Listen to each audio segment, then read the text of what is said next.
Time, Labor, and Social Domination. Moishe Postone. Acknowledgements. This book had its origins some years ago, when, as a graduate student, I first came across Marx's Grundrisse.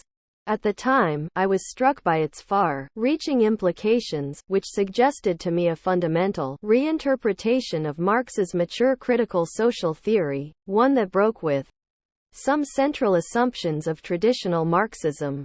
I also thought such a reinterpretation could provide the point of departure for a powerful and sophisticated analysis of modern society. In my attempt to reappropriate Marx's theory, I have had the good fortune to receive considerable intellectual and moral support from many people. I was strongly encouraged to begin this project by two of my teachers at the University of Chicago, Gerhard Meyer and Leonard Krieger.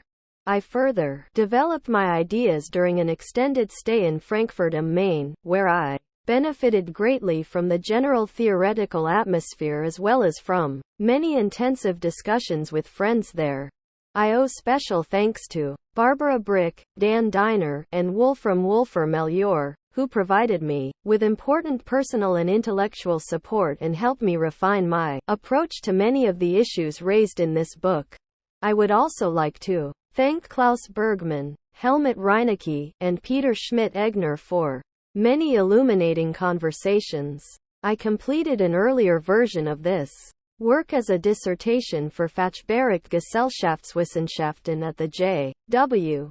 Goethe Universität in Frankfurt, having received valuable guidance and encouragement from Eyring Fetscher, and very useful and extensive critical comments from Heinz Steinert, Albrecht Wellmer, and Jeremy Gaines, as well as Gerhard Brandt and Jürgen Ritzert. Through the Canada Council, I received generous financial assistance from the Deutsche Akademischer Austauschdienst during my stay in Frankfurt. The Center for Psychosocial Studies in Chicago subsequently provided me with a postdoctoral fellowship, as well as a lively and supportive intellectual environment, which enabled me to begin reworking my dissertation into this volume. I was afforded the rare opportunity of presenting my work in a series of seminars to a group of intellectually and academically diverse fellows. Their reactions were very stimulating. I am grateful to Ed Lee Puma, John Lucy, Beth Mertz, Lee Schlesinger, Barney Weisbord, and Jim Wirch, whose comments and criticisms helped me clarify my ideas further. I am especially thankful to Craig Calhoun and Ben Lee, who took the time to read carefully both the original manuscript and the revised version, and whose critical suggestions have been very helpful. I completed this manuscript at the University of Chicago, and continue to benefit from the exciting, open, and intellectually rigorous climate created by my colleagues and students. I owe a great deal to the following friends for their engagement with my work and, more generally, for their intellectual and moral support: Andrew Arato, Leora Auslander, Ike Balbus, Sayla Benhabib, Fernando Coronel, Norma Field, Harry Harutunian, Martin J., Bob Jessup, Tom McCarthy, György Marcus, Rafael Sanchez, George Steinmetz, Sharon Stevens, as well as John Boyer, Gene Cohen, Bert Kohler, Gene Komaroff, John Komaroff, Michael Gayer, Gail Kligman, Terry Staub, and Betsy Traub.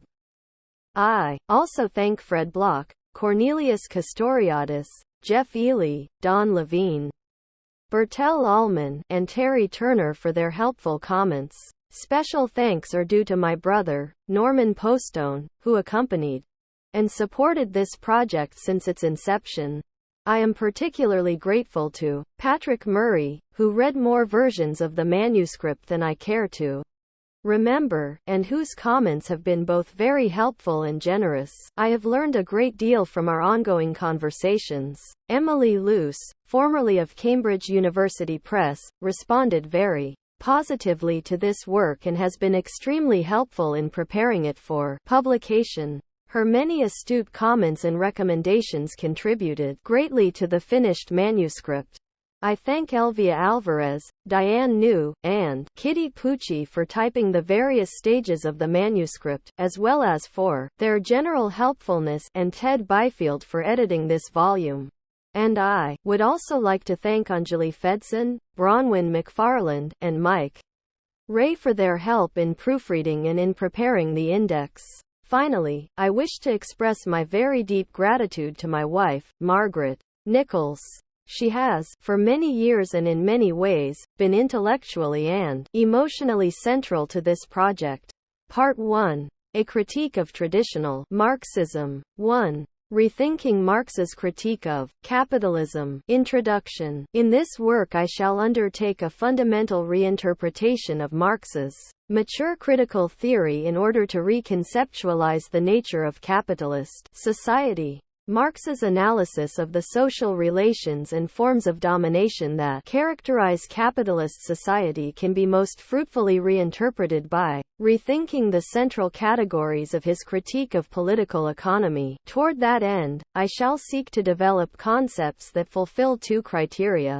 First, they should grasp the essential character and historical development of modern society, and second, they should overcome the familiar theoretical dichotomies of structure and action, meaning and material life. On the basis of this approach, I shall try to reformulate the relation of Marxian theory to the current discourses of social and political theory in a way that has theoretical significance today, and provides a basic critique of traditional Marxist theories and of what was called, actually existing, socialism. In doing so, I hope to lay the foundation for a different, more powerful critical analysis of the capitalist social formation, one adequate to the late 20th century. I shall attempt to develop such an understanding of capitalism by separating, conceptually, on the basis of Marx's analysis, the fundamental core of capitalism from its 19th century forms.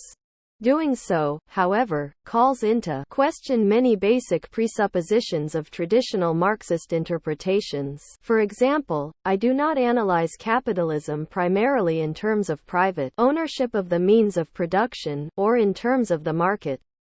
Rather, as will become clear, I conceptualize capitalism in terms of a historically specific form of social interdependence with an impersonal and seemingly objective character. This form of interdependence is effected by historically unique forms of social relations that are constituted by determinate forms of social practice and, yet, become quasi-independent of the people engaged in these practices.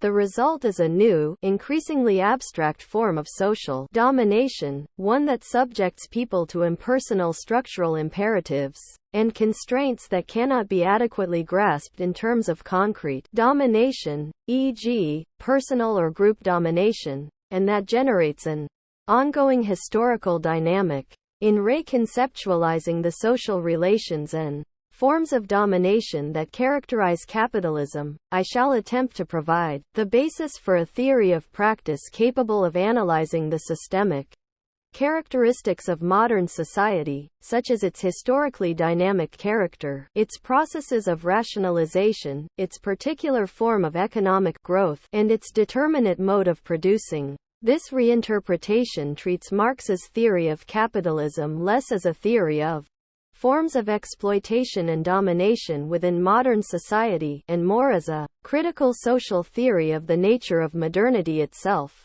Modernity is not an evolutionary stage toward which all societies evolve, but a specific form of social life that originated in Western Europe and has developed into a complex global system. Although modernity has taken different forms in different countries and areas, my concern is not to examine those differences but to explore theoretically the nature of modernity per se. Within the framework of a non-evolutionary approach, such an exploration must explain modernity's characteristic features with reference to historically specific social forms. I argue that Marx's analysis of the putative fundamental social forms that structure capitalism, the commodity and capital, provides an excellent point of departure for an attempt to ground socially the systemic characteristics of modernity and indicate that modern society can be fundamentally transformed.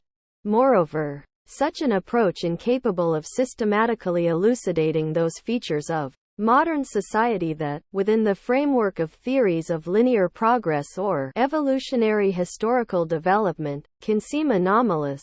Notable are the ongoing production of poverty in the midst of plenty, and the degree to which important aspects of modern life have been shaped by, and become subject to the imperatives of abstract impersonal forces, even as the possibility for collective control over the circumstances of social life has increased greatly. My reading of Marx's critical theory focuses on his conception of the centrality of labor to social life, which is generally considered to lie at the core of his theory. I argue that the meaning of the category of labor in his mature works is different from what traditionally has been assumed. It is historically specific rather than transhistorical.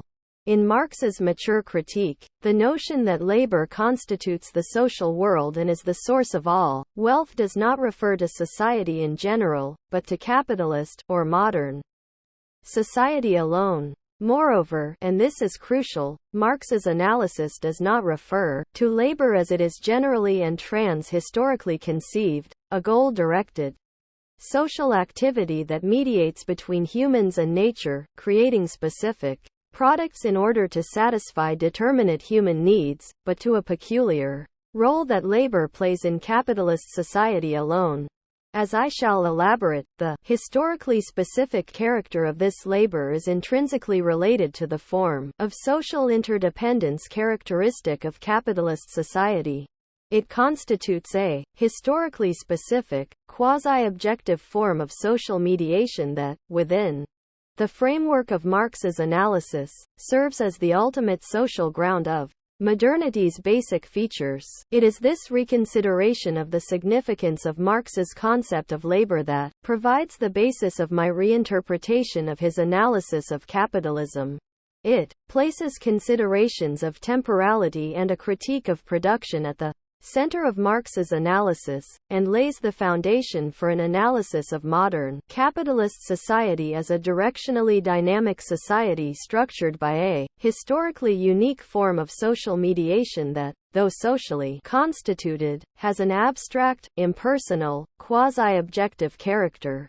This form of mediation is structured by a historically determinate form of social practice, labor in capitalism, and structures, in turn, people's actions, worldviews, and dispositions.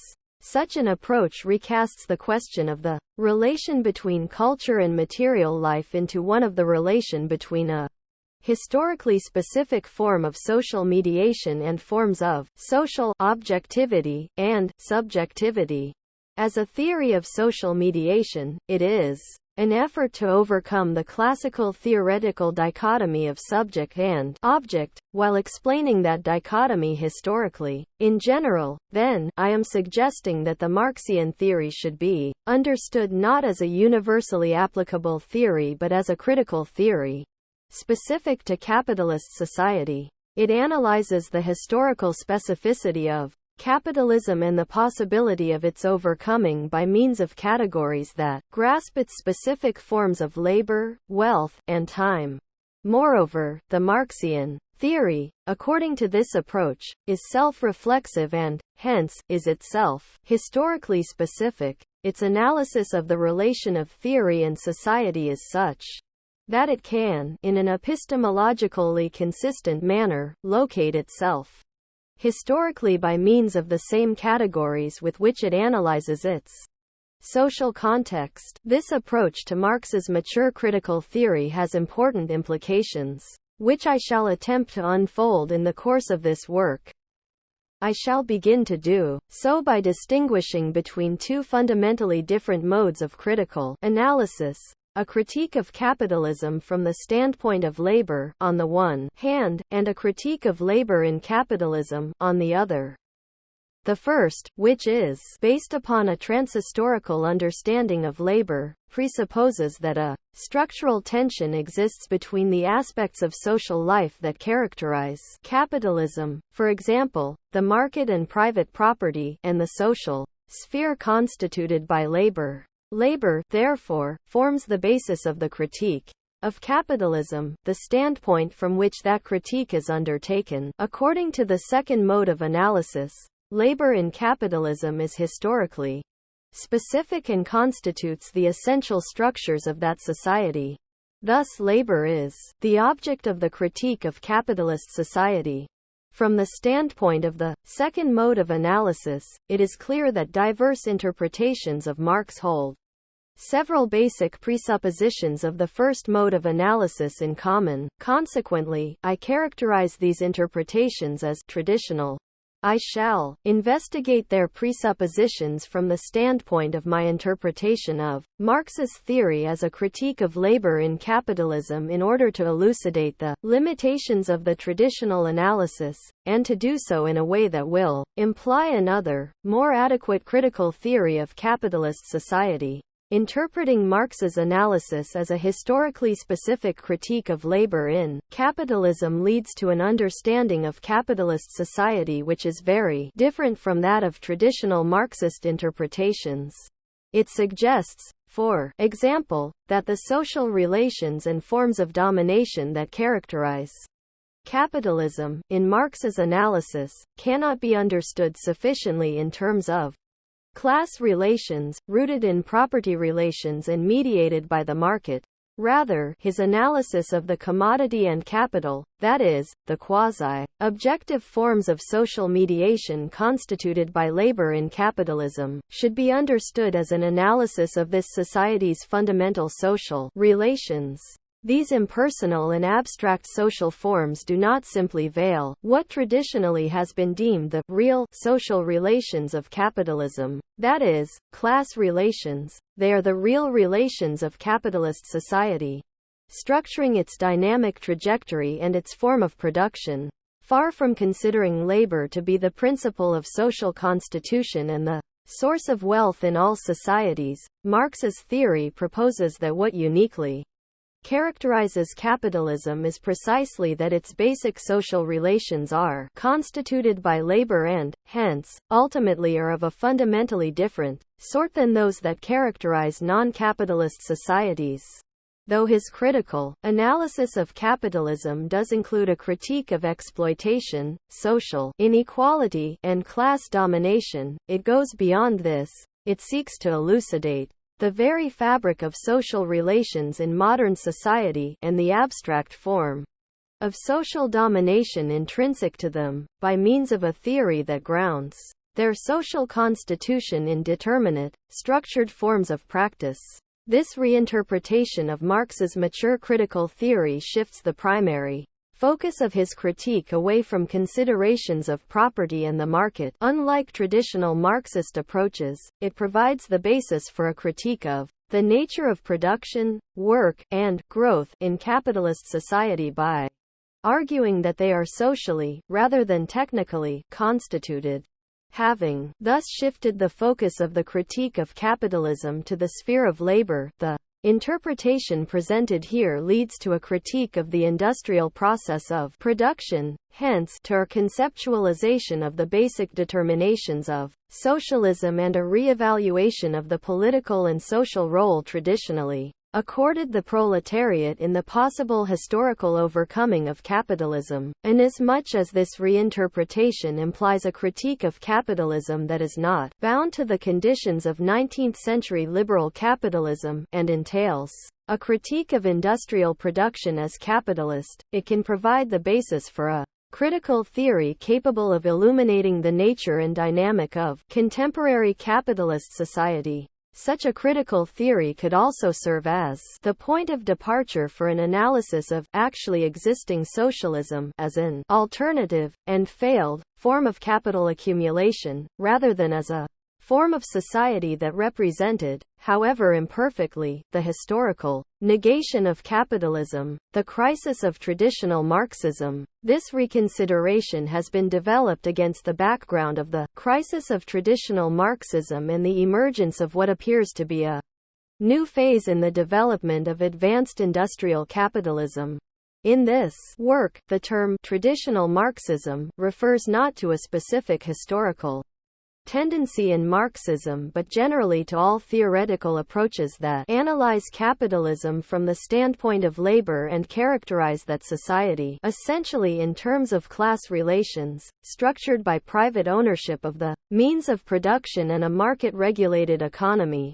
Relations of domination are understood primarily in terms of class domination and exploitation. As is well known, Marx argued that in the course of capitalist development a structural tension, or contradiction, emerges between the social relations that characterize capitalism and the forces of production. This contradiction has generally been interpreted in terms of an opposition between private property and the market, on the one hand, and the industrial mode of producing, on the other, whereby private property and the market are treated as the hallmarks of capitalism, and industrial production is posited as the basis of a future socialist society. Socialism is understood implicitly in terms of collective ownership of the means of production and economic planning in an industrialized context. That is, the historical negation of capitalism is seen primarily as a society in which the domination and exploitation of one class by another are overcome. This broad and preliminary characterization of traditional Marxism is useful inasmuch as it delineates a general interpretive framework shared by a wide range of theories that, on other levels, may differ considerably from one another. My intention in this work is to critically analyze the basic presuppositions of that general theoretical framework itself, rather than to trace the history of various theoretical directions and schools of thought within the Marxist tradition. At the core of all forms of traditional Marxism is a transhistorical conception of labor. Marx's category of labor is understood in terms of a goal-directed social activity that mediates between humans and nature, creating specific products in order to satisfy determinate human needs. Labor, so understood, is considered to lie at the heart of all social life. It constitutes the social world and is the source of all social wealth. This approach attributes to social labor historically what Marx analyzed as historically specific features of labor in capitalism. Such a transhistorical conception of labor is tied to a determinate understanding of the basic categories of Marx's critique of political economy and, hence, of his analysis of capitalism. Marx's theory of value, for example, has generally been interpreted as an attempt to show that social wealth is always and everywhere created by human labor, and that, in capitalism, labor underlies the non-conscious, automatic, market-mediated mode of distribution. His theory of surplus value, according to such views, seeks to demonstrate that despite appearances, the surplus product in capitalism is created by labor alone and is appropriated by the capitalist class. Within this general framework, then, Marx's critical analysis of capitalism is primarily a critique of exploitation from the standpoint of labor. It demystifies capitalist society, first, by revealing labor to be the true source of social wealth, and second, by demonstrating that that society rests upon a system of exploitation. Marx's critical theory, of course, also delineates a historical development that points to the emergent possibility of a free society.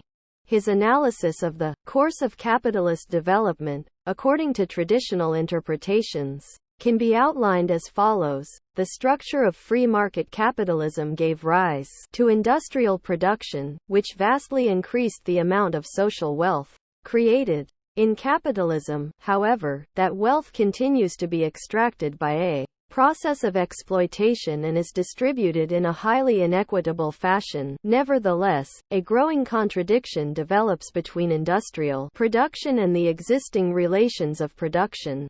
As a result of the ongoing process of capital accumulation, characterized by competition and crises, the mode of social distribution based on the market and private property becomes less and less adequate to developed industrial production. The historical dynamic of capitalism, however, not only renders the older social relations of production anachronistic but also gives rise to the possibility of a newer set of social relations.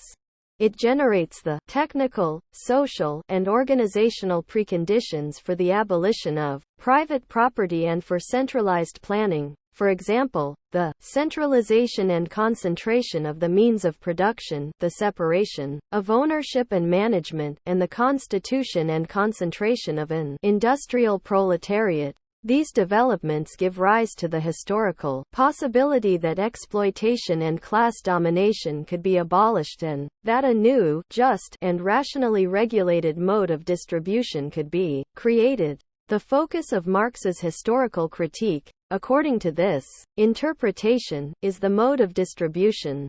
This statement may seem paradoxical, because Marxism is generally considered to be a theory of production. Let us, therefore, briefly consider the role of production in the traditional interpretation. If the forces of production, which, according to Marx, come into contradiction with capitalist relations of production, are identified with the industrial mode of producing, then that mode is implicitly understood as a purely technical process, intrinsically independent of capitalism. Capitalism is treated as a set of extrinsic factors impinging on the process of production, private ownership and exogenous conditions of the valorization of capital within a market economy. Relatedly, social domination in capitalism is understood essentially as class domination, which remains external to the process of production. This analysis implies that industrial production, once historically constituted, is independent of capitalism and not intrinsically related to it. The Marxian contradiction between the forces and relations of production, when understood as a structural tension between industrial production, on the one hand, and private property and the market, on the other, is grasped as a contradiction between the mode of producing and the mode of distribution. Hence, the transition from capitalism to socialism is seen as a transformation of the mode of distribution, private property, the market, but not of production. On the contrary, the development of large-scale, industrial production is treated as the historical mediation linking the capitalist mode of distribution to the possibility of another social organization of distribution. Once developed, though, the industrial mode of production based upon proletarian labor is considered historically final. This interpretation of the trajectory of capitalist development clearly expresses an affirmative attitude toward industrial production as a mode of producing which generates the conditions for the abolition of capitalism and constitutes the foundation of socialism. Socialism is seen as a new mode of politically administering and economically regulating the same industrial mode of producing to which capitalism gave rise. It is thought to be a social form of distribution that is not only more just, but also more adequate to industrial production. This adequacy is thus considered to be a central, historical precondition for a just society. Such a social critique is essentially a historical critique of the mode of distribution. As a theory of production, traditional Marxism does not entail critique of production. Quite the opposite. The mode of producing provides the standpoint of the critique and the criterion against which the historical adequacy of the mode of distribution is judged. Another way of conceptualizing socialism, implied by such a critique of capitalism, is a society in which labor, unhindered by capitalist relations, structures social life openly, and the wealth it creates is distributed more justly. Within the traditional framework, the historical realization of labor, its full historical development and its emergence as the basis of social life and wealth, is the fundamental condition of general social emancipation. This vision of socialism as the historical realization of labor is also evident in the notion that the proletariat, the laboring class intrinsically related to industrial production, will come into its own as the universal class in socialism. That is, the structural contradiction of capitalism is seen, on another level, as a class opposition between the capitalists, who own and control production, and the proletarians, who with their labor create the wealth of society, and of the capitalists, yet must sell their labor power to survive. This class opposition, because it is grounded in the structural contradiction of capitalism, has a historical dimension. Whereas the capitalist class is the dominant class of the present order, the working class is rooted in industrial production and, hence, in the historical foundations of a new, socialist order. The opposition between these two classes is seen at once as an opposition between exploited and exploiters and as one between universal and particularistic interests. The general social wealth produced by the workers does not benefit all members of society under capitalism, but is appropriated by the capitalists for their particularistic ends. The critique of capitalism from the standpoint of labor is a critique in which the dominant social relations, private property, are criticized as particularistic. From a universalistic position, what is universal and truly social is constituted by labor, but is hindered by particularistic capitalist relations from becoming fully realized. The vision of emancipation implied by this understanding of capitalism is, as we shall see, a totalizing one. Within this basic framework, which I have termed traditional Marxism, there have been extremely important theoretical and political differences. For example, deterministic theories as opposed to attempts to treat social subjectivity and class struggle as integral aspects of the history of capitalism. Council communists versus party communists. Scientific theories versus those seeking in various ways to synthesize Marxism and psychoanalysis, or to develop a critical theory of culture or of everyday life. Nevertheless, to the extent they all have rested on the basic assumptions regarding labor and the essential characteristics of capitalism and of socialism outlined above, they remain bound within the framework of traditional Marxism. And however incisive the diverse social, political, historical, cultural, and economic analyses this theoretical framework has generated, its limitations have become increasingly evident in light of various 20th-century developments.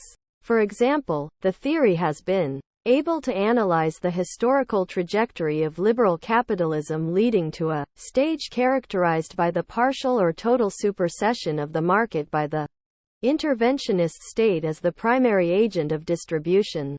But because the traditional critique's focus is the mode of distribution, the rise of state interventionist capitalism has posed serious problems for this theoretical approach.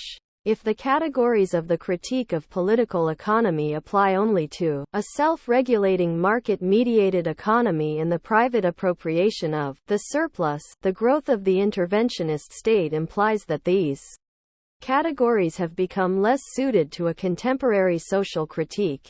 They no longer grasp social reality adequately. Consequently, traditional Marxist theory has become less and less capable of providing a historical critique of postliberal capitalism and is left with two options. It can bracket the qualitative transformations of capitalism in the 20th century and concentrate on those aspects of the market form that continue to exist, and thereby implicitly concede that it has become a partial critique, or it can limit the applicability of the Marxian categories to 19th-century capitalism and try to develop a new critique, one presumably more adequate to contemporary conditions.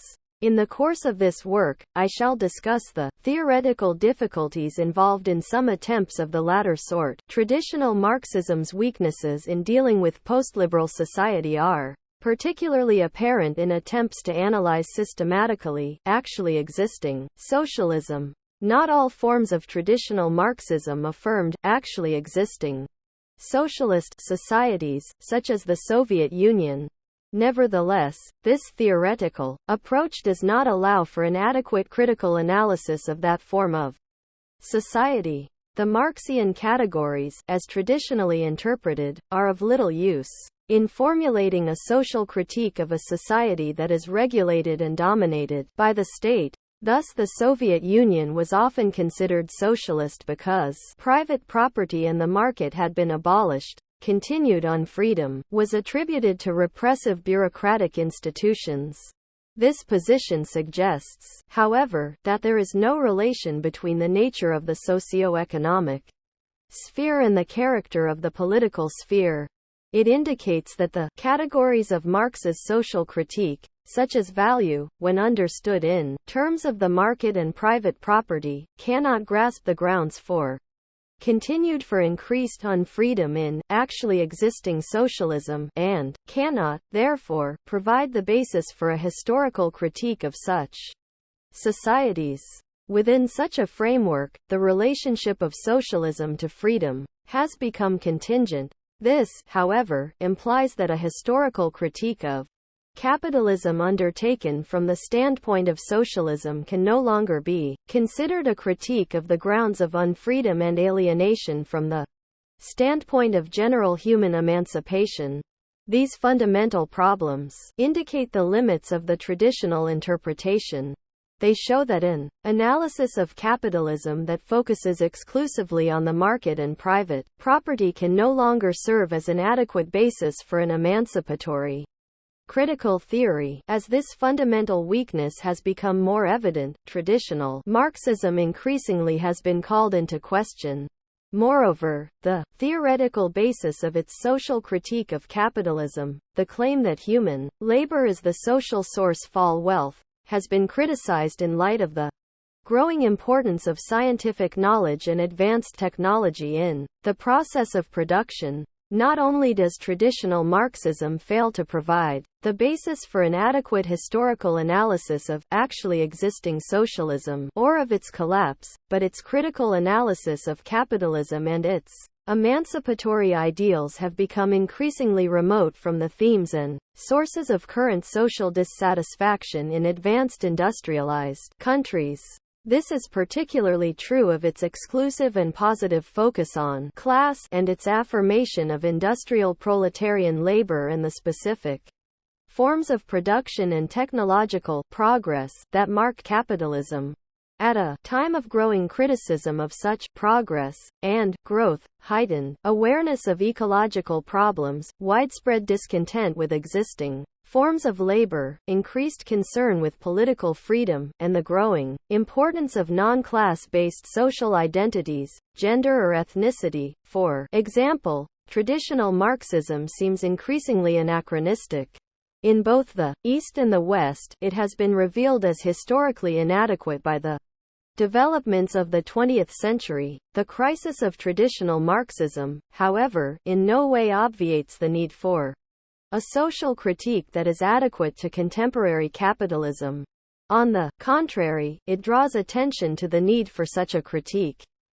Our historical situation can be understood in terms of a transformation of modern capitalist society that is as far-reaching, socially, politically, economically, and culturally, as the earlier transformation of liberal to state interventionist capitalism. We seem to be entering yet another historical phase of developed capitalism.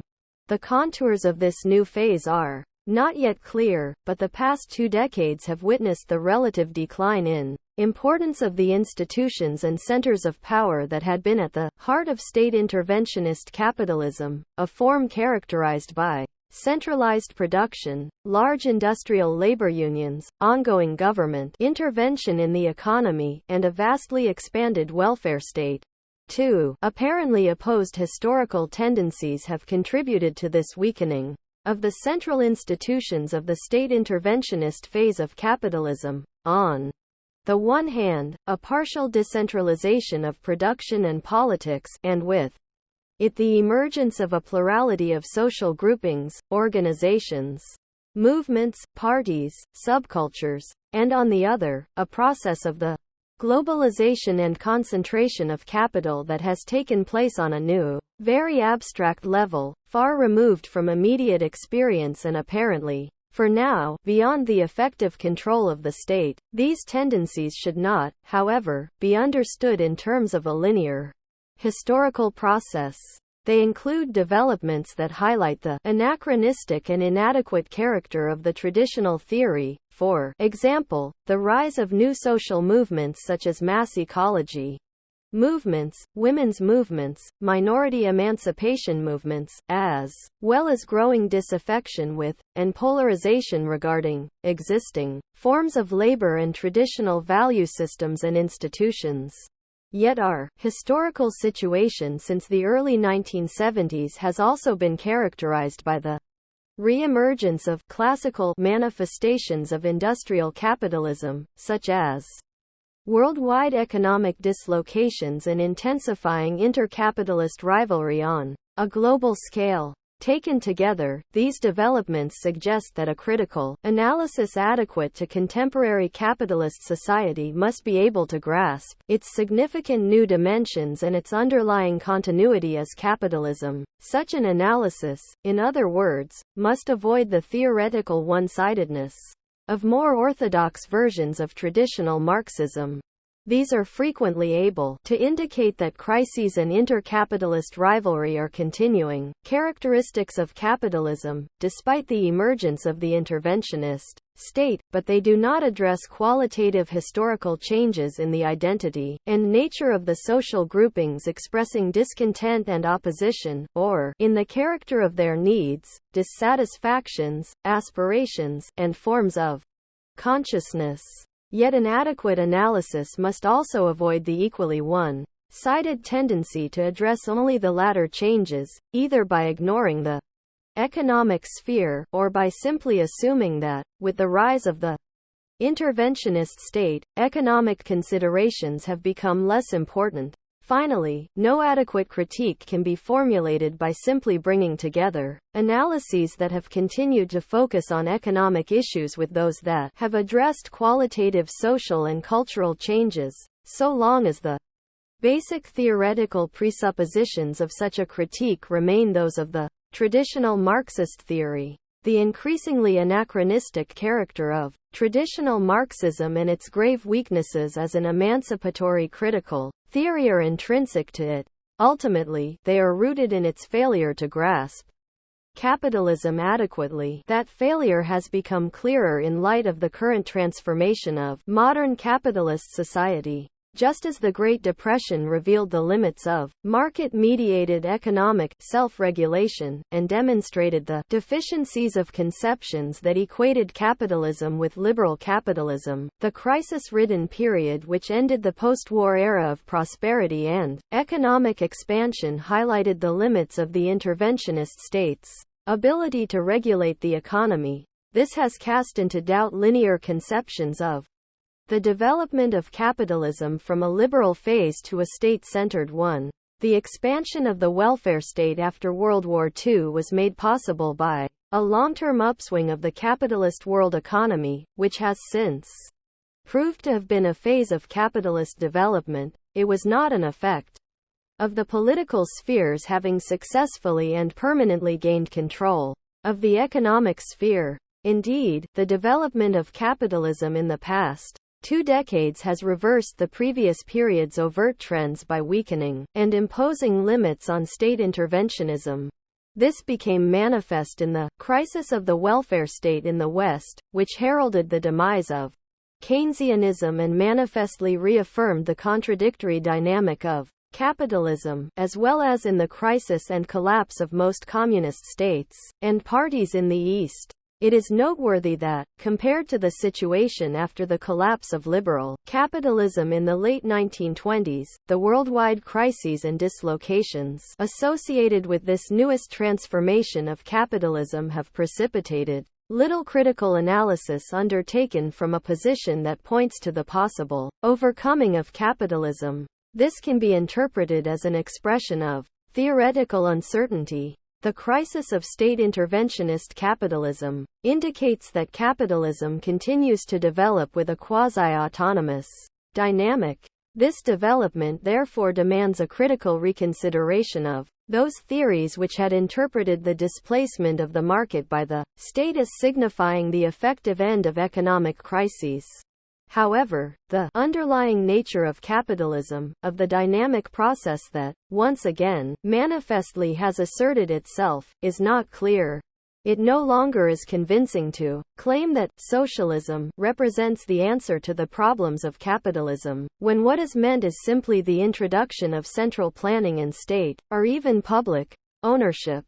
The frequently invoked crisis of Marxism does not, then, express only disillusioned rejection of actually existing socialism, disappointment in the proletariat, and uncertainty regarding any other possible social agents of fundamental social transformation. More fundamentally, it is an expression of a deep uncertainty regarding the essential nature of capitalism and what overcoming it could mean. A variety of theoretical positions from the past decades, the dogmatism of many new left groups in the late 1960s and early 1970s, the purely political critiques that re-emerged subsequently, and many contemporary, postmodern positions, can be seen as expressions of such uncertainty about the nature of capitalist society and even of a turning away from the very attempt to grasp it.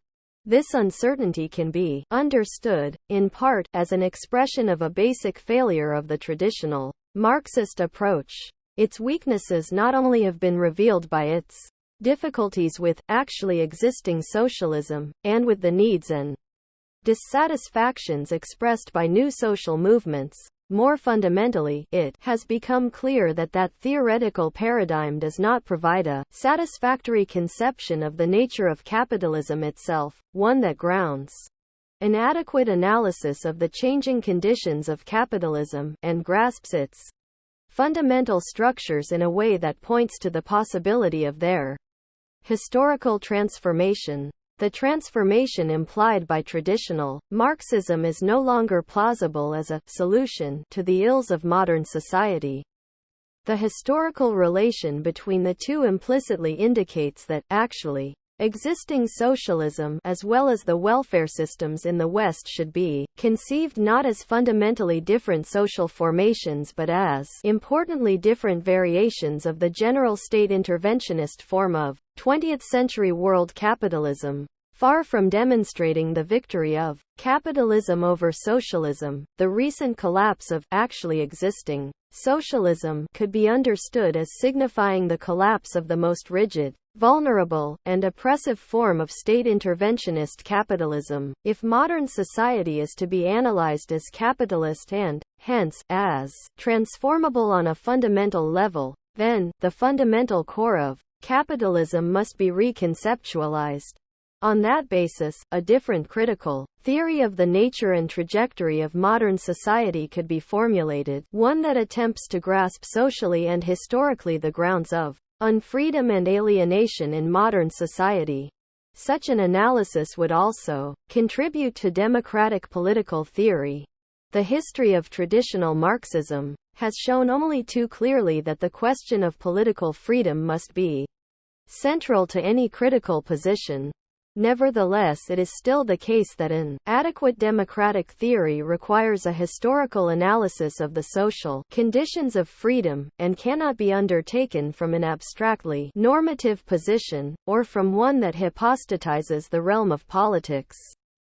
Reconstructing a critical theory of modern society. My reconceptualization of the nature of Marx's critical theory is a response to the historical transformation of capitalism and to the weaknesses of traditional Marxism outlined above. My reading of Marx's Grundrisse, A. preliminary version of his fully developed critique of political economy, has led me to reevaluate the critical theory he developed in his mature writings, particularly in Capital. That theory, in my judgment, is different from and more powerful than traditional Marxism. It also has more contemporary significance.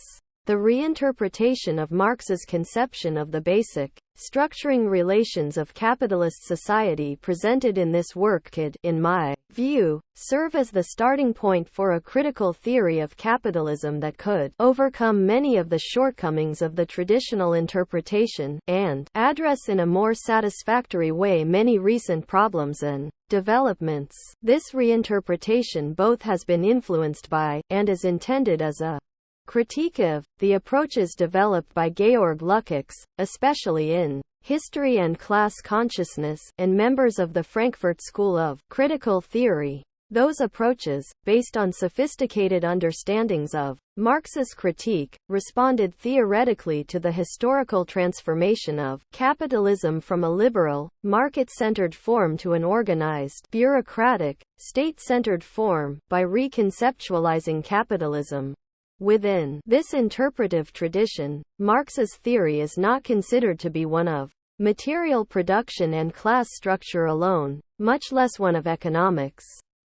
Instead, it is understood as a theory of the historical constitution of determinate, reified forms of social objectivity and subjectivity. His critique of political economy is taken to be an attempt to analyze critically the cultural forms and social structures of capitalist civilization. Additionally, Marx's theory is thought to grasp the relationship of theory to society self-reflexively, by seeking to analyze its context, capitalist society, in a way that locates itself historically and accounts for the possibility of its own standpoint. This attempt to ground socially the possibility of a theoretical critique is seen as a necessary aspect of any attempt to ground the possibility of oppositional and transformative social action. I sympathize with their general project of developing a broad and coherent social, political, and cultural critique adequate to contemporary capitalist society by means of a self-reflexive social theory with emancipatory intent. Nevertheless, as I shall elaborate, some of their basic theoretical assumptions prevented Lukács as well as members of the Frankfurt School, in different ways, from fully realizing their theoretical aims. On the one hand, they recognized the inadequacies of a critical theory of modernity that defined capitalism solely in 19th-century terms, that is, in terms of the market and private property. On the other, though, they remained bound to some presuppositions of that very sort of theory, in particular, to its transhistorical conception of labor. Their programmatic aim of developing a conception of capitalism adequate to the 20th century could not be realized on the basis of such an understanding of labor.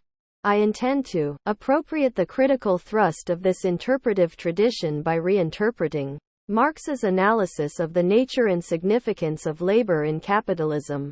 Although the Marxian analysis of capitalism does entail a critique of exploitation and the bourgeois mode of distribution, the market, private property, it is not undertaken from the standpoint of labor, according to my reinterpretation. Rather, it is based upon a critique of labor in capitalism. Marx's critical theory tries to show that labor in capitalism plays a historically unique role in mediating social relations, and to elucidate the consequences of that form of mediation. His focus on labor in capitalism does not imply that the material process of production is necessarily more important than other spheres of social life. Rather, his analysis of labor's specificity in capitalism indicates that production in capitalism is not a purely technical process. It is inextricably related to, and molded by, the basic social relations of that society. The latter, then, cannot be understood with reference to the market and private property alone. This interpretation of Marx's theory provides the basis for a critique of the form of production, and the form of wealth, that is, value that characterize capitalism, rather than simply calling into question their private appropriation. It characterizes capitalism in terms of an abstract form of domination associated with the peculiar nature of labor in that society and locates in that form of domination the ultimate social ground for runaway growth, and for the increasingly fragmented character of work and even of individual existence in that society. It also suggests that the working class is integral to capitalism rather than the embodiment of its negation. As we shall see, such an approach reinterprets Marx's conception of alienation in light of his mature critique of labor in capitalism, and places this reinterpreted conception of alienation at the center of his critique of that society. Clearly, such a critique of capitalist society differs entirely from the sort of productivist critique characteristic of many traditional Marxist interpretations, which affirms proletarian labor, industrial production, and unfettered industrial growth. Indeed, from the standpoint of the reconsideration presented here, the productivist position does not represent a fundamental critique. Not only does it fail to point beyond capitalism to a possible future society, but it affirms some central aspects of capitalism itself. In this regard, the reconstruction of Marx's mature critical theory undertaken in this work provides the standpoint for a critique of the productivist paradigm in the Marxist tradition. I shall indicate that what the Marxist tradition has generally treated affirmatively is precisely the object of critique in Marx's later works. I intend not merely to indicate this difference in order to point out that Marx's theory was not productivist, and therefore to call into question a theoretical tradition that purports to rely on Marx's texts, but also to show how Marx's theory itself provides a powerful critique of the productivist paradigm which does not merely reject that paradigm as false, but seeks to render it understandable in social and historical terms. It does so by theoretically grounding the possibility of such thought in the structuring social forms of capitalist society. In this way, Marx's categorical analysis of capitalism lays the basis for a critique of the paradigm of production as a position that does indeed express a moment of the historical reality of capitalist society, but does so in a transhistorical and, hence, in critical and affirmative way. I shall present a similar interpretation of Marx's theory of history.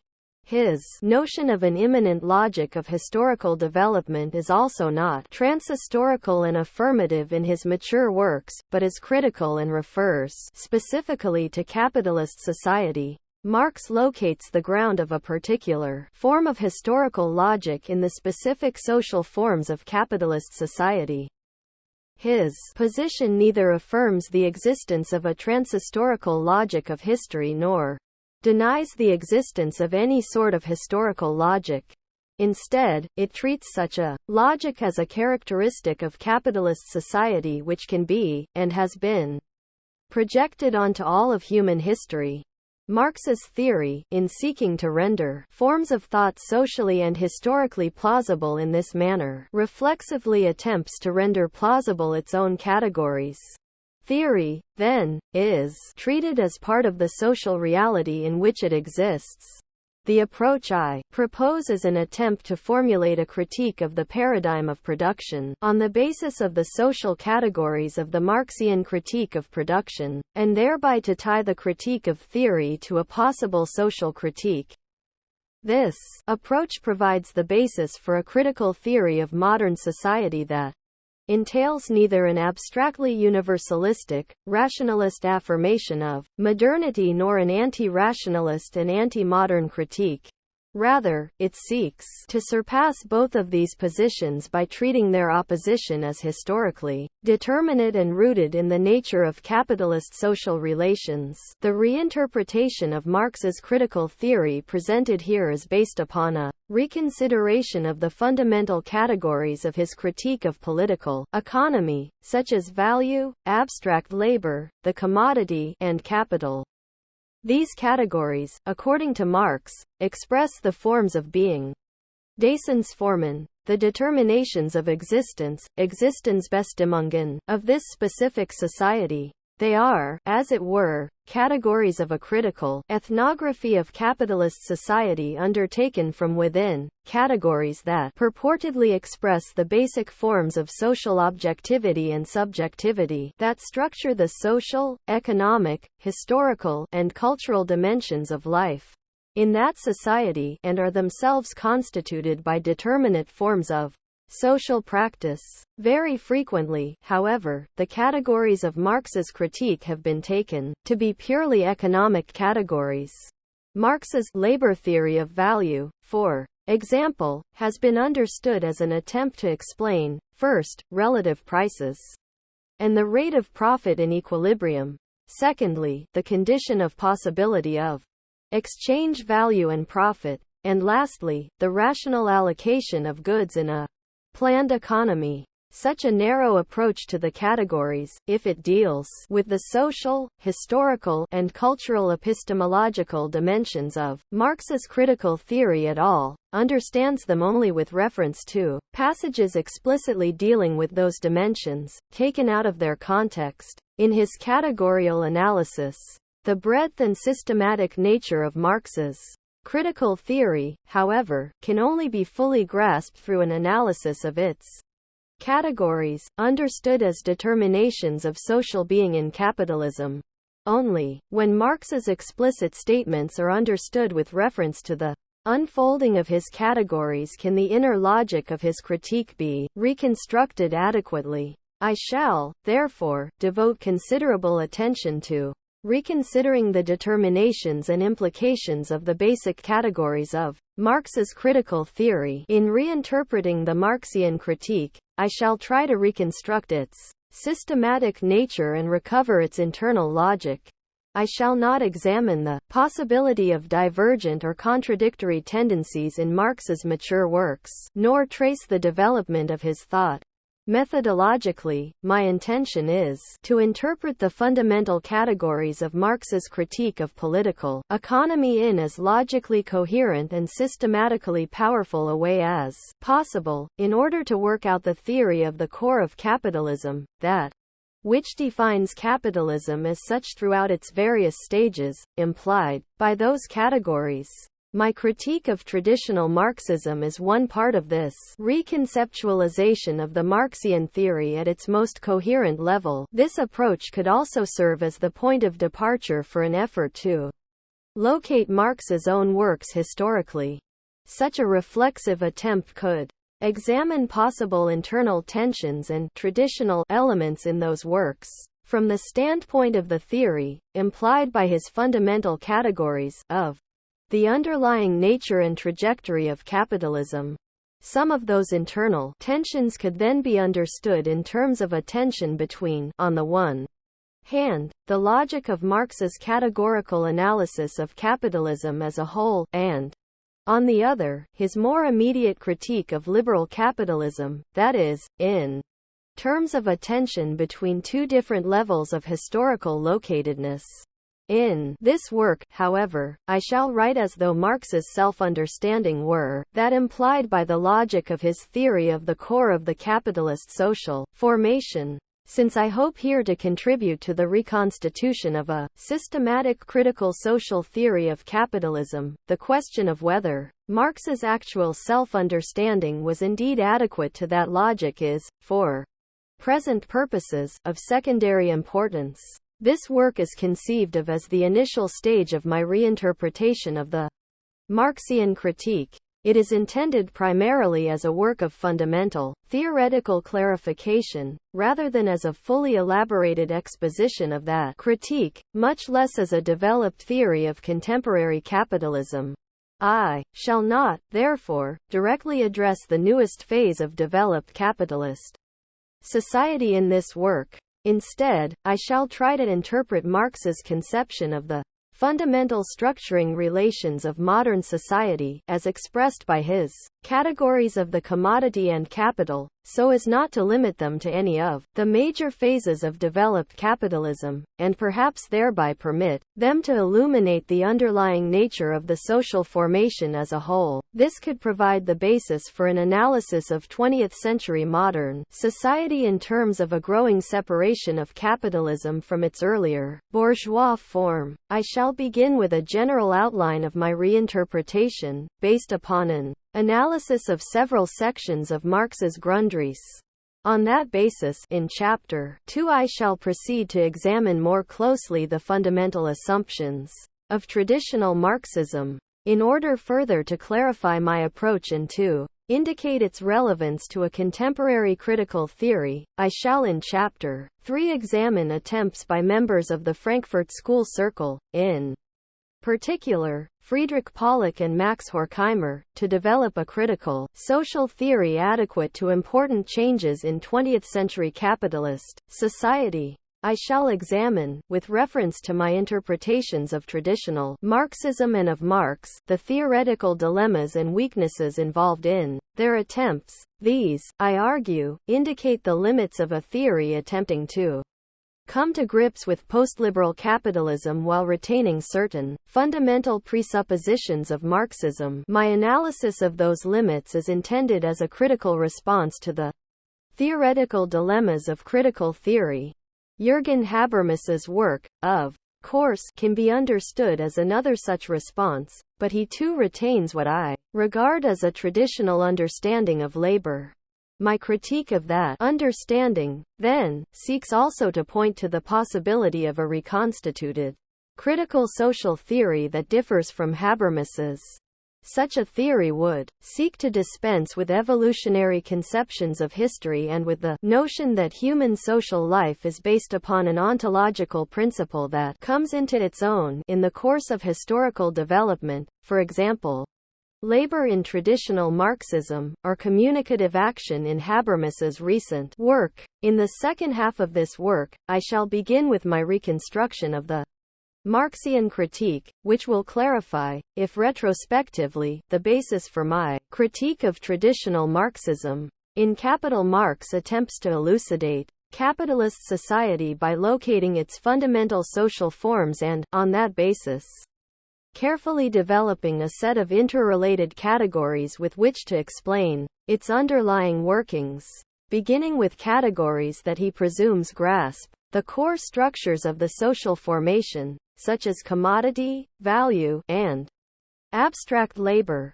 Marx then unfolds them systematically to encompass ever more concrete and complex levels of social reality. My intention here is to clarify the fundamental categories with which Marx begins his analysis, that is, the most abstract and basic level of that analysis. Many interpreters, in my opinion, have proceeded too quickly to the analytic level of immediate, concrete social reality and, consequently, have overlooked some crucial aspects of the fundamental structuring categories themselves. I examine the category of abstract labor in Chapter 4, and that of abstract time in Chapter 5.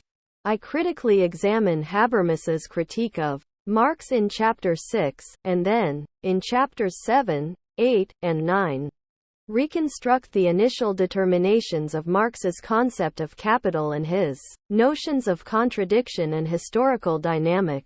In these chapters I attempt to clarify the most basic categories of the Marxian theory so as to ground my critique of traditional Marxism, and to justify my contention that the logic of the categorical unfolding in Capital points in a direction consonant with the Grundrisse's presentation of capitalism's contradiction and the nature of socialism. In establishing the foundation for the further development of my reconstruction, I also shall sometimes extrapolate from my arguments to indicate their implications for an analysis of contemporary society. Such extrapolations are abstract and initial determinations of aspects of modern capitalism, based on my reconstruction of the most fundamental level of Marx's critical theory. They do not represent an attempt to analyze directly, without any mediations, a more concrete level of social reality on the basis of the most abstract categories.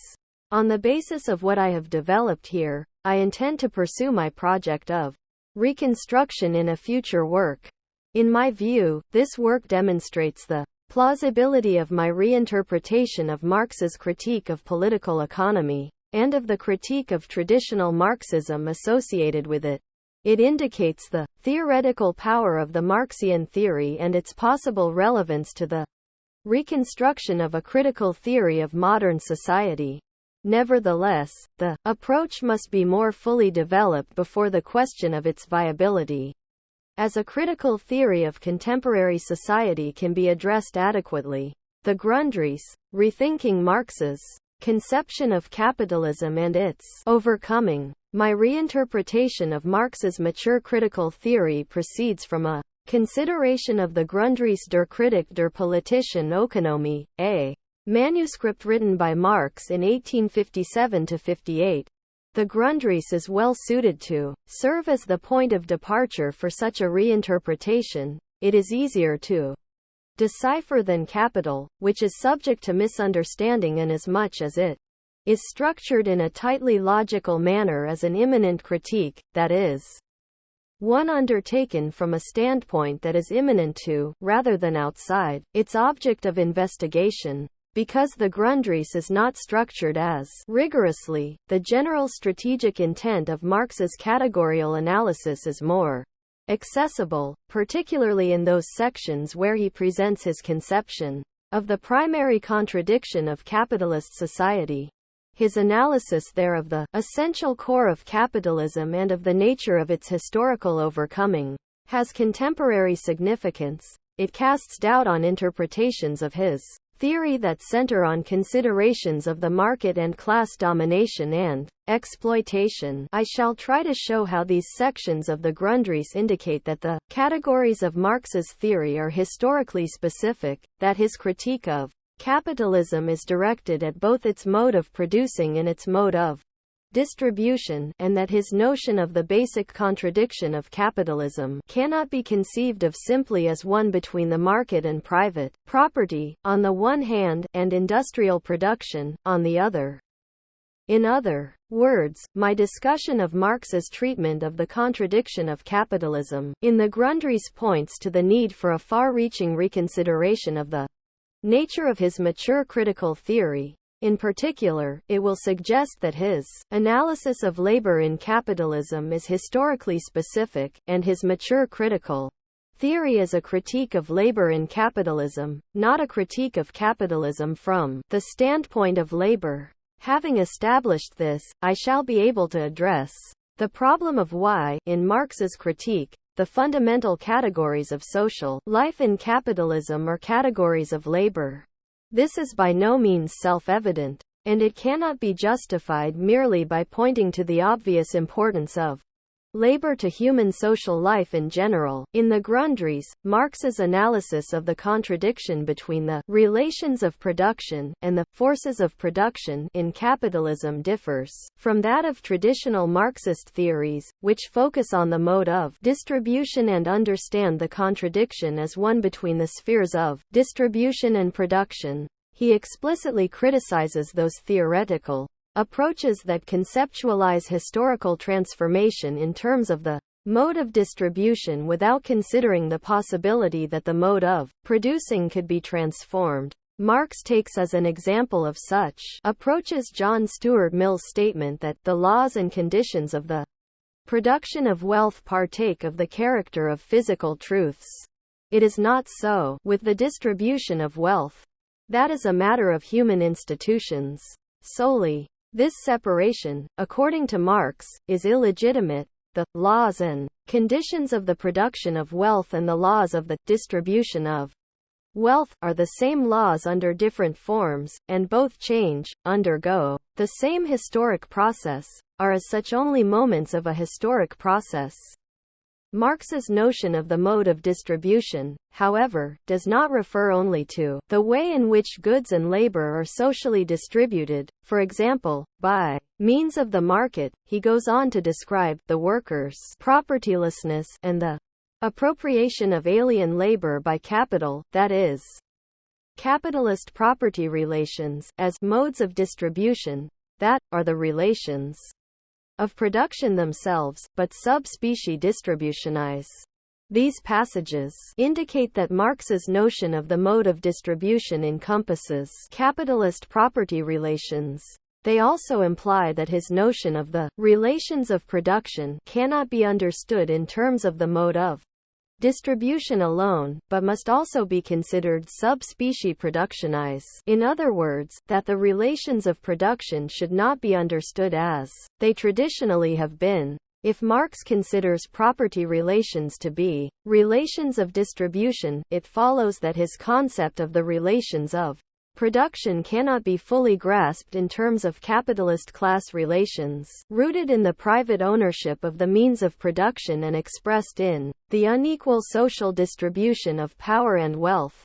Rather, that concept must also be understood with reference to the mode of producing in capitalism. If the process of production and the fundamental social relations of capitalism are interrelated, however, then the mode of producing cannot be equated with the forces of production, which eventually come into contradiction with the capitalist relations of production. Instead, the mode of producing itself should be seen as intrinsically related to capitalism.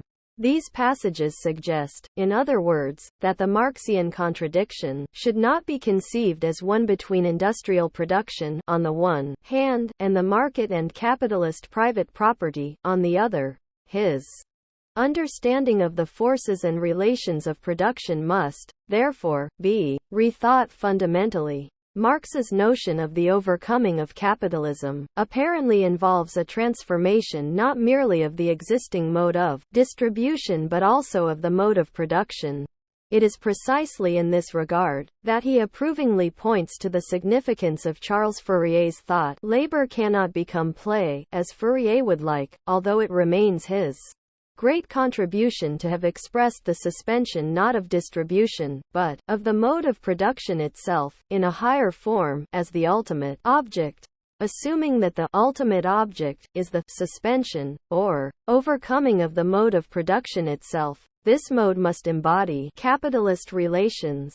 And, indeed, Marx's critique of those relations points later to the possibility of a historical transformation of production. It requires no great penetration to grasp that, where e.g. free labor or wage labor arising out of the dissolution of bondage is the point of departure, their machines can only arise in antithesis to living labor, as property alien to it, and as power hostile to it, i.e., that they must confront it as capital. But it is just as easy to perceive that machines will not cease to be agencies of social production when they become e.g. property of the associated workers. In the first case, however, their distribution, i.e., that they do not belong to the worker, is just as much a condition of the mode of production founded on wage labor. In the second case, the changed distribution would start from a changed foundation of production, a new foundation first created by the process of history. In order to understand more clearly the nature of Marx's analysis, and to grasp what he means by a transformation of the mode of production, we must examine his conception of the foundation of capitalist production. That is, we must analyze his notion of the mode of production founded on wage labor, and consider what a changed foundation of production could mean. The fundamental core of capitalism. My investigation of Marx's analysis of capitalism begins with a crucially important section of the Grundrisse entitled Contradiction between the foundation of bourgeois production, value as measure, and its development. Marx begins this section as follows: the exchange of living labor for objectified labor, i.e., the positing of social labor in the form of the contradiction of capital and wage labor, is the ultimate development of the value relation and of production resting on value. The title and initial sentence of this section of the Grundrisse indicate that, for Marx, the category of value expresses the basic relations of production of capitalism, those social relations that specifically characterize capitalism as a mode of social life, as well as that production in capitalism is based on value. In other words, value, in Marx's analysis, constitutes the foundation of bourgeois production. A peculiarity of the category of value is that it purportedly expresses both a determinate form of social relations and a particular form of wealth. Any examination of value, then, must elucidate both of these aspects. We have seen that value, as a category of wealth, generally has been conceived of as a category of the market, yet when Marx refers to exchange in the course of considering the value relation in the passages quoted, he does so with regard to the capitalist process of production itself. The exchange to which he refers is not that of circulation, but of production, the exchange of living labor for objectified labor. This implies that value should not be understood merely as a category of the mode of distribution of commodities, that is, as an attempt to ground the automatism of the self-regulating market. Rather, it should be understood as a category of capitalist production itself. It seems, then, that the Marxian notion of the contradiction between the forces and relations of production must be reinterpreted as referring to differentiable moments of the production process, production resting on value, and the mode of production founded on wage labor seem closely related. This requires further examination. When Marx discusses production resting on value, he describes it as a mode of production whose presupposition is, and remains, the mass of direct labor time, the quantity of labor employed, as the determinant factor in the production of wealth. What characterizes value as a form of wealth, according to Marx, is that it is constituted by the expenditure of direct human labor in the process of production. It remains bound to such expenditure as the determining factor in the production of wealth, and it possesses a temporal dimension. Value is a social form that expresses, and is based on, the expenditure of direct labor time. This form, for Marx, is at the very heart of capitalist society. As a category of the fundamental social relations that constitute capitalism, value expresses that which is, and remains, the basic foundation of capitalist production.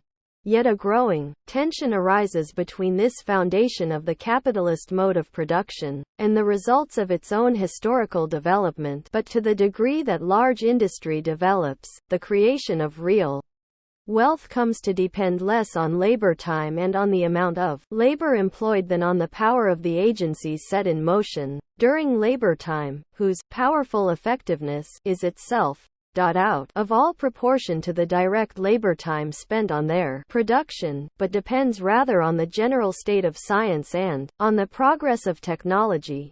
Real wealth manifests itself rather in the monstrous disproportion between the labor time applied and its product, as well as in the qualitative imbalance between labor, reduced to a pure abstraction, and the power of the production process it superintends. The contrast between value and real wealth, that is, the contrast between a form of wealth that depends on labor time and on the amount of labor employed, and one that does not, is crucial to these passages, and to understanding Marx's theory of value and his notion of the basic contradiction of capitalist society. It clearly indicates that value does not refer to wealth in general, but as a historically specific and transitory category that purportedly grasps the foundation of capitalist society. Moreover, it is not merely a category of the market, one that grasps a historically particular mode of the social distribution of wealth.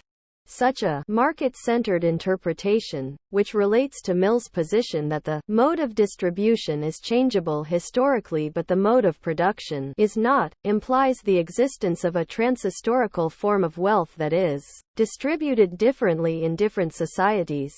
According to Marx, however, value is a historically specific form of social wealth and is intrinsically related to a historically specific mode of production.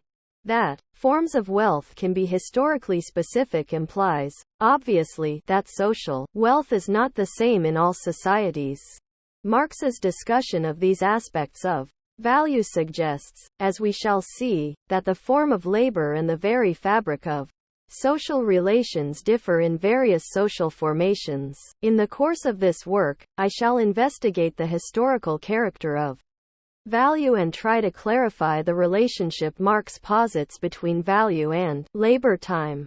To jump ahead for a moment, many arguments regarding Marx's analysis of the uniqueness of labor as the source of value do not acknowledge his distinction between real wealth, or material wealth, and value. Marx's labor theory of value, however, is not a theory of the unique properties of labor in general, but is an analysis of the historical specificity of value as a form of wealth, and of the labor that supposedly constitutes it. Consequently, it is irrelevant to Marx's endeavor to argue for or against his theory of value as if it were intended to be a labor theory of transhistorical wealth, that is, as if Marx had written a political economy rather than a critique of political economy. This is not to say, of course, that the interpretation of Marx's category of value as a historically specific category proves his analysis of modern society to be correct, but it does require that Marx's analysis be considered in its own historically determinate terms and not as if it were a transhistorical theory of political economy of the sort he severely criticized. Value, within the framework of Marx's analysis, is a critical category that reveals the historical specificity of the forms of wealth and production, characteristic of capitalism. The paragraph quoted above shows that, according to Marx, the form of production based on value develops in a way that points to the possible historical negation of value itself. In an analysis that seems quite relevant to contemporary conditions, Marx argues that, in the course of the development of capitalist industrial production, value becomes less and less adequate as a measure of the real wealth produced. He contrasts value, a form of wealth bound to human labor time expenditure, to the gigantic wealth-producing potential of modern science and technology. Value becomes anachronistic in terms of the potential of the system of production to which it gives rise. The realization of that potential would entail the abolition of value. This historical possibility does not, however, mean merely that ever greater masses of goods could be turned out on the basis of the existing industrial mode of production, and that they could be distributed more equitably. The logic of the growing contradiction between real wealth and value, which points to the possibility of the former superseding the latter as the determining form of social wealth, also implies the possibility of a different process of production, one based upon a newer, emancipatory structure of social labor. Labor no longer appears so much to be included within the production process.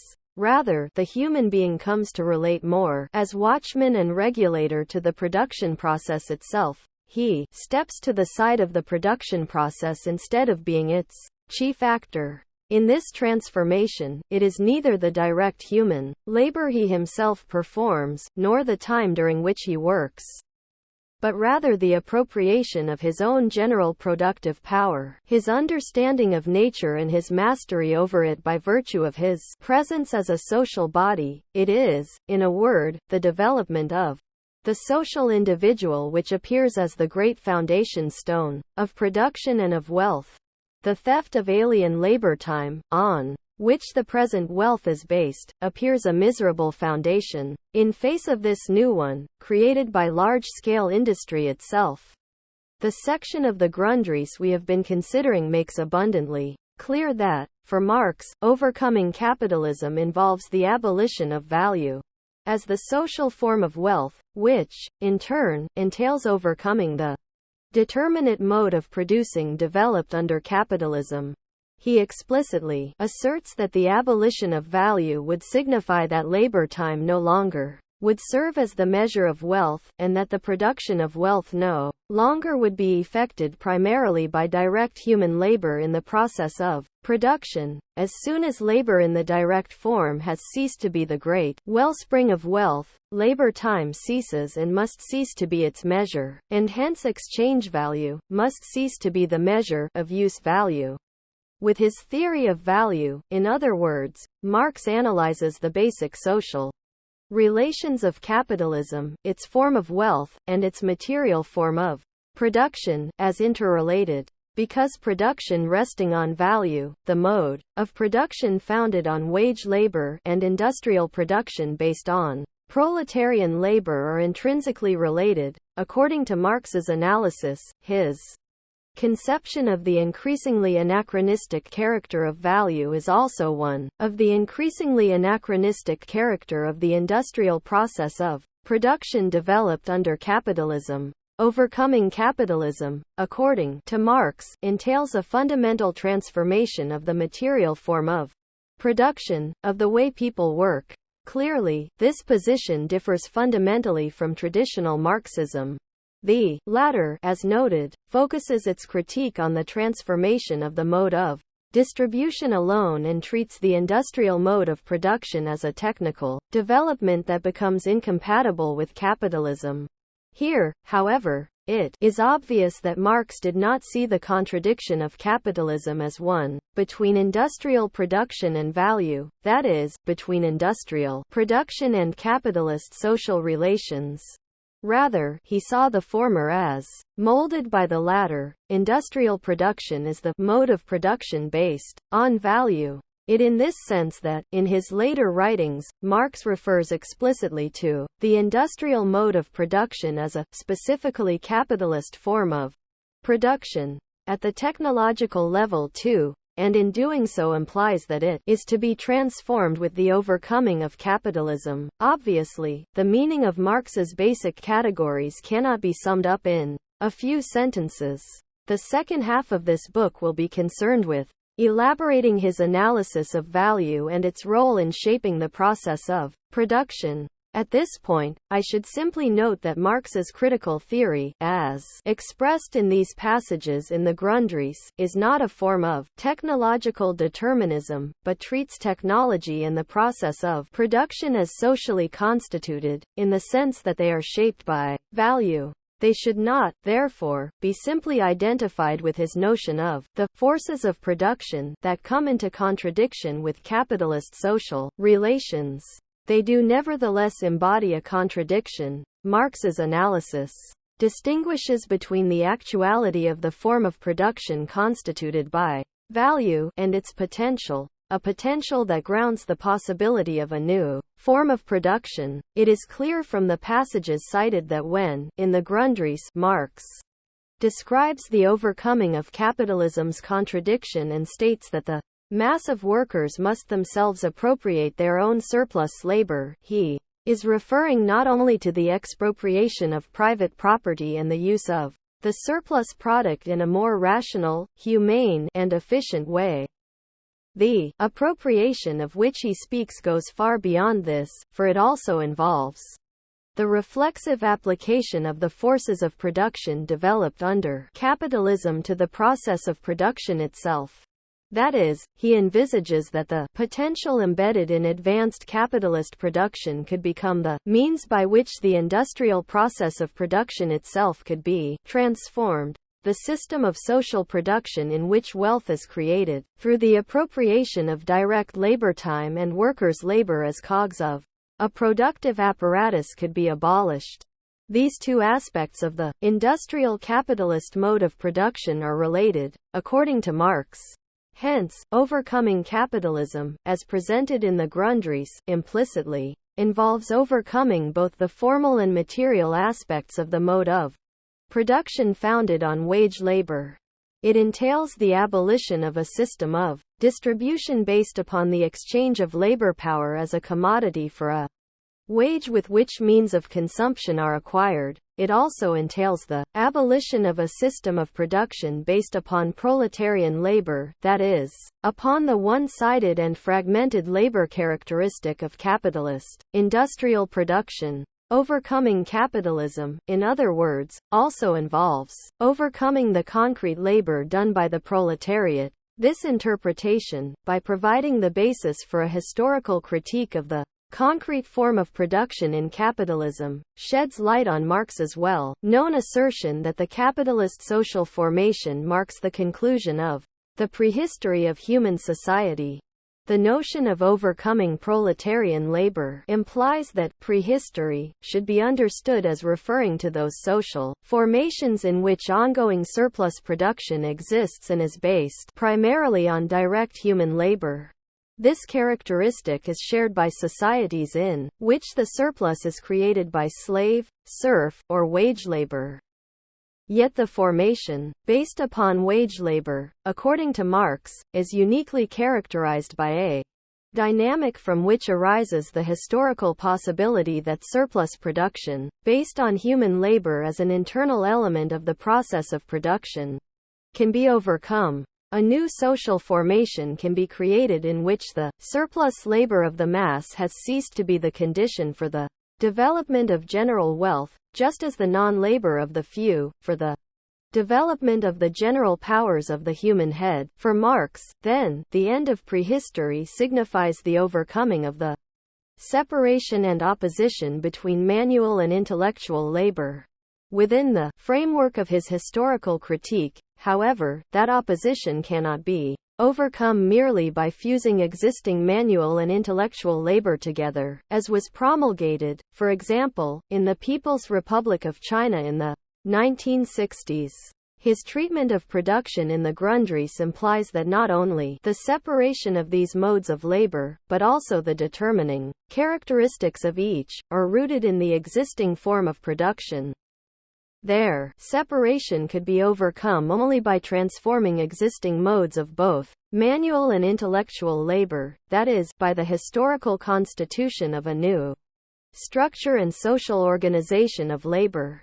Such a new structure becomes possible, according to Marx's analysis, when surplus production no longer is necessarily based primarily on direct human labor, capitalism, labor, and domination. Marx's social theory, as opposed to a traditional Marxist position, thus entails a critical analysis of the form of production developed under capitalism and of the possibility of its radical transformation. It clearly does not involve the productivist glorification of that form. That Marx treats value as a historically determinate category of a specific mode of production, and not as one of distribution alone, suggests, and this is crucial, that the labor which constitutes value should not be identified with labor as it may exist transhistorically. Rather, it is a historically specific form that would be abolished, not realized, with the overcoming of capitalism. Marx's conception of the historical specificity of labor in capitalism requires a fundamental reinterpretation of his understanding of the social relations that characterize that society. Those relations are, according to Marx, constituted by labor itself and, consequently, have a peculiar, quasi-objective character. They cannot be grasped fully in terms of class relations. The differences between the categorial and the class-centered interpretations of the fundamental social relations of capitalism are considerable. The former is a critique of labor in capitalism, the latter a critique of capitalism from the standpoint of labor. These imply very different conceptions of the determining mode of domination in capitalism and, hence, of the nature of its overcoming. The consequences of these differences will become clearer as I analyze more closely Marx's discussion of how the specific character of labor in capitalism constitutes its basic social relations, and how it underlies both the specificity of value as a form of wealth and the nature of the industrial mode of producing. The specific character of labor also, to jump ahead for a moment, constitutes the basis for a historically specific, abstract, and impersonal form of social domination. In Marx's analysis, social domination in capitalism does not, on its most fundamental level, consist in the domination of people by other people, but in the domination of people by abstract social structures that people themselves constitute. Marx sought to grasp this form of abstract, structural domination, which encompasses, and extends beyond, class domination, with his categories of the commodity and capital. This abstract domination not only determines the goal of production in capitalism, according to Marx, but its material form as well. Within the framework of Marx's analysis, the form of social domination that characterizes capitalism is not ultimately a function of private property, of the ownership by the capitalists of the surplus product and the means of production. Rather, it is grounded in the value form of wealth itself, a form of social wealth that confronts living labor, the workers, as a structurally alien and dominant power. I shall try to show how, for Marx, this opposition between social wealth and people is based on the unique character of labor in capitalist society. According to Marx, the process by which labor in capitalism constitutes abstract social structures that dominate people is what induces a rapid historical development in the productive power and knowledge of humanity. Yet it does so by fragmenting social labor, that is, at the expense of narrowing and emptying the particular individual. Marx argues that value-based production creates enormous possibilities of wealth, but only by positing an individual's entire time as labor time, which results in his degradation therefore to mere worker. Under capitalism the power and knowledge of humanity is increased greatly, but in an alienated form that oppresses people and tends to destroy nature. A central hallmark of capitalism, then, is that people do not really control their own productive activity or what they produce but ultimately are dominated by the results of that activity. This form of domination is expressed as an opposition between individuals and society, which is constituted as an abstract structure. Marx's analysis of this form of domination is an attempt to ground and explain what, in his early writings, he referred to as alienation.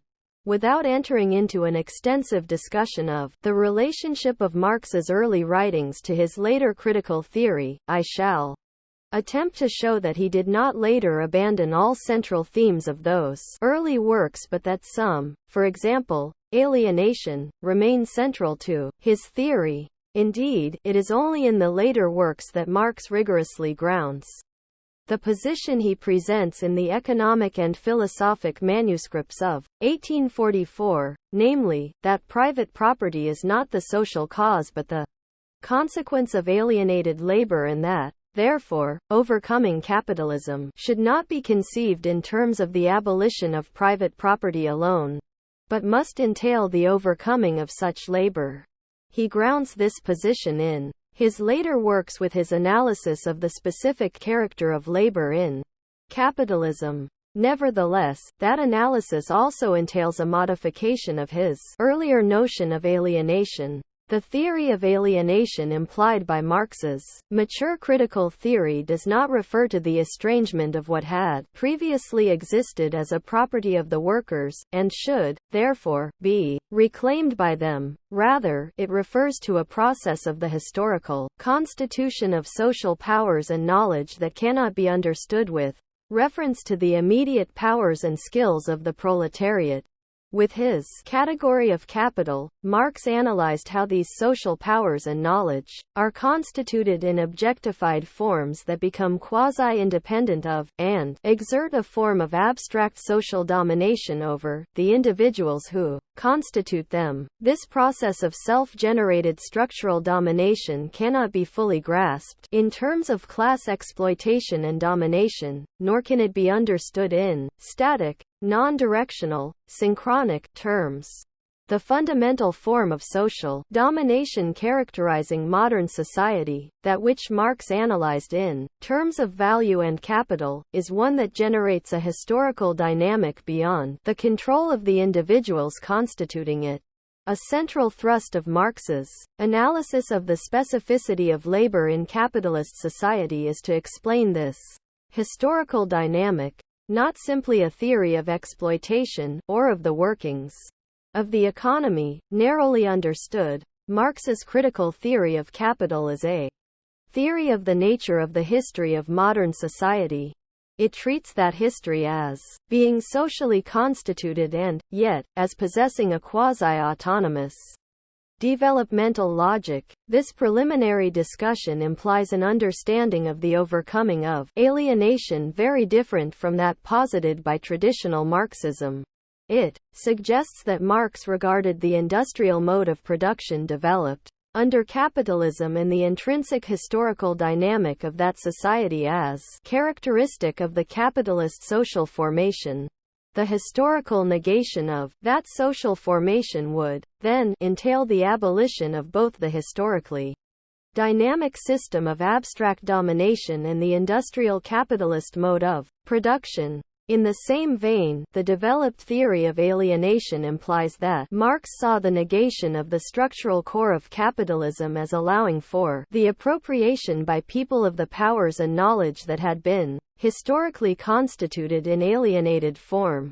Such appropriation would entail the material transcendence of the earlier split between the narrowed and impoverished individual and the alienated general productive knowledge of society by an incorporation of the latter into the former.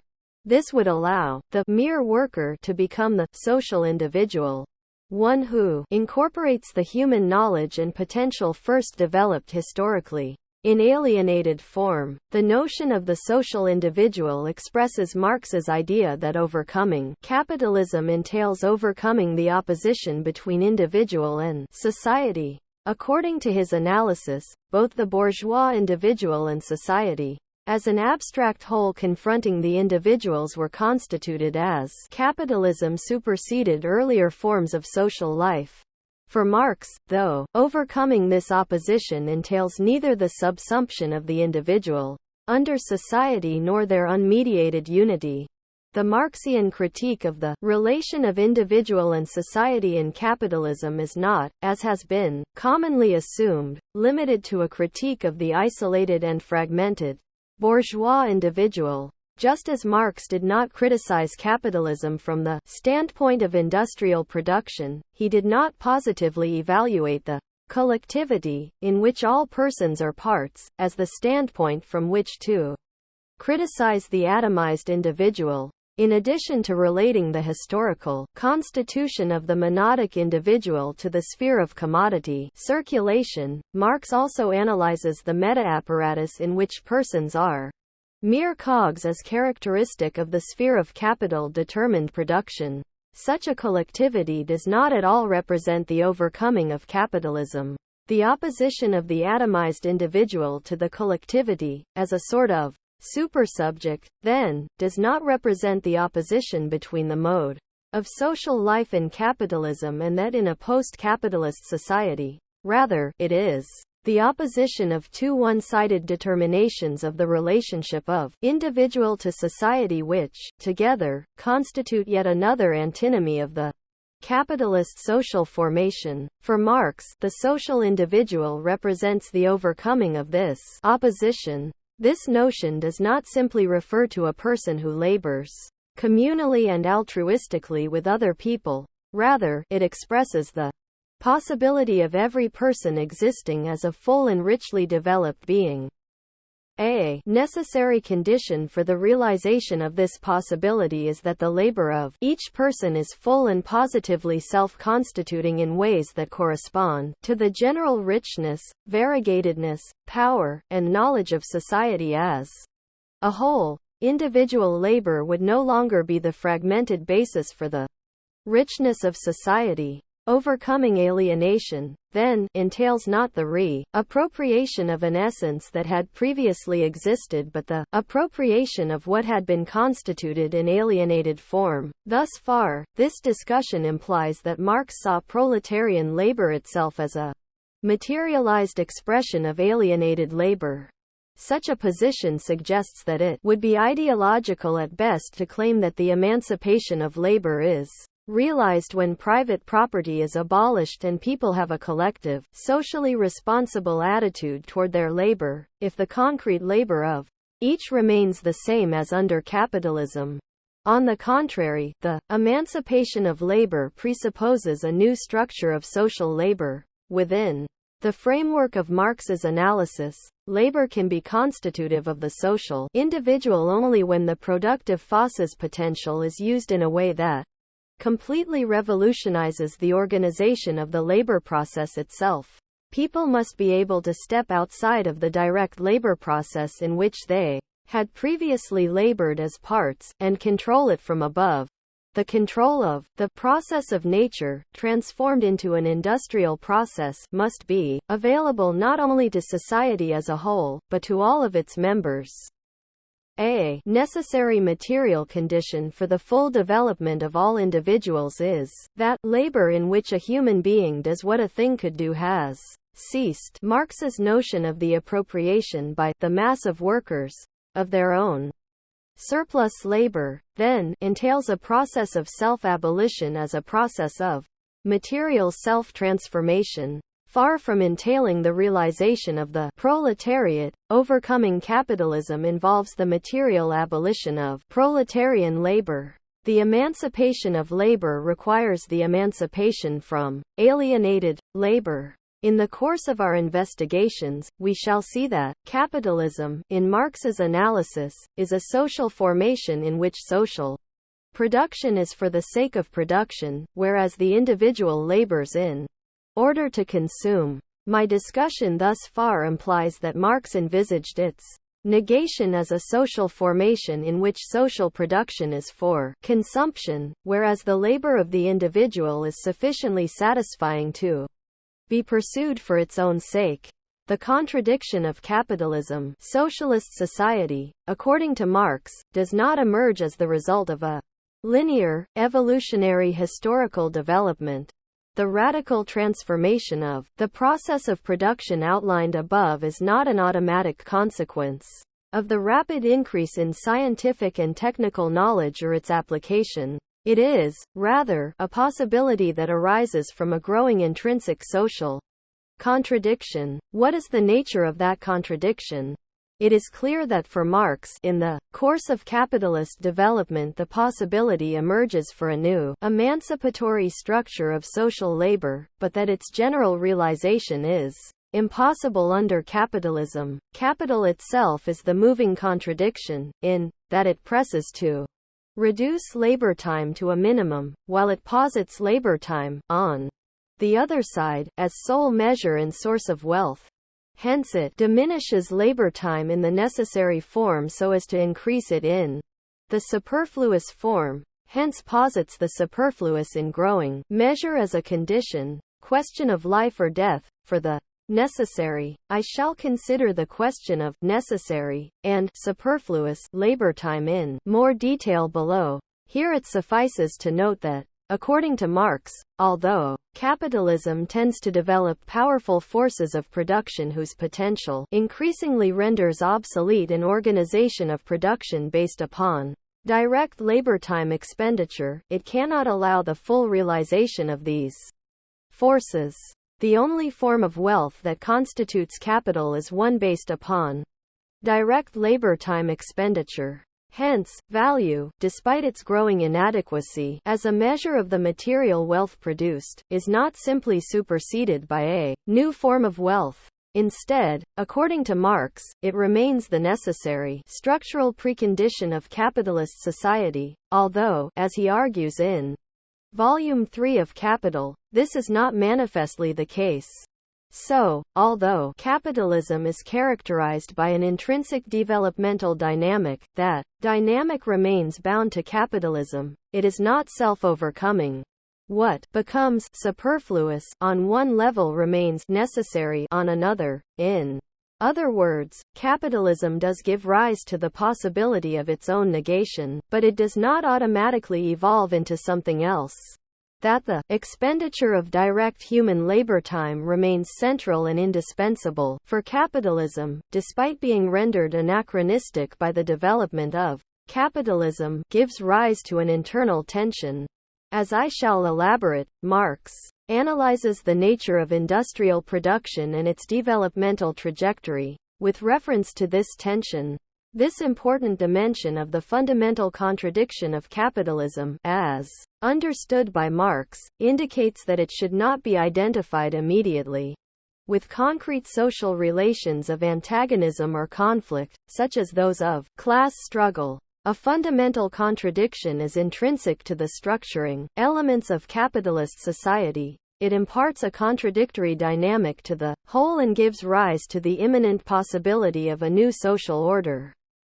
The passages quoted indicate, further, that Marx's notion of the structural contradiction between the forces and relations of production should not be interpreted in the traditional way, wherein relations of production are understood only in terms of the mode of distribution, and the forces of production are identified with the industrial mode of production, seen as a purely technical process. Within such an interpretation, the results of liberating those forces from their relational fetters would presumably be an acceleration of the dynamic of production, based on the same concrete form of the process of production and of the structure of labor. Yet, the passages of the Grundrisse discussed above suggest that Marx treats the industrial mode of production and the historical dynamic of capitalism as characteristic features of capitalist society, and not as historical developments pointing beyond, but inhibited by, capitalist relations. His understanding of the contradiction of capitalism seems not to refer most essentially to a contradiction between private appropriation and socialized production, but to a contradiction within the sphere of production itself, whereby that sphere includes the immediate process of production and the structure of social relations constituted by labor in capitalism.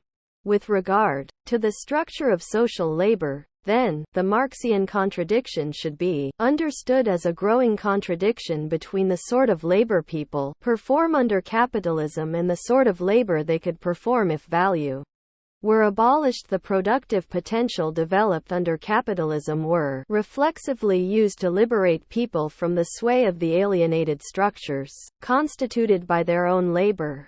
In the course of this work, I shall show how Marx grounds this contradiction in the fundamental structuring and social form of capitalism, that is, the commodity, and shall elaborate as well how, for Marx, freeing the forces of production from the fetters of the relations of production requires the abolition of both value and the specific character of labor in capitalism. This would entail the negation of the intrinsic historical logic, as well as of the industrial mode of production characteristic of the capitalist social formation. This preliminary exposition of Marx's notion of alienation and of the contradiction of capitalism indicates that his analysis seeks to grasp the course of capitalist development as a double-sided development of enrichment and impoverishment. It implies that this development cannot be understood adequately in a one-dimensional fashion, either as the progress of knowledge and happiness, or as the progress of domination and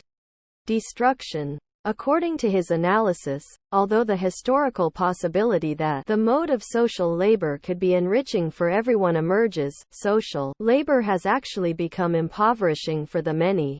The rapid increase in scientific and technical knowledge under capitalism does not, therefore, signify linear progress toward emancipation. According to Marx's analysis of the commodity and capital, such increased knowledge, itself socially constituted, has led to the fragmentation and emptying of individual labor, and to the increasing control of humanity by the results of its objectifying activity. yet it has also increased the possibility that labor could be individually enriching and that humanity could exert greater control over its fate. This double-sided development is rooted in the alienated structures of capitalist society and can be overcome. Marx's dialectical analysis, then, should not in any way be identified with the positivist faith in linear, scientific progress and in social progress, or in the correlation of the two. Marx's analysis thus implies a notion of overcoming capitalism that entails neither uncritically affirming industrial production as the condition of human progress nor romantically rejecting technological progress per se, by indicating that the potential of the system of production developed under capitalism could be used to transform that system itself. Marx's analysis overcomes the opposition of these stances and shows that each takes one moment of a more complex historical development to be the whole. That is, Marx's approach grasps the opposition of the faith in linear progress and its romantic rejection as expressing a historical antinomy which, in both of its terms, is characteristic of the capitalist epoch. More generally, his critical theory argues for neither simply retaining nor for abolishing what was constituted historically in capitalism. Rather, his theory points to the possibility that what was constituted in alienated form be appropriated and, thereby, fundamentally transformed. Social movements, subjectivity, and historical analysis. This interpretation of Marx's analysis of capitalism and of the nature of its fundamental contradiction recasts the problem of the relation of social class, social movements, and the possibility of overcoming capitalism by contravening analyses in which the industrial mode of production is seen as fundamentally in tension with capitalism. This approach rejects the idea that the proletariat represents a social counterprinciple to capitalism. According to Marx, manifestations of class struggle between the representatives of capital and the workers over working time issues or the relationship of wages and profits, for example, are structurally intrinsic to capitalism. Hence an important constitutive element of the dynamic of that system. Nevertheless, his analysis of value necessarily implies that the basis of capital is and remains proletarian labor. That labor, then, is not the basis of the potential negation of the capitalist social formation. The contradiction of capitalism presented in the Grundrisse is not between proletarian labor and capitalism, but between proletarian labor, that is, the existent structure of labor, and the possibility of another mode of production. The critique, presented in this work of socialism conceived as a more efficient, humane, and just way of administering the industrial mode of production that arose under capitalism is thus a critique as well of the notion of the proletariat as the revolutionary subject, in the sense of a social agent that both constitutes history and realizes itself in socialism. This implies that there is no linear continuum between the demands and conceptions of the working class historically constituting and asserting itself, and the needs, demands, and conceptions that point beyond capitalism. The latter, which might include a need for self-fulfilling activity, for example, would not be limited to the sphere of consumption and to issues of distributive justice, but would call into question the nature of work and the structure of objective constraints that characterize capitalism. This suggests that a critical theory of capitalism and of its possible overcoming must entail a theory of the social constitution of such needs and forms of consciousness, one able to address qualitative, historical transformations in subjectivity and to understand social movements in those terms. Such an approach could shed new light on Marx's notion of the self-abolition of the proletariat, and could be useful in analyzing the new social movements of the past 2 decades. The categories of Marx's critical theory, when interpreted as categories of structured forms of practice that are determinations of both social objectivity and subjectivity, rather than as categories of social objectivity alone, much less as economic categories, can provide the basis for such a historical theory of subjectivity. In such a reading, the analysis of the dynamic character of capitalism is also, potentially, an analysis of the historical transformations of subjectivity. If, moreover, the social forms that structure capitalist society can be shown to be contradictory, it becomes possible to treat critical and oppositional consciousness as being socially constituted. This interpretation of the Marxian contradiction as being both objective and subjective should not, however, be taken as implying that oppositional consciousness will necessarily emerge, much less that emancipation will automatically be achieved. My concern here is not with the theoretical level of probability, for example, the probability that such consciousness will emerge. Rather, I am considering the level of possibility. That is to say, the more fundamental formulation of an approach to the problem of the social constitution of subjectivity, including the possibility of critical or oppositional consciousness. The notion of contradiction allows for a theory that grounds the possibility of such consciousness socially. If capitalist society is not thought of as a unitary whole and its social forms are not considered one-dimensional, one can analyze critical and oppositional forms of consciousness as socially constituted possibilities.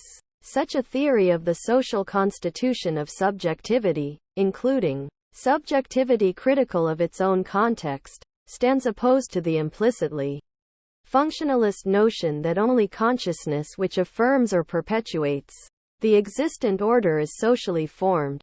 It opposes as well the notion, covertly related to the first, that the possibility of critical, oppositional, or revolutionary consciousness must be rooted ontologically or transcendentally, or, at the very least, in elements of social life that purportedly are non-capitalist. The approach I shall outline does not deny the existence or importance of residual, non-capitalist tendencies, which may introduce some heterogeneity into the dominant order and promote critical distance to it, but it does provide the basis for a critique of those theoretical attempts that focus exclusively on such tendencies because they consider capitalism to be a unitary whole, whereas such approaches to the problem of resistance and opposition conceive of capitalist society only as reified and deforming, and treat critical thought and practices as historically indeterminate. The analysis of capitalism as a contradictory society seeks to indicate that the possibilities for critical distance and heterogeneity are generated socially from within the framework of capitalism itself. It lays the groundwork for a historical theory of subjectivity, including oppositional forms of subjectivity, that, in my judgment, is much more powerful than theoretical efforts that presuppose a simple antagonism between the existing social order and critical forms of subjectivity and practices. Such an approach allows one to investigate the relation of various critical conceptions and practices to their historical context, in terms of the constitution of such conceptions and practices, as well as in terms of their possible historical effects, and thereby allows one to consider the role such oppositional subjectivity and practices might play in relation to the possible determinate negation of capitalism. In short, such an approach allows one to analyze the possibility that the existing order might be transformed. Seeing capitalism as contradictory in these terms allows for a social critique that is self-reflexively consistent and understands itself with reference to its context. This approach allows one to analyze the intrinsic relation, however mediated, between critical theory and the emergence of capital negating needs and oppositional forms of consciousness on a popular level. Such a reflexive social theory of subjectivity contrasts sharply with those critiques that cannot ground the possibility of fundamentally oppositional consciousness in the existing order, or do so only objectivistically, implicitly positing a privileged position for critical thinkers whose knowledge inexplicably has escaped social deformation. Such approaches fall back into the antinomies of Enlightenment materialism, already criticized by Marx in his Theses on Feuerbach, whereby a population is divided into the many, who are socially determined, and the critical few, who, for some reason, are not. They implicitly represent an epistemologically inconsistent mode of social critique that cannot account for its own existence and must present itself in the form of tragic stance or avant-garde pedagogy. Some present-day implications. At this point I would like briefly to indicate some further implications of the interpretation of Marx's critical theory, based on the Grundrisse, that I have begun to outline. Focusing on the historically specific form of labor in capitalism lays the groundwork for a concept of capital and an understanding of the dynamic of the capitalist social formation that do not depend essentially on the market-mediated mode of distribution. In other words, it allows for an analysis of capitalism that is not bound to its 19th-century forms. Such an approach could provide the basis for analyzing as capitalist the nature and dynamic of modern society in a period when state institutions and other large bureaucratic organizations have become significant, sometimes primary, agents of social regulation and distribution. It could also serve as the point of departure for understanding current global social and economic transformations as transformations of capitalism. Focusing on the critique of production, moreover, allows one to recover Marx's notion of socialism as a post-capitalist form of social life. I have argued that the historical relationship of socialism to capitalism, for Marx, is not simply a question of the historical preconditions for the abolition of private ownership of the means of production and the replacement of the market by planning. This relationship should also be conceived in terms of the growing possibility that the historically specific role of labor in capitalism could be superseded by another form of social mediation. This possibility, according to Marx, is grounded in an increasing tension generated by capitalist development between value and real wealth. This tension points to the possible systemic abolition of value and, hence, of abstract domination, of the abstract necessity of a particular form of growth, and of direct human labor as an internal element of production. The material foundation of a classless society, according to Marx's exposition in the Grundrisse, is a form of production in which the surplus product no longer is created primarily by direct human labor. According to this approach, the crucial question of socialism is not whether a capitalist class exists but whether a proletariat still exists. Critical theories of capitalism that deal only with overcoming the bourgeois mode of distribution cannot fully grasp this dimension of capitalism and, worse, can veil the fact that overcoming class society entails overcoming the foundation of the mode of production. Thus, one variant of traditional Marxism became an ideology of legitimation for those social forms, the actually existing socialist countries, in which the liberal bourgeois mode of distribution was abolished but the capital-determined mode of production was not, and the abolition of the former served ideologically to veil the existence of the latter. Marx's notion of a post-capitalist society, then, must be distinguished from state-directed modes of capital accumulation. The interpretation outlined above, with its emphasis on the specific form of labor as constituting capital, is consonant with a historical analysis of the rise of the actually existing socialist countries in terms of the interrelation between the development of industrial capitalism in the metropolitan centers of the world economy and the increasing role of the state in peripheral countries. It could be argued that, for a phase of global capitalist development, the state served to effect the creation of total capital nationally.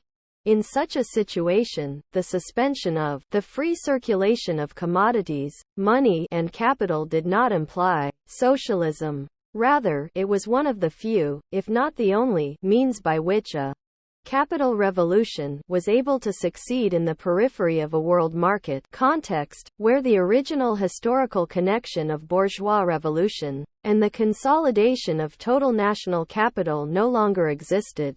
The result, however, was not, and could not have been, post-capitalist society. Capital-determined society is not simply a function of the market and private property. It cannot be reduced sociologically to the domination of the bourgeoisie. Clearly, considering statist organizations of modern society in terms of the development of the capitalist social formation, rather than as the negation of capitalism, also recasts the problem of post-capitalist democracy. This analysis grounds a mode of abstract compulsions and constraints, historically specific to capitalism, in the social forms of value and capital. That the social relations expressed by these categories are not fully identical with the market and private property implies that those compulsions could continue to exist in the absence of bourgeois relations of distribution. If this is so, the question of post-capitalist democracy cannot be posed adequately in terms of an opposition between statist and non-statist conceptions of politics alone. Rather, one must consider a further critical dimension: the nature of the constraints imposed upon political decisions by the forms of value and capital. That is to say, the approach I shall begin to develop in this work suggests that post-capitalist democracy entails more than democratic political forms in the absence of private ownership of the means of production. It would require as well the abolition of the abstract social compulsions rooted in the social forms grasped by the Marxian categories. Such a reconstruction of the Marxian theory renders it more fruitful today, as a way of critically analyzing modern society. It is intended both as a critique of traditional Marxism and as an attempt to lay the groundwork for a critical social theory able to respond to the pessimistic analyses of such great social thinkers as Georg Simmel, Emil Durkheim, and Max Weber, each of whom identified and analyzed elements of the negative aspects of the development of modern society. For example, Simmel's examination of the growing gap between the richness of objective culture and the relative narrowness of individual, subjective culture, Durkheim's investigation of the increase in anomie with the supersession of mechanical by organic solidarity, and Weber's analysis of the rationalization of all spheres of social life. Writing during the transition from a more liberal form of capitalism to a more organized form, each maintained in his own way that a critical theory of capitalism, understood as a critique of private property and the market, cannot adequately grasp essential features of modern society, and each recognized that centrally important aspects of modern industrial social life are left untouched when only the mode of distribution and the relations of class power are transformed. For these thinkers, the supersession of capitalism by socialism, as envisioned by traditional Marxism, involved a non-essential transformation of the social formation, if not a heightening of its negative aspects. The reinterpretation of Marx's critical theory I present here is an attempt to meet the challenge posed by their various critiques of modern society by developing a broader and deeper theory of capitalism, one capable of encompassing those critiques. Such an approach, instead of considering various processes, such as the growth of a gap between objective and subjective culture, or the increasing instrumental rationalization of modern life as necessary and irreversible results of a fate-like development, would allow one to ground such processes socially in historically determinate forms of social practice, and to grasp their developmental trajectory as nonlinear and transformable. This reinterpretation of Marx also entails, as noted, a socio-historical theory of subjectivity, on the basis of which one could develop a powerful approach to the Weberian problematic of modernity and rationalization, while according importance to the forms of those that were crucial to the development of capitalism, and to the ongoing processes of differentiation and rationalization. Such an approach could also address that thought and those processes themselves in terms of the forms of social life expressed by the Marxian categories. Finally, we shall also see that Marx's theory of the constitution of the social structures and historical dynamic of modern society by historically determinate forms of practice can be read as a sophisticated theory of the sort proposed recently by Pierre Bourdieu. That is, as a theory of the mutually constituting relationship between social structure and everyday forms of practice and thought. Such a theory would be able to overcome the currently widespread antinomy of functionalism and methodological individualism, neither of which is capable of relating intrinsically the objective and subjective dimensions of social life. Most important, though, a theory of the socially constituted character of the structures and the historical processes of capitalism is also a theory of their possible overcoming. This overcoming can be conceived in terms of the dialectical reversal outlined above, as the subjective appropriation of objective culture and its transformation, made possible by the overcoming of the structure of abstract social compulsion which is rooted ultimately in alienated labor. The difference between capitalism, defined thus, and its possible historical negation could, then, justifiably be treated as that between one social formation and another. 2. Presuppositions of traditional Marxism, value and labor. The approach I have begun to outline represents a fundamentally different sort of critical theory than the traditional Marxist critique of capitalism. It calls into question the traditional understanding of the nature of capitalism, and its basic contradiction between the forces and the relations of production, as well as the traditional conception of socialism and the historical role of the working class. This approach does not merely supplement the traditional view of capitalism, that is, the primary emphasis on the market and private property, with a critique of the form of production. Rather, it reconceptualizes the nature of capitalist society itself on the basis of an interpretation of Marx's theory as a historically specific critical theory of modern, capitalist society, one that rests upon a critique of labor, of the form of mediation and of the mode of producing in that society. Such an approach, suggested by the reading of the Grundrisse outlined above, entails a critique of the basic assumptions of traditional Marxist interpretations, and implies the need for a fundamental reinterpretation of the central categories of Marx's mature critical theory. In order to elucidate the various dimensions of such a categorical reinterpretation, I shall begin by analyzing more closely the presuppositions of the traditional Marxist critique.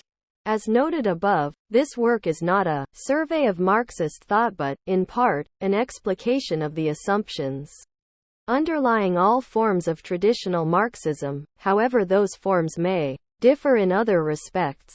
This investigation will make clear that the approach presented in this work and that of traditional Marxism are fundamentally different forms of social critique, the latter a critique of capitalism from the standpoint of labor, and the former a critique of the historically determinate character of labor in capitalism as constituting that society. In the course of this examination, I will necessarily refer to Marxian categories, such as value, whose full meaning can only be developed in the second half of this work.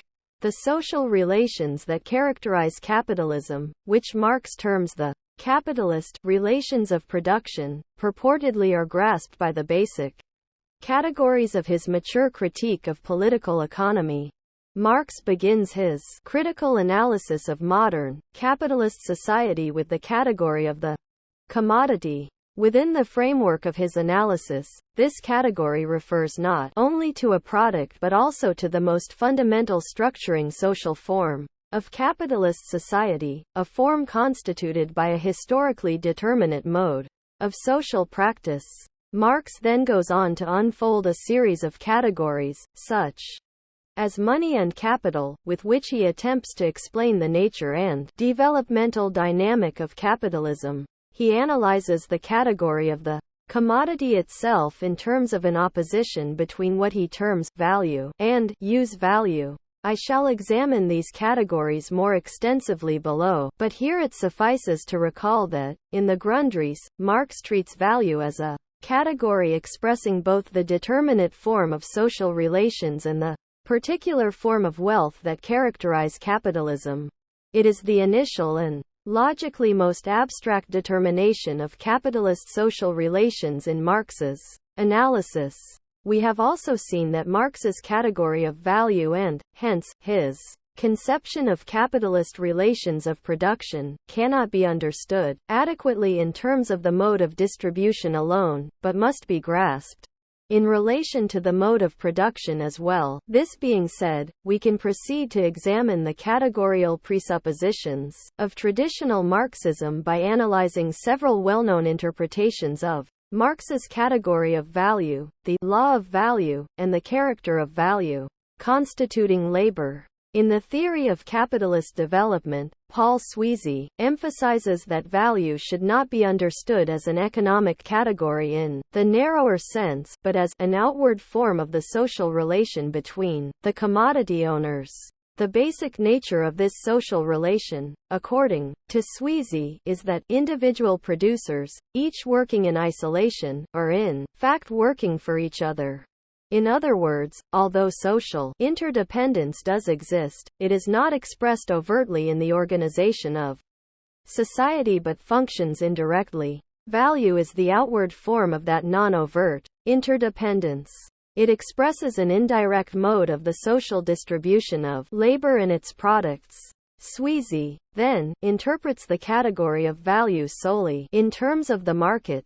Consequently, he describes the Marxian law of value as follows. What Marx called the law of value summarizes those forces at work in a commodity-producing society which regulate a. the exchange ratios among commodities, b. the quantity of each produced, and c. the allocation of the labor force to the various branches of production. According to this interpretation, the law of value is essentially a theory of general equilibrium. One of its primary functions is to make clear that in a commodity-producing society, in spite of the absence of centralized and coordinated decision-making, there is order and not simply chaos. The law of value, according to Sweezy, then, is an attempt to explain the workings of the self-regulating market, which implies that value is a category of distribution alone, an expression of the non-conscious, automatic, market-mediated mode of distribution in capitalism. It is not surprising, therefore, that Sweezy abstractly opposes value, as the principle of capitalism, to planning, as the principle of socialism. The mode by which distribution is effected is the essential critical focus of such an interpretation. It is undeniable that overcoming capitalism, for Marx, does involve overcoming an automatic mode of distribution. Nevertheless, the category of value cannot be adequately understood in terms of the mode of distribution alone. Marx analyzes not only how distribution is effected, but what is distributed as well.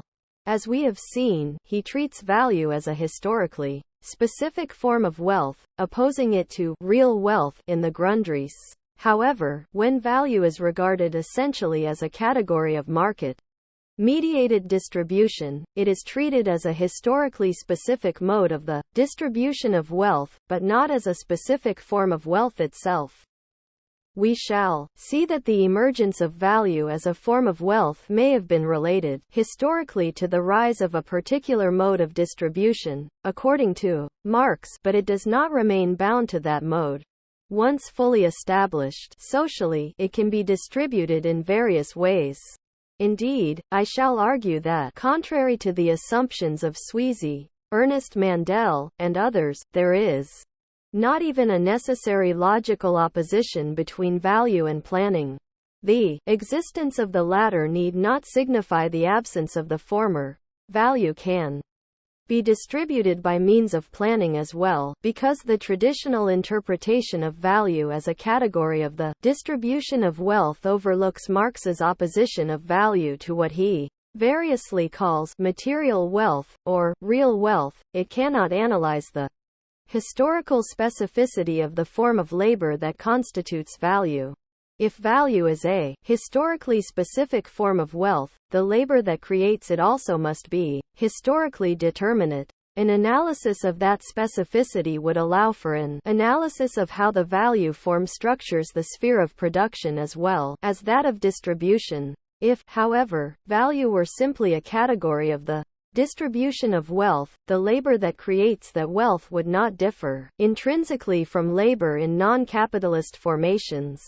The difference between them would be extrinsic, merely a matter of how they are coordinated socially. It should come as no surprise, therefore, that traditional attempts to specify the character of labor in capitalism do so in terms of this extrinsic difference.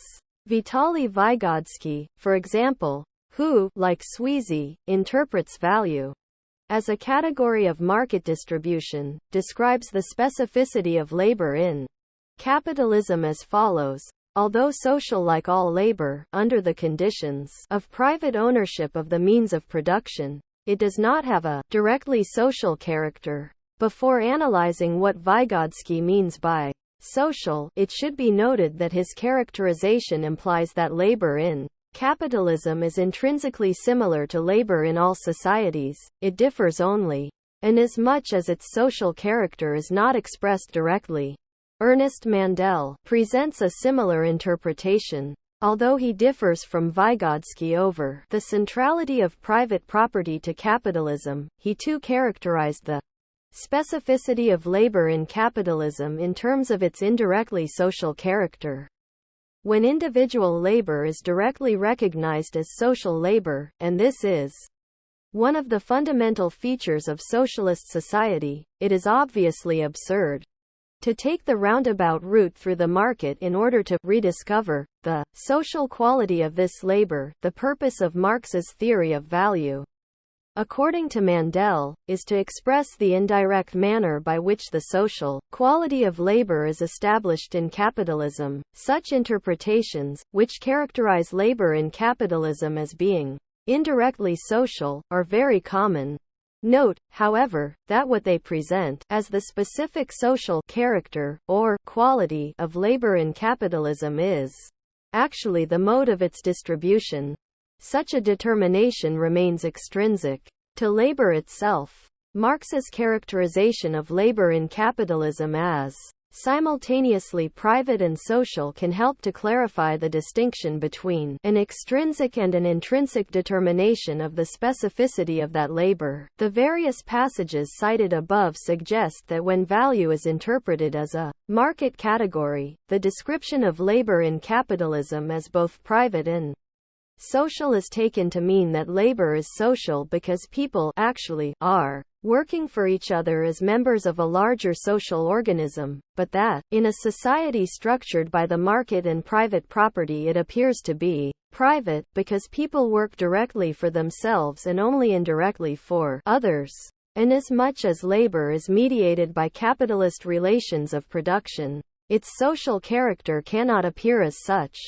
Social, in such a scheme, however, is simply that which is not private, that which purportedly pertains to the collectivity rather than to the individual. The specific nature of the social relations involved is not interrogated, nor is the opposition of social and private entailed by such a generic conception of the social. Such interpretations imply that overcoming capitalism would involve the supersession of a mediated form of social relations by a direct unmediated form. Labor could then realize its social character directly. This sort of critical analysis is a critique of the individuated, indirectly social character of labor in capitalism from the standpoint of its true, directly social, and totalizing character. It is, more generally, a critique of mediated social relations from the standpoint of unmediated, direct, social relations. Contrary to such interpretations, however, Marx's characterization of labor in capitalism as both private and social is not a critique of its private dimension from the standpoint of its social dimension. It refers not to the difference between the true, transhistorical essence of labor and its form of appearance in capitalism but, rather, to two moments of labor in capitalism itself. The labor which expresses itself in exchange value is presupposed as the labor of the isolated individual. It becomes social by assuming the form of its immediate opposite, the form of abstract generality. Marx's characterization here is part of his analysis of what he called the twofold, or double, character of commodity-determined labor. It is the labor of the isolated individual, and it assumes the form of abstract generality. As we shall see, Marx defines the latter form as directly or immediately social. Note that Marx's description of the dual character of labor in capitalism implies an approach very different from that based upon the undifferentiated notion of the social outlined above. His concern is to grasp the specificity of a particular form of social life. Far from treating the opposition of the social and the private as one between what is potentially non-capitalist and what is specific to capitalist society, he treats the opposition itself, and both of its terms, as peculiarly characteristic of labor in capitalism and of capitalist society itself. In other words, the opposition of private and directly social labor is of one-sided, terms that complement and depend on each other. This suggests that it is precisely labor in capitalism that has a directly social dimension, and that directly social labor exists only within a social framework marked by the existence of private labor as well. Contrary to the interpretation outlined above, Marx explicitly asserts that the immediately social character of labor in capitalist society is at the core of that society.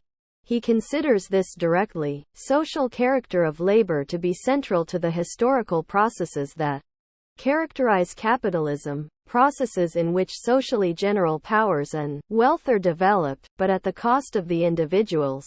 We have begun to uncover a remarkable opposition. According to interpretations of value as a market category, labor is directly social in all societies except in capitalism. Yet, according to Marx, it is only in capitalism that labor also has a directly social dimension.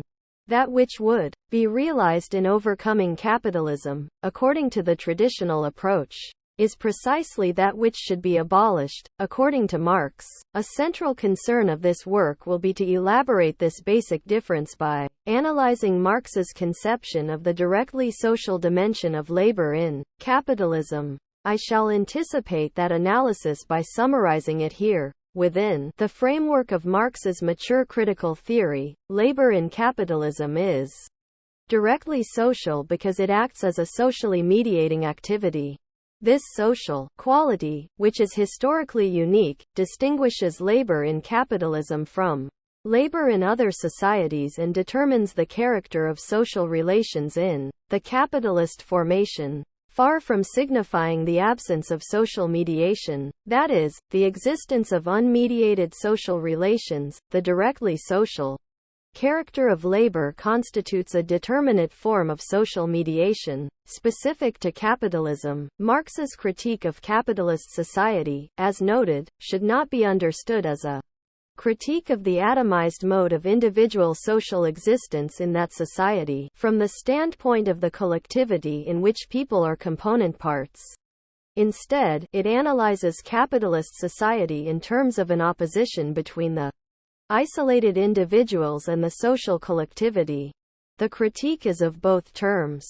It maintains that they are structurally related and that they form an opposition specific to capitalism. Marx's critical analysis of this opposition is undertaken from the standpoint of the historical possibility of its overcoming, a standpoint represented by Marx's notion of the social individual. By the same token, we now see that the Marxian critique of labor in capitalism is not one of the private character of labor from the standpoint of directly social labor. Rather, it is a critique of private labor and immediately social labor as complementary, as one-sided terms of an elemental opposition that characterizes capitalist society. This interpretation of Marx suggests that it is inadequate to conceive of social relations, that is, forms of social interdependence, as being either direct or indirect. Marx's critique is of the nature of social mediation in capitalism, not of the mere circumstance that social relations are mediated.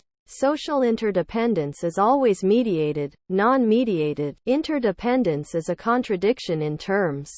What characterizes a society is the specific character of that mediation, of its social relations. Marx's analysis is a critique of labor-mediated social relations from the standpoint of the historically emergent possibility of other social and political mediations. As such, it is a critical theory of forms of social mediation, not a critique of mediation from the standpoint of immediacy.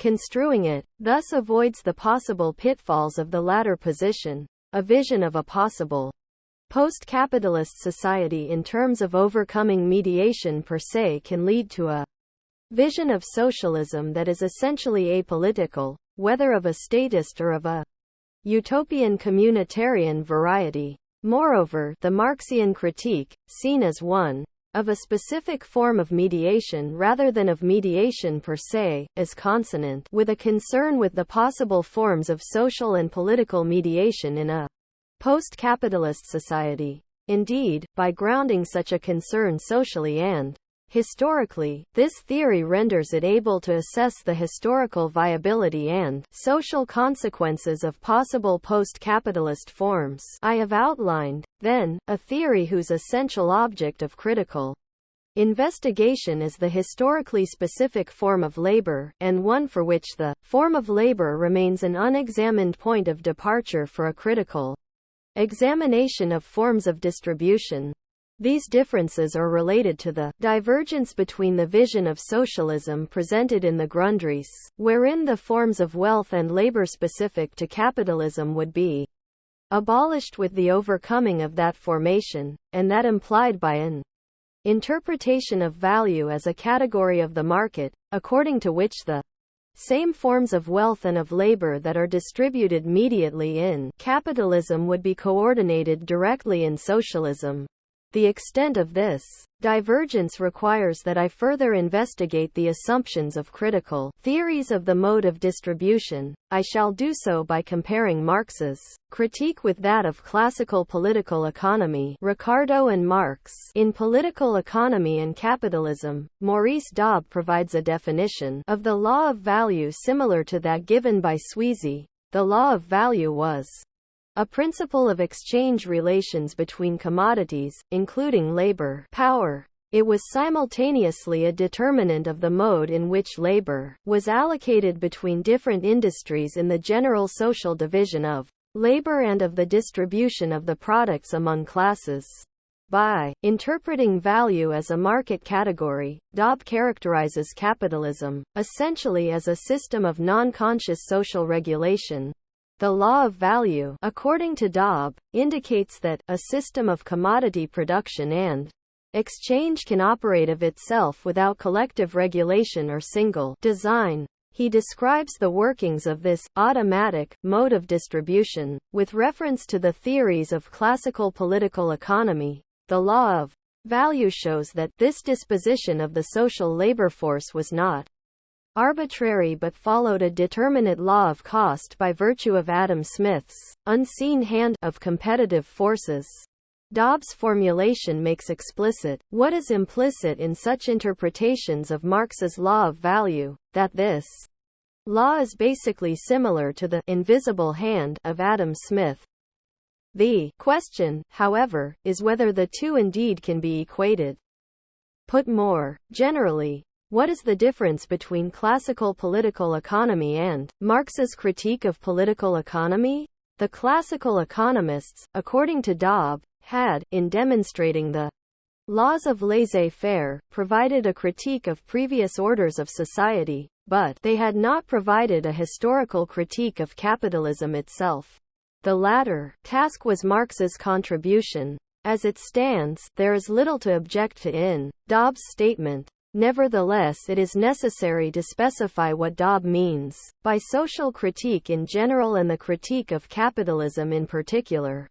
According to Dobbs, the critical thrust of political economy was to indicate that regulation of society by the state, though considered essential under mercantilism, was unnecessary. Furthermore, by showing that the relationships controlling the behavior of exchange values are relationships among people as producers, political economy became primarily a theory of production. It implied that a consuming class, which bore no active relation to the production of commodities, played no positive economic role in society. Thus the Ricardians, for example, could use the theory to attack the landed interests since, in their view, the only active factors in production are labor and capital, but not land rent. Dobbs' notion of social critique, in other words, is a critique of non-productive social groupings from the standpoint of productiveness. Marx's historical critique of capitalism, according to Dobbs, involved taking the classical theory of value and, by refining it, turning it against the bourgeoisie. Marx, he argues, went beyond the Ricardians by showing that profit could not be explained with reference to any inherent property of capital, and that only labor was productive. At the crux of Marx's argument is the concept of surplus value. He proceeded from an analysis of the class structure of capitalist society, in which the members of one major class have no property and are thus compelled to sell their labor power in order to survive, and then showed that the value of labor power as a commodity, the amount necessary for its reproduction, is less than the value that labor in action produces. The difference between the two constitutes the surplus value that is appropriated by the capitalists. In locating the difference between Marx's analysis and classical political economy in the theory of surplus value, Dobbs assumes that they share substantially identical theories of value and of the law of value. Thus, he claims that Marx took over the theory of value from classical political economy and developed it further by showing profit to be a function of labor alone. Consequently, the essential difference between Marx and classical political economy lay in the theory of surplus value.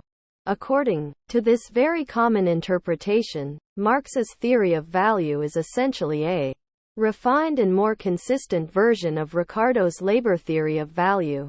His law of value, therefore, also has a similar function, to explain the workings of the laissez-faire mode of distribution in terms of labor. However, Dobbs himself points out that although the category of value and the law of value developed by classical political economy provide a critique of earlier orders of society, they do not, in and of themselves, provide the basis for a historical critique of capitalism. The implication of such a position, then, is that Marx's critique of capitalism is not yet expressed by the categories with which he began his critique of political economy, categories such as the commodity, abstract labor, and value, that are developed on the initial logical level of his analysis. Rather, this level of his analysis is implicitly taken to be a prolegomenon to a critique. It presumably only prepares the ground for the real critique, which begins with the introduction of the category of surplus value. The question of whether the initial categories of the Marxian analysis express a critique of capitalism is related to the question of whether they ground theoretically the historical dynamic characteristic of that society. According to Oscar Lange, for example, the real superiority of Marxian economics is in the field of explaining and anticipating a process of economic evolution. Yet, proceeding from an interpretation of the law of value similar to that of Dobbs and Sweezy, Lange argues that the economic meaning of the labor theory of value is nothing but a static theory of economic equilibrium. As such, it is really applicable only to a pre-capitalist exchange economy of small independent producers and is incapable of explaining capitalist development. The real basis of Marx's analysis of the dynamic of capitalism, according to Lang, is an institutional datum, the division of the population into a class that owns the means of production and one that owns only its labor power. It is for this reason that capitalist profit can exist only in a progressive economy. Technical progress results from the needs of capitalists to prevent wages from rising so as to swallow profits. In other words, proceeding from the common interpretation of Marx's theory of value as being essentially similar to that of classical political economy, Lang argues that a gap exists between the static, specific economic concepts used by Marx and his definite specification of the institutional framework in which the economic process goes on in capitalist society. Only the latter can explain the historical dynamic of the social formation. The law of value, according to Lang, is a theory of equilibrium. As such, it has nothing to do with the developmental dynamics of capitalism. We have thus seen that if the Marxian theory of value is basically the same as that of classical political economy, it does not and cannot directly provide the basis for a historical critique of capitalism or for an explanation of its dynamic character. By implication, then, my reinterpretation must show that the basic Marxian categories developed on the initial logical level of his analysis are indeed critical of capitalism and do imply an immanent historical dynamic. According to the interpretations outlined above, Marx's labor theory of value demystifies, or defetishizes, capitalist society by revealing labor to be the true source of social wealth. That wealth is distributed automatically by the market and is appropriated by the capitalist class in a non-overt manner. The essential thrust of Marx's critique is, accordingly, to reveal beneath the appearance of the exchange of equivalents the existence of class exploitation. The market and private ownership of the means of production are considered to be the essential capitalist relations of production, which are expressed by the categories of value and surplus value. Social domination is treated as a function of class domination which, in turn, is rooted in private property in land and capital. Within this general framework, the categories of value and surplus value express how labor and its products are distributed in a market-based class society. They are not, however, interpreted as categories of particular forms of wealth and labor. What is the basis of such a critique of the bourgeois mode of distribution and appropriation? It is, in Dobbs' terms, a theory of production. As we have seen, Dobbs considers such a theory to be one that, by identifying those classes which truly contribute productively to economic society, provides a basis for calling into question the role of non-productive classes. Classical political economy, at least in the Ricardian form, showed that the class of large landowners was not productive. Marx, in developing the theory of surplus value, did the same with the bourgeoisie. It should be noted, and this is crucial, that such a position implies that the character of Marx's critique of capitalism is basically identical to that of the bourgeois critique of previous orders of society. The critique in both cases is of social relations from the standpoint of labor. But if labor is the standpoint of the critique, it is not and cannot be its object. What Dobbs calls a theory of production entails a critique not of production but of the mode of distribution, and is so based upon an analysis of the true productive source of wealth, labor. At this point, one can ask whether the Marxian critique is indeed fundamentally similar in structure to that of classical political economy. As we have seen, this understanding presupposes that Marx's theory of value is the same as that of political economy. Hence, his critique of capitalism is not yet expressed by the initial logical level of his analysis. Marx's critique, seen thus, begins later in the exposition of his theory in Capital, namely, with his distinction between the categories of labor and labor power and, relatedly, his argument that labor is the sole source of surplus value. In other words, his critique is taken to be one primarily concerned with demonstrating that exploitation is structurally intrinsic to capitalism. The presupposition that Marx's category of value is basically the same as Ricardo's implies further that their conceptions of the labor that constitutes value must also be basically identical.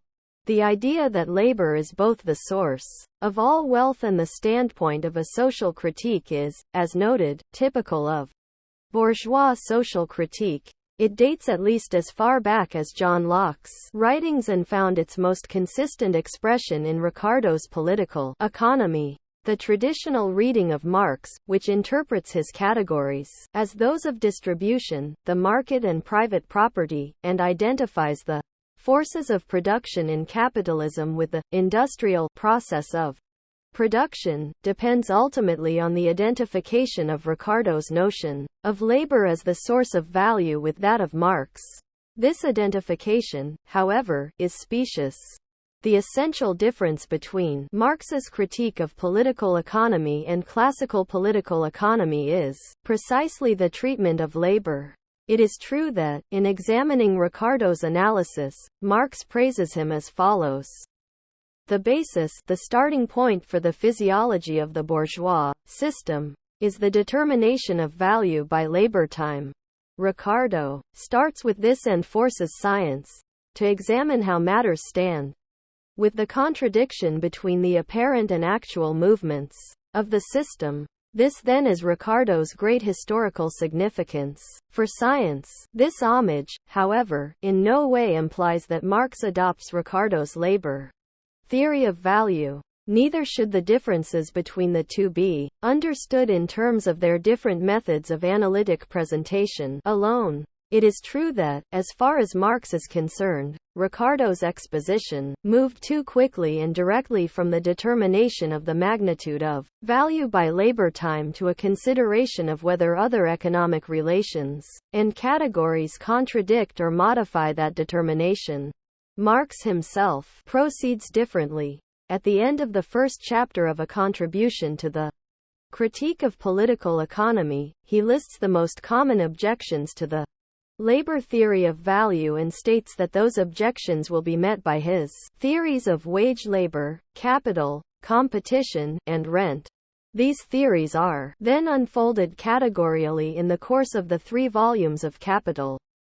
It would, nevertheless, be misleading to maintain, as Mandel does, that they represent Marx's own contribution to the development of economic theory, as if Marx had merely ironed out Ricardo's theory and had not developed a fundamental critique of it. The main difference between Ricardo and Marx is far more fundamental. Marx does not merely render the determination of exchange value by labor time more consistent.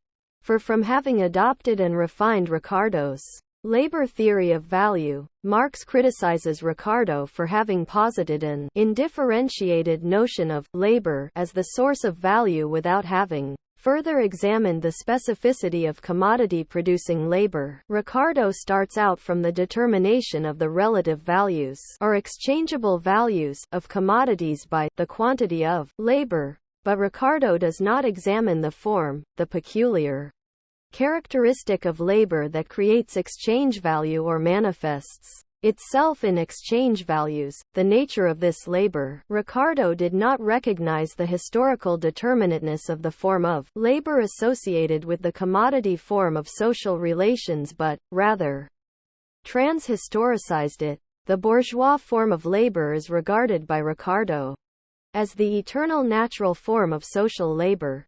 55 and it is precisely such a transhistorical conception of value constituting labor that hinders an adequate analysis of the capitalist social formation. The value form of the product of labor is the most abstract, but also the most general form of the bourgeois mode of production. This mode is thereby characterized as a particular sort of social production and, therefore, as historically specific.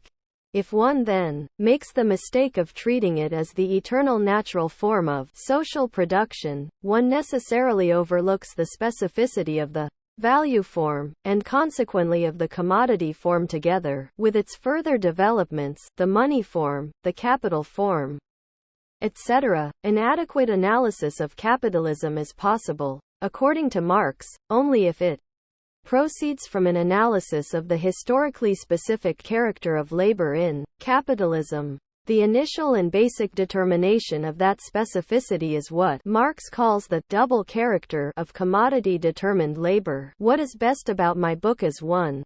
All understanding of the facts depends upon this, the double character of labor, depending on whether it expresses itself in use value or exchange value, as is already emphasized in the first chapter. 2. The treatment of surplus value independent of its particular forms as profit, interest, rent, etc. I shall undertake an extensive discussion of Marx's notion of the double character of labor in capitalism in the second part of this book. At this point I shall only note that, according to Marx's own account, his critique of capitalism does not commence with the introduction of the category of surplus value. It begins in the very first chapter of Capital with his analysis of the specificity of commodity-determined labor. This marks the fundamental distinction between Marx's critique and classical political economy, one upon which all understanding of the facts depends. Smith and Ricardo, according to Marx, analyzed the commodity in terms of an indifferentiated notion of labor as Arbeit sans phrase.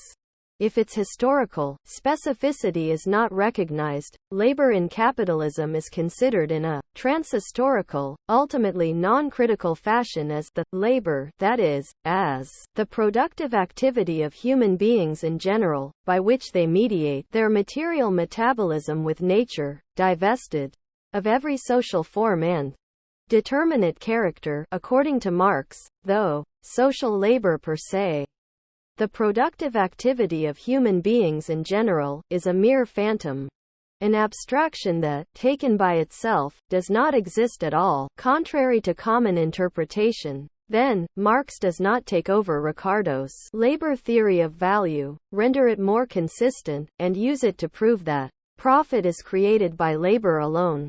He writes a critique of political economy, an imminent critique of the classical labor theory of value itself. Marx takes the categories of classical political economy and uncovers their unexamined, historically specific social basis. He thereby transforms them from transhistorical categories of the constitution of wealth into critical categories of the specificity of the forms of wealth and social relations in capitalism. By analyzing value as a historically determinate form of wealth and uncovering the twofold nature of the labor that constitutes it, Marx argues that value-creating labor cannot be grasped adequately as labor as it is commonly understood, that is, as an intentional activity that changes the form of matter in a determinate fashion. Rather, labor in capitalism possesses an additional social dimension. The problem, according to Marx, is that although commodity-determined labor is socially and historically specific, it appears in transhistorical form as an activity mediating humans and nature as labor. Classical political economy, then, based itself on the transhistorical form of appearance of a historically determinate social form. The difference between an analysis based on the notion of labor, as in classical political economy, and one based on the concept of the double character of concrete and abstract labor in capitalism is crucial. It is, in Marx's phrase, the whole secret of the critical conception.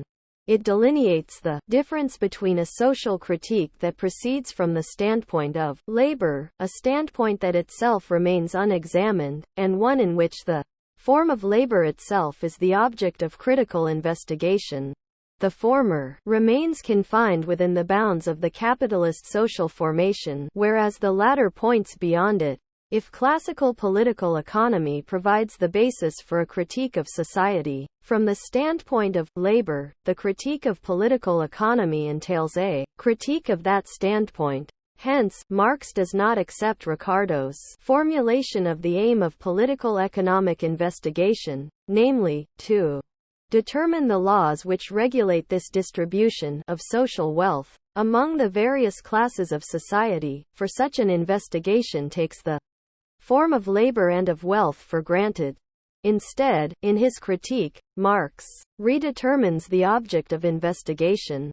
The center of his concern becomes the forms of wealth, labor, and production in capitalism, rather than the form of distribution alone. Marx's fundamental redetermination of the object of critical investigation also implies an important analytic reconceptualization of the structure of the capitalist social order. Classical political economy expressed the growing historical differentiation between the state and civil society, and concerned itself with the latter sphere. It has been argued that Marx's analysis was a continuation of this undertaking, and that he identified civil society as the social sphere, governed by the structuring forms of capitalism.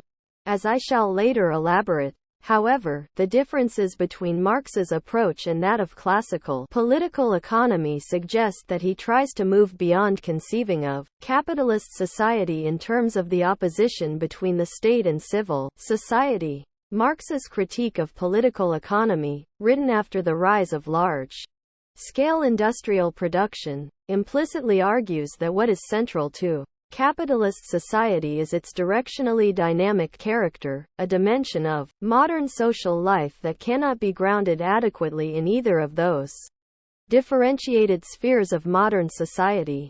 Rather, he attempts to grasp this dynamic by delineating another social dimension of capitalist society. This is the fundamental significance of his analysis of production. Marx does investigate the sphere of civil society, but in terms of bourgeois relations of distribution. His analysis of the specificity of labor in capitalism and of the capitalist relations of production has another theoretical goal. It is an attempt to ground and explain the historical dynamic of capitalist society. Hence, Marx's analysis of the sphere of production should neither be understood in terms of labor, nor taken to privilege the point of production over other spheres of social life. Indeed, he indicates that production in capitalism is not a purely technical process which is regulated by social relations, but a process that incorporates such relations. It determines and is determined by them. As an attempt to elucidate the historically dynamic social dimension of capitalist society, Marx's analysis of production implicitly argues that this dimension cannot be grasped in terms of the state or civil society. On the contrary, the historical dynamic of developed capitalism increasingly embeds and transforms both of those spheres. At issue, therefore, is not the relative importance of the economy and the state, but the nature of social mediation in capitalism, and the relation of that mediation to the directional dynamic characteristic of that society, labor, wealth, and social constitution. Interpreting value as primarily a category of the market-mediated mode of distribution, as traditional Marxism does, implies that Marx's category of value and his understanding of value-creating labor are identical to those of classical political economy. We have seen, however, that Marx distinguishes his analysis from that of political economy precisely with regard to the question of value constituting labor, and criticizes political economy for conceptualizing labor in capitalism as transhistorical labor. This distinction is fundamental, for it underlies the differences between two basically different forms of social critique. The significance of these differences will become clearer as I elaborate the role that labor plays in the traditional critique and outline some theoretical implications of that role. I have argued that if labor is the standpoint of a critical theory, the focus of the critique necessarily becomes the mode of the distribution and appropriation of labor and its products. On the one hand, the social relations that characterize capitalism are seen as extrinsic to labor itself, for example, property relations. On the other hand, what is represented as the specificity of labor in capitalism is actually the specificity of the way in which it is distributed. Marx's theory, however, entails a very different conception of the basic social relations of capitalism. Moreover, as we shall see, what he analyzes as specific to labor in capitalism is what traditional Marxism attributes to labor, understood trans-historically as an activity that mediates the interactions of humans with nature. Consequently, the traditional critique invests labor per se with enormous significance for human society and for history, and does so in a way that, from the standpoint of the interpretation developed in this work, is essentially metaphysical and obscures the specific social role that labor plays in capitalism. In the first place, the traditional interpretation takes labor to be the transhistorical source of social wealth. This presupposition underlies interpretations like that of Joan Robinson, who maintains that, according to Marx, the labor theory of value will come into its own under socialism. It also, however, is characteristic of positions such as that of Dobb, who does not ascribe transhistorical validity to the category of value but does interpret it solely in terms of the market. Such a position, which considers the category of value to be a historically determinate form of the distribution of wealth rather than a historically specific form of wealth, is transhistorical. In another way, for it implicitly posits a transhistorical correlation between human labor and social wealth, it implies that although the value form, the market-mediated form of distribution, in this interpretation, would be overcome in socialism, direct human labor in the process of production necessarily would continue to be the source of social wealth. Unlike Marx's approach in the Grundrisse, this sort of analysis does not question historically the necessary connection between direct human labor and social wealth, nor does it address categorially the problem of the wealth creating potential of science and technology. Hence, the Marxian critique of capitalist production lies outside of its purview.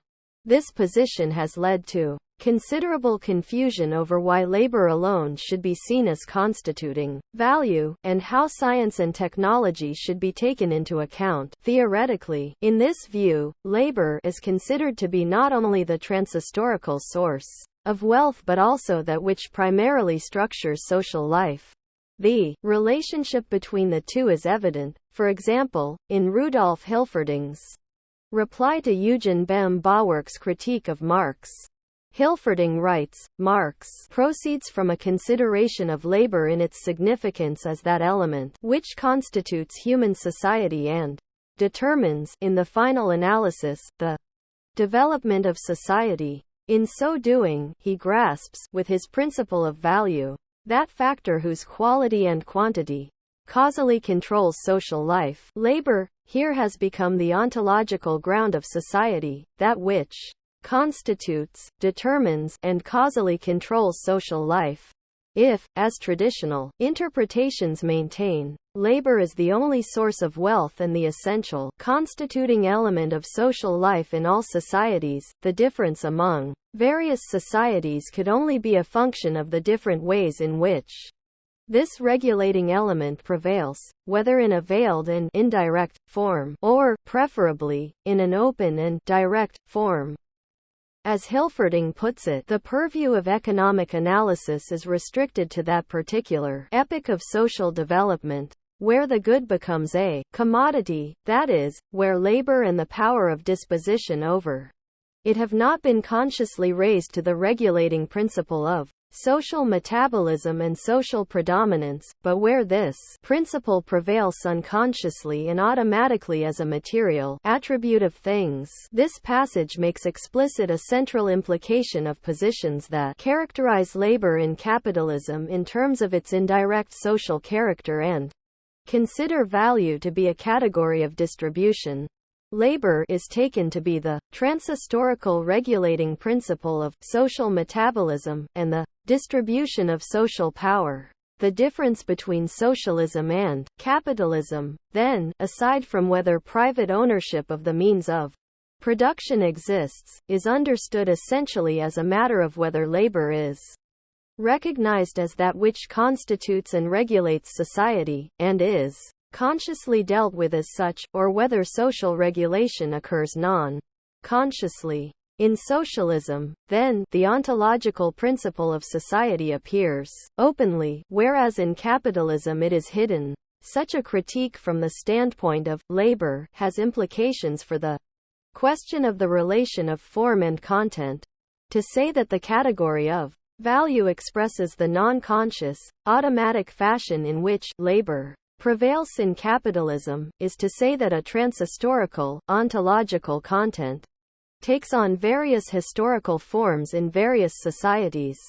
An example of this interpretation is afforded by Helmut Reichelt, who writes, where, however, the content of value and of the magnitude of value is consciously raised to the principle of the economy, the Marxian theory will have lost its object of investigation, which can only be presented and grasped as a historical object when that content is conceived as the content of other forms and therefore can be described separate from its historical form of appearance.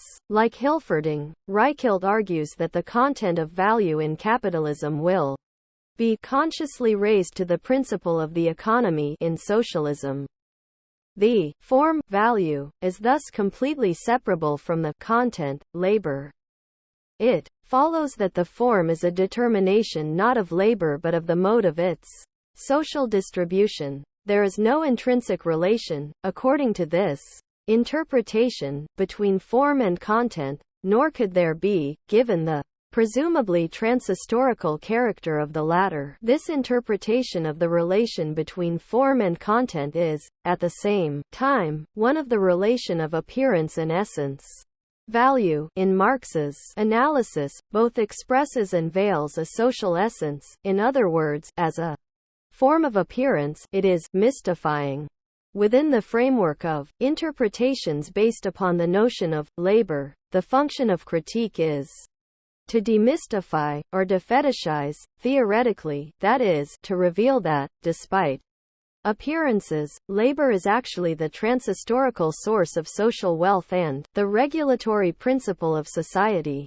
Socialism, then, is the practical demystification of capitalism. As Paul Matic remarks, such a position maintains that it is only the mystification of the social organization of production as a law of value, which comes to an end with the end of capitalism. Its demystified results reappear in a consciously regulated economy. In other words, when labor is taken to be the transhistorical essence of social life, mystification necessarily is understood as follows: the historically transitory form that mystifies and is to be abolished, value, is independent of the transhistorical essence it veils. Labor demystification, then, is understood as a process whereby the essence openly and directly appears. As I shall attempt to show, however, the features I have outlined of a social critique from the standpoint of labor differ fundamentally from those of Marx's mature critique of political economy. We shall see that labor is, indeed, socially constituting and determining, according to Marx, but only in capitalism. This is so because of its historically specific character and not simply because it is an activity that mediates the material interactions of humans and nature. What theorists such as Hilferding attribute to labor is, in Marx's approach, a transhistorical hypostatization of the specificity of labor in capitalism. Indeed, inasmuch as Marx's analysis of labor's specificity indicates that what appears to be a transhistorical, ontological ground of social life is actually historically determinate, that analysis entails a critique of the sort of social ontology that characterizes traditional Marxism. Marx's analysis of the specificity of labor in capitalism also entails an approach to the relation of social form and content in capitalism, diametrically opposed to the approach associated with a critique from the standpoint of labor. We have seen that the notion of labor implies a conception of mystification according to which no intrinsic relationship exists between the social content and its mystified form. In Marx's analysis, however, forms of mystification, of what he termed the fetish, most definitely are related intrinsically to their content. They are treated as necessary forms of appearance of an essence. They both express and veil commodity-determined social relations, for example, necessarily are expressed in fetishized form. According to Marx, social relations appear as what they are, i.e., as objective, sachliche relations between persons and social relations between objects. In other words, the quasi-objective, impersonal social forms expressed by categories such as the commodity and value do not simply disguise the real, social relations of capitalism, that is, class relations. Rather, the abstract structures expressed by those categories are those real, social relations. The relationship between form and content in Marx's critique, then, is necessary, not contingent. The historical specificity of the form of appearance implies the historical specificity of what it expresses, for that which is historically determinate cannot be the necessary form of appearance of a transhistorical content. At the core of this approach is Marx's analysis of the specificity of labor in capitalism. The social content, or essence, in Marx's analysis is not labor, but a historically specific form of labor. Marx charges political economy with having been unable to address the question of the intrinsic, necessary relationship of social form and content in capitalism, but it has never once even asked the question why this content has assumed that particular form, that is to say, why labor is expressed in value, and why the measurement of labor by its duration is expressed in the magnitude of the value of the product. His analysis of the specificity of the historically determinate content of labor in capitalism provides the point of departure for his answer to that question. As we shall discuss below, the character of labor in capitalism, according to Marx, is such that it must exist in the form of value, which, in turn, appears in still other forms.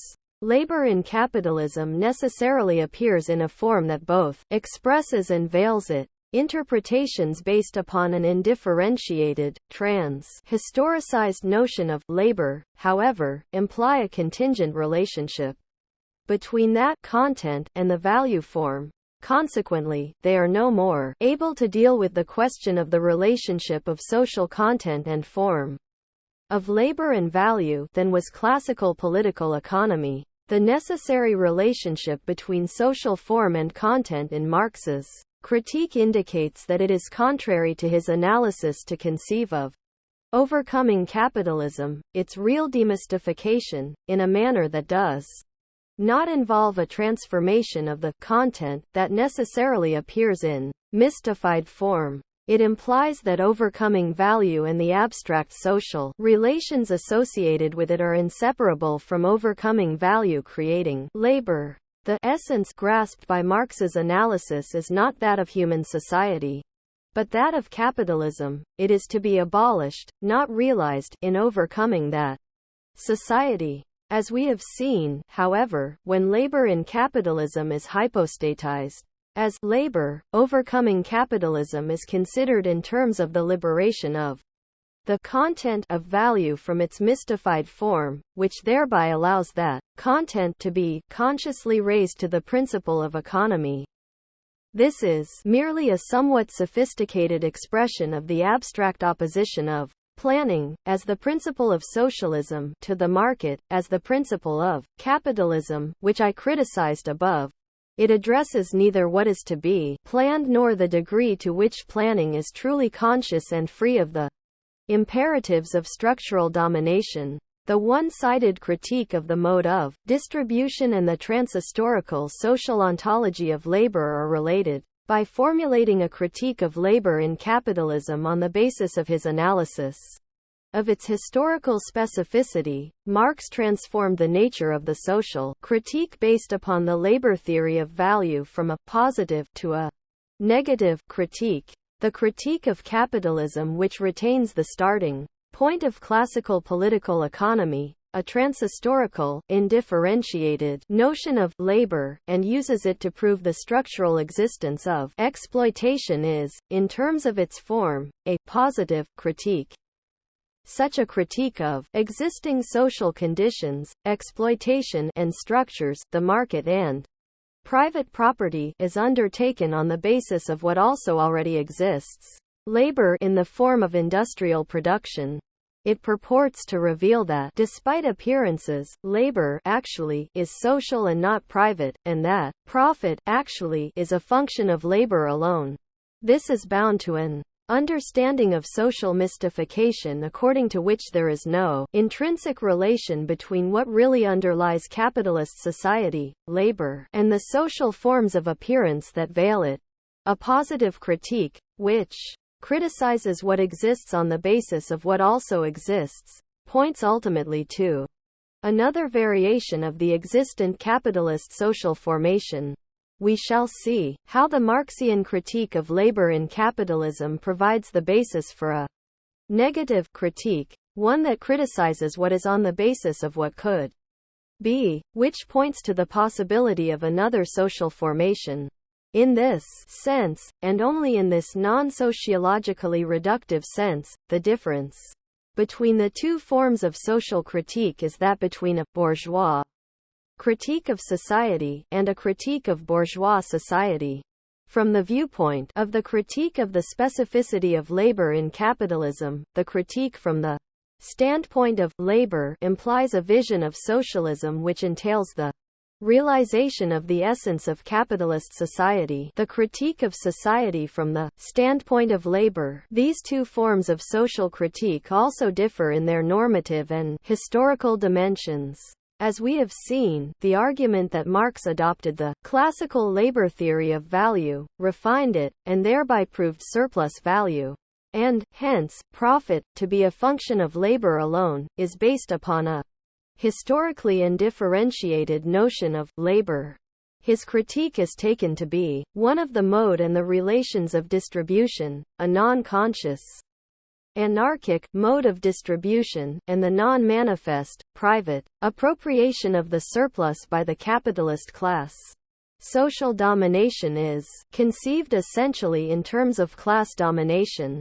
Overcoming value is thus understood in terms of the abolition of a mediated, non-conscious form of distribution, thereby allowing for a mode of social life that is consciously and rationally regulated. Overcoming surplus value is conceived in terms of the abolition of private property and, hence, of the expropriation by a non-productive class of the general social surplus, which is created by labor alone. The productive working class could then reappropriate the results of its own collective labor. In socialism, then, labor would emerge openly as the regulatory principle of social life, which would provide the basis for the realization of a rational and just society, based on general principles.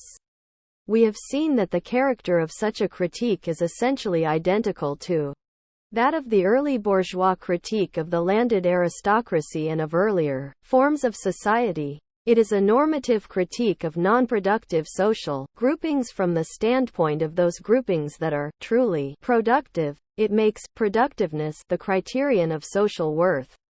Moreover, because it presupposes that society is constituted as a whole by labor, it identifies labor, hence, the working classes, with the general interests of society and regards the interests of the capitalist class as particular and opposed to those general interests. As a result, the theoretical attack on a social order characterized as a class society, in which non-productive groupings play an important or dominant role, has the character of a critique of the particular in the name of the general. Finally, because labor, in this view, constitutes the relationship between humanity and nature, it serves as the standpoint from which the social relations among people can be judged. Relations that are in harmony with labor and reflect its fundamental significance are considered socially natural. The social critique from the standpoint of labor is, therefore, a critique from a quasi-natural point of view, that of a social ontology. It is a critique of what is artificial in the name of the true nature of society. The category of labor in traditional Marxism, then, provides a normative standpoint for a social critique in the name of justice, reason, universality, and nature. The standpoint of labor also implies a historical critique. This critique does not merely condemn existing relations but seeks to show that they become increasingly anachronistic and that the realization of the good society becomes a real possibility with the development of capitalism. When labor is the standpoint of the critique, the historical level of the development of production is taken to determine the relative adequacy of those existing relations, which are interpreted in terms of the existing mode of distribution. Industrial production is not the object of the historical critique, but is posited as the progressive, social dimension that, increasingly fettered by private property and the market, will serve as the basis of socialist society. The contradiction of capitalism is seen as one between labor and the mode of distribution purportedly grasped by the categories of value and surplus value. Within this framework, the course of capitalist development leads to the growing anachronism of the market and private property. They become less and less adequate to conditions of industrial production, and gives rise to the possibility of their abolition. Socialism, then, entails the establishment of a mode of distribution, public planning in the absence of private property, that is adequate to industrial production. When socialism is seen as a transformation of the mode of distribution, which renders it adequate to the industrial mode of production, this historical adequacy implicitly is considered to be the condition of general human freedom. The latter is thus grounded in the industrial mode of production, once freed from the fetters of value, that is, the market, and private property. Emancipation, in this view, is grounded in labor. It is realized in a social formation in which labor has realized its directly social character and has emerged openly as the essential element of society. This understanding, of course, is tied inseparably to that of socialist revolution as the coming to itself of the proletariat as the productive element of society. The working class realizes itself as the universal class in socialism. The normative and historical critique based on labor is thus positive in character. Its standpoint is an already existing structure of labor and the class that performs it. Emancipation is realized when a structure of labor, already in existence, no longer is held back by capitalist relations and used to satisfy particularistic interests but is subject to conscious control in the interests of all. Hence, the capitalist class is to be abolished in socialism, but not the working class. The private appropriation of the surplus and the market mode of distribution are to be negated historically, but not the structure of production. From the viewpoint of a critique of the specific character of labor in capitalism, however, the critique of one dimension of the existing social formation from the standpoint of another of its existing dimensions, that is, the critique of the mode of distribution from the standpoint of industrial production, has serious weaknesses and consequences.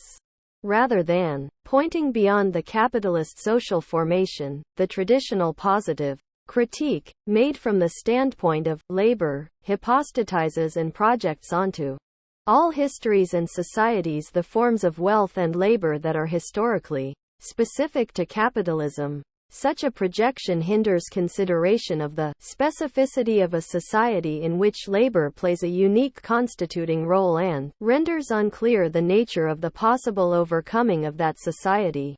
The difference between the two modes of social critique is that between a critical analysis of capitalism as a form of class exploitation and domination within modern society, and a critical analysis of the form of modern society itself. These different understandings of capitalism imply different approaches to the normative dimension of the critique. For example, my assertion that a critique based upon labor entails a transhistorical projection of what is specific to capitalism implies, on another level, a historical rethinking of the conceptions of reason, universality, and justice, which serve as the normative standpoint of that critique.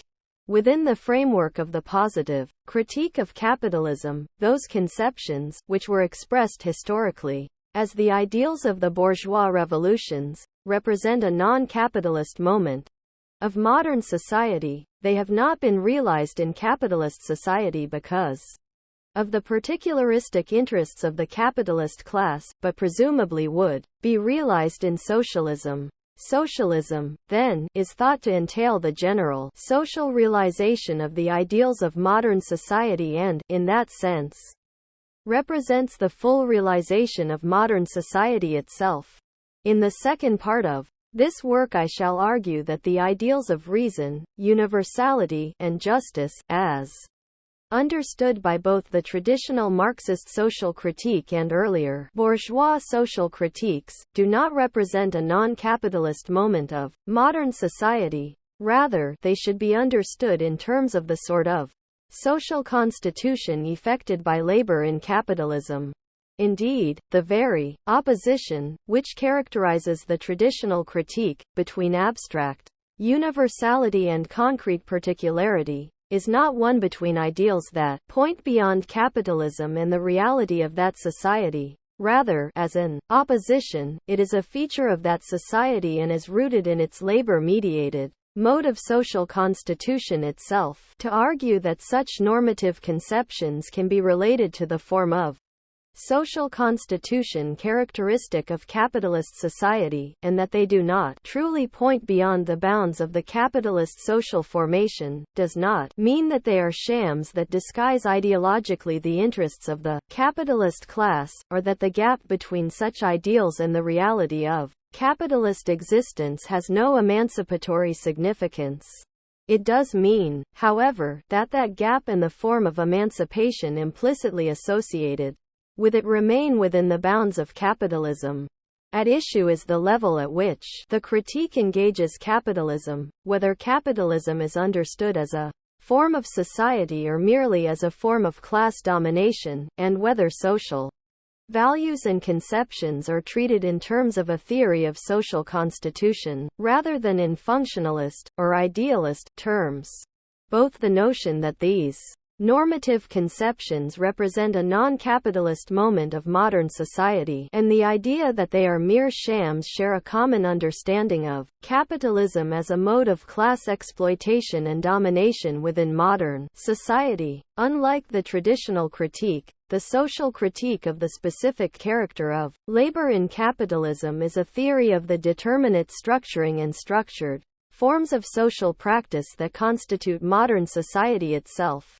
It is an attempt to understand the specificity of modern society by grounding both the ideals and the reality of modern society in those social forms, and to avoid the unhistorical position that the ideals of bourgeois society will be realized in socialism, as well as its antinomic opposite, the notion that the ideals of bourgeois society are shams.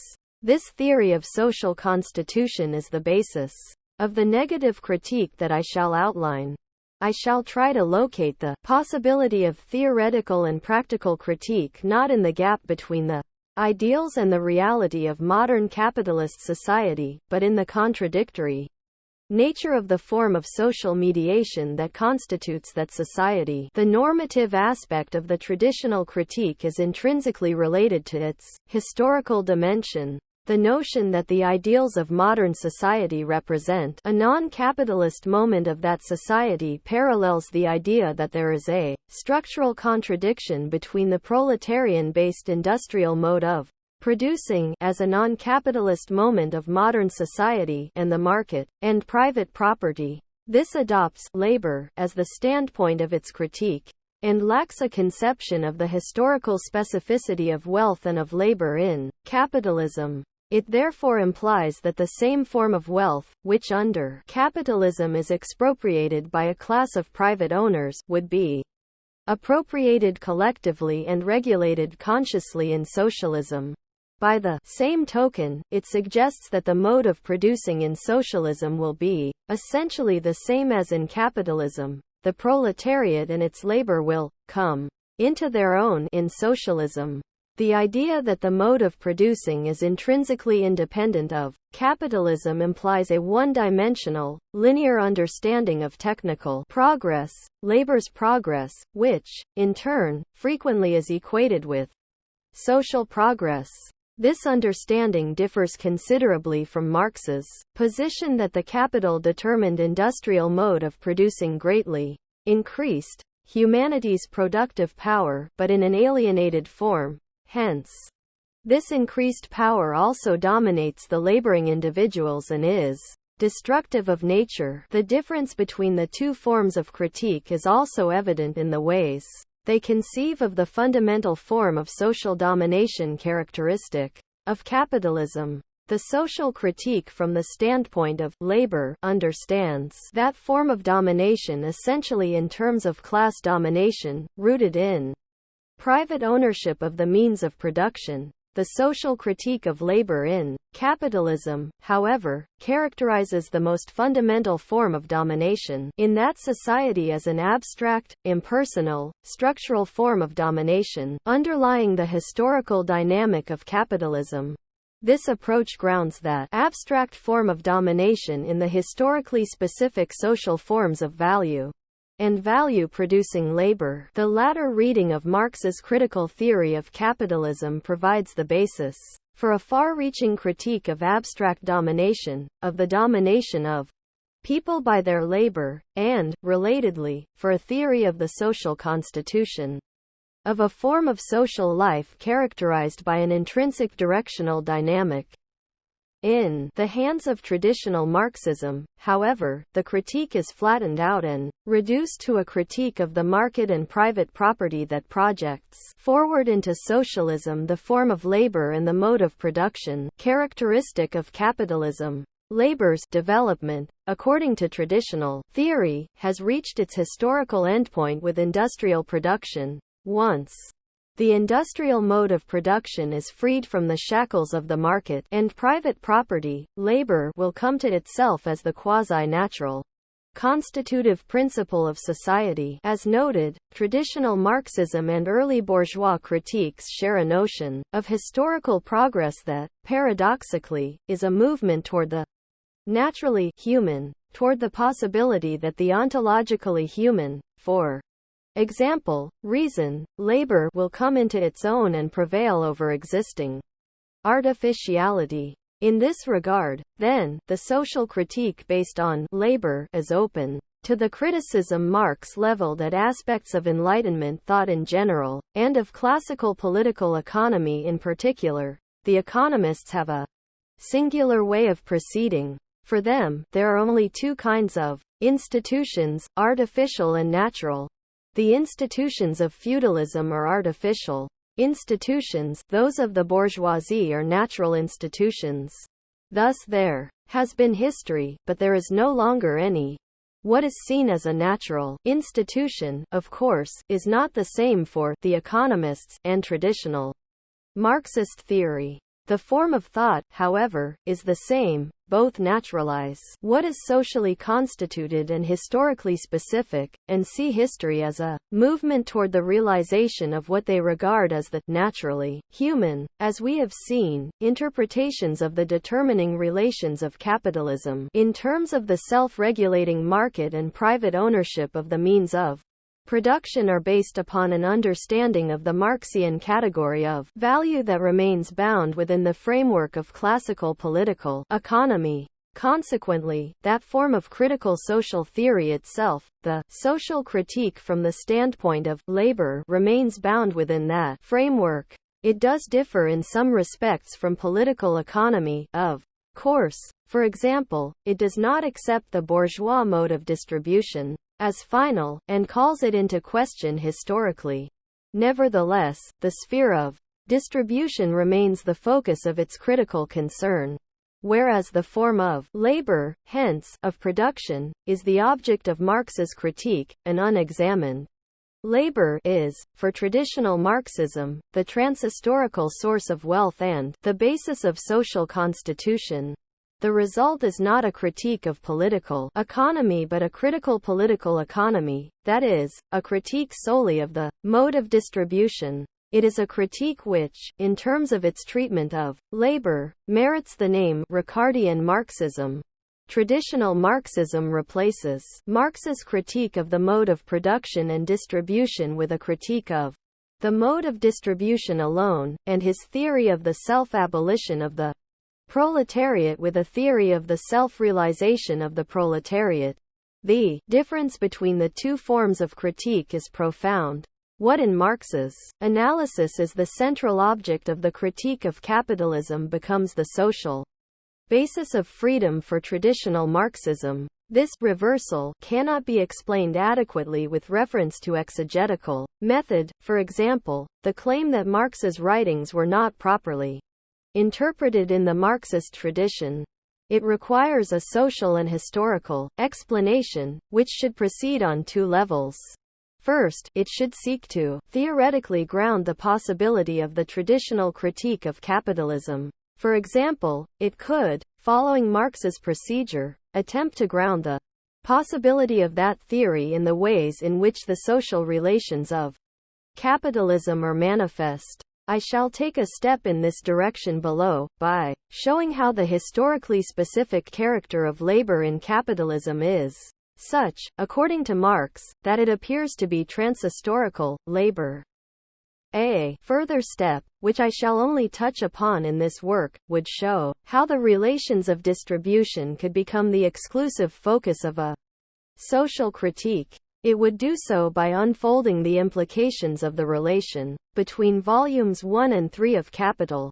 Marx's analysis in the former of the categories of value and capital addresses the underlying social relations of capitalism, its fundamental relations of production. His analysis in the latter of the categories of prices of production and profit addresses the relations of distribution. The relations of production and of distribution are related but are not identical. Marx indicates that the relations of distribution are categories of immediate everyday experience, manifest forms of the relations of production that both express and veil those relations in a way that can lead the former to be taken for the latter.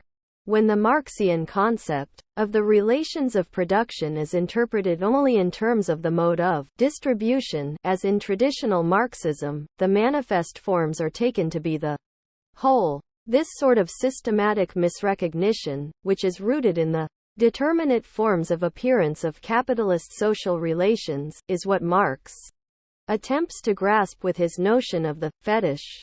Second, having established the possibility of such a critical political economy in the forms of appearance of the social relations themselves, instead of attributing it to muddled thinking, one could then try to elucidate the historical conditions for the emergence of such a form of thought. An important element of such an attempt most likely would involve an analysis of the formulation and appropriation of social theory in the late 19th and early 20th centuries by working-class movements in their struggle to constitute themselves, achieve recognition, and affects social and political changes. It is clear that the position outlined above seeks to assert the dignity of labor and contribute to the realization of a society in which labor's essential importance is recognized in material and moral terms. It posits direct human labor in the process of production as the transhistorical source of wealth, and therefore conceives of overcoming value not in terms of overcoming direct human labor in production, but in terms of direct human labor's non-mystified social assertion. The result is a critique of the unequal distribution of wealth and power, and the lack of social recognition given to the unique significance of direct human labor as an element of production, rather than a critique of that labor and an analysis of the historical possibility that it be abolished. This, however, is understandable. In the process of formation and consolidation of the working classes and their organizations, the question of their self-abolition and the labor they perform could hardly have been a central issue. The notion of the self-realization of the proletariat, based upon an affirmation of labor as the source of social wealth, was adequate to the immediacy of that historical context, as was the related critique of the free market and private ownership.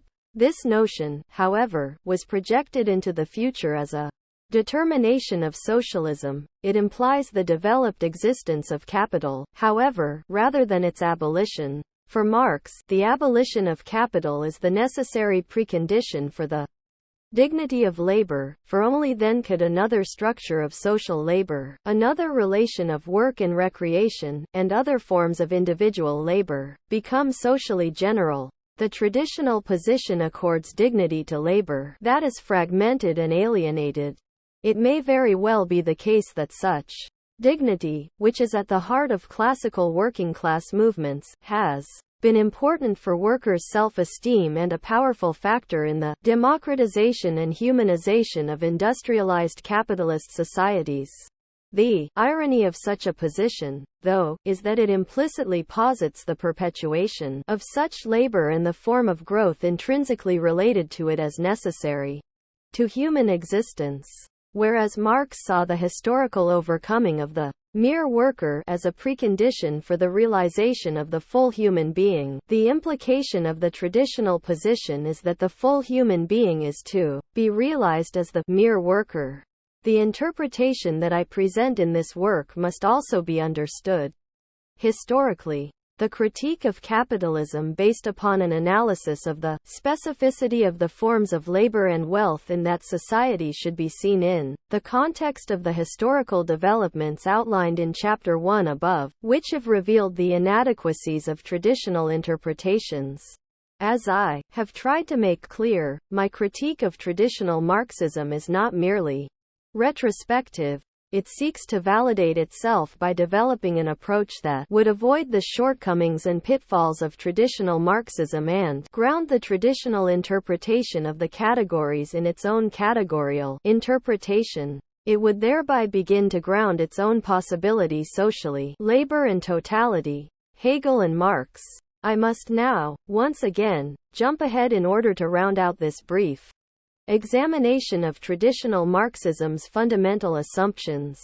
There has been a great deal of critical discussion recently about the proletariat as the subject of history and the concept of totality in Marxism, that is, the politically problematic consequences of positing that concept affirmatively, as the standpoint of a social critique. The meaning and importance of both conceptions in Marx's analysis are bound intrinsically to the question of the relationship of his mature critique to Hegel's philosophy. An extensive discussion of this problematic would far exceed the boundaries of this work, but a cursory outline of that relationship, reinterpreted in light of the preceding discussion, is necessary. I shall describe briefly Marx's notion of the subject and his concept of totality as they are implied by his analysis of the specificity of labor in capitalism, and contrast these concepts to those implied by the traditional critique based on labor. Hegel attempts to overcome the classical theoretical dichotomy of subject and object with his theory that all of reality, natural as well as social, subjective as well as objective, is constituted by practice, more specifically, by the objectifying practice of the Geist, the world historical subject. The Geist constitutes objective reality by means of a process of externalization or self-objectification, and, in the process, reflexively constitutes itself. Because both objectivity and subjectivity are constituted by the Geist as it unfolds dialectically, they are of the same substance, rather than necessarily disparate. Both are moments of a general whole that is substantially homogeneous, a totality. For Hegel, then, the Geist is simultaneously subjective and objective. It is the identical subject-object, the substance, that is at the same time subject. The living substance is, further, that being which is in truth subject, or, what is the same thing, which is in truth actual only insofar as it is the movement of positing itself, or the mediation of the process of becoming different from itself with itself. The process by which this self-moving substance, subject, the Geist, constitutes objectivity and subjectivity as it unfolds dialectically is a historical process, which is grounded in the internal contradictions of the totality. That historical process of self-objectification, according to Hegel, is one of self-alienation, and leads ultimately to the reappropriation by the Geist of that which had been alienated in the course of its unfolding. That is, historical development has an endpoint, the realization by the Geist of itself as a totalizing and totalized subject. In his brilliant essay, Reification and the Consciousness of the Proletariat, Georg Lukács attempts to appropriate Hegel's theory in a materialist fashion, restricting its validity to social reality. He does so in order to place the category of practice at the center of a dialectical social theory.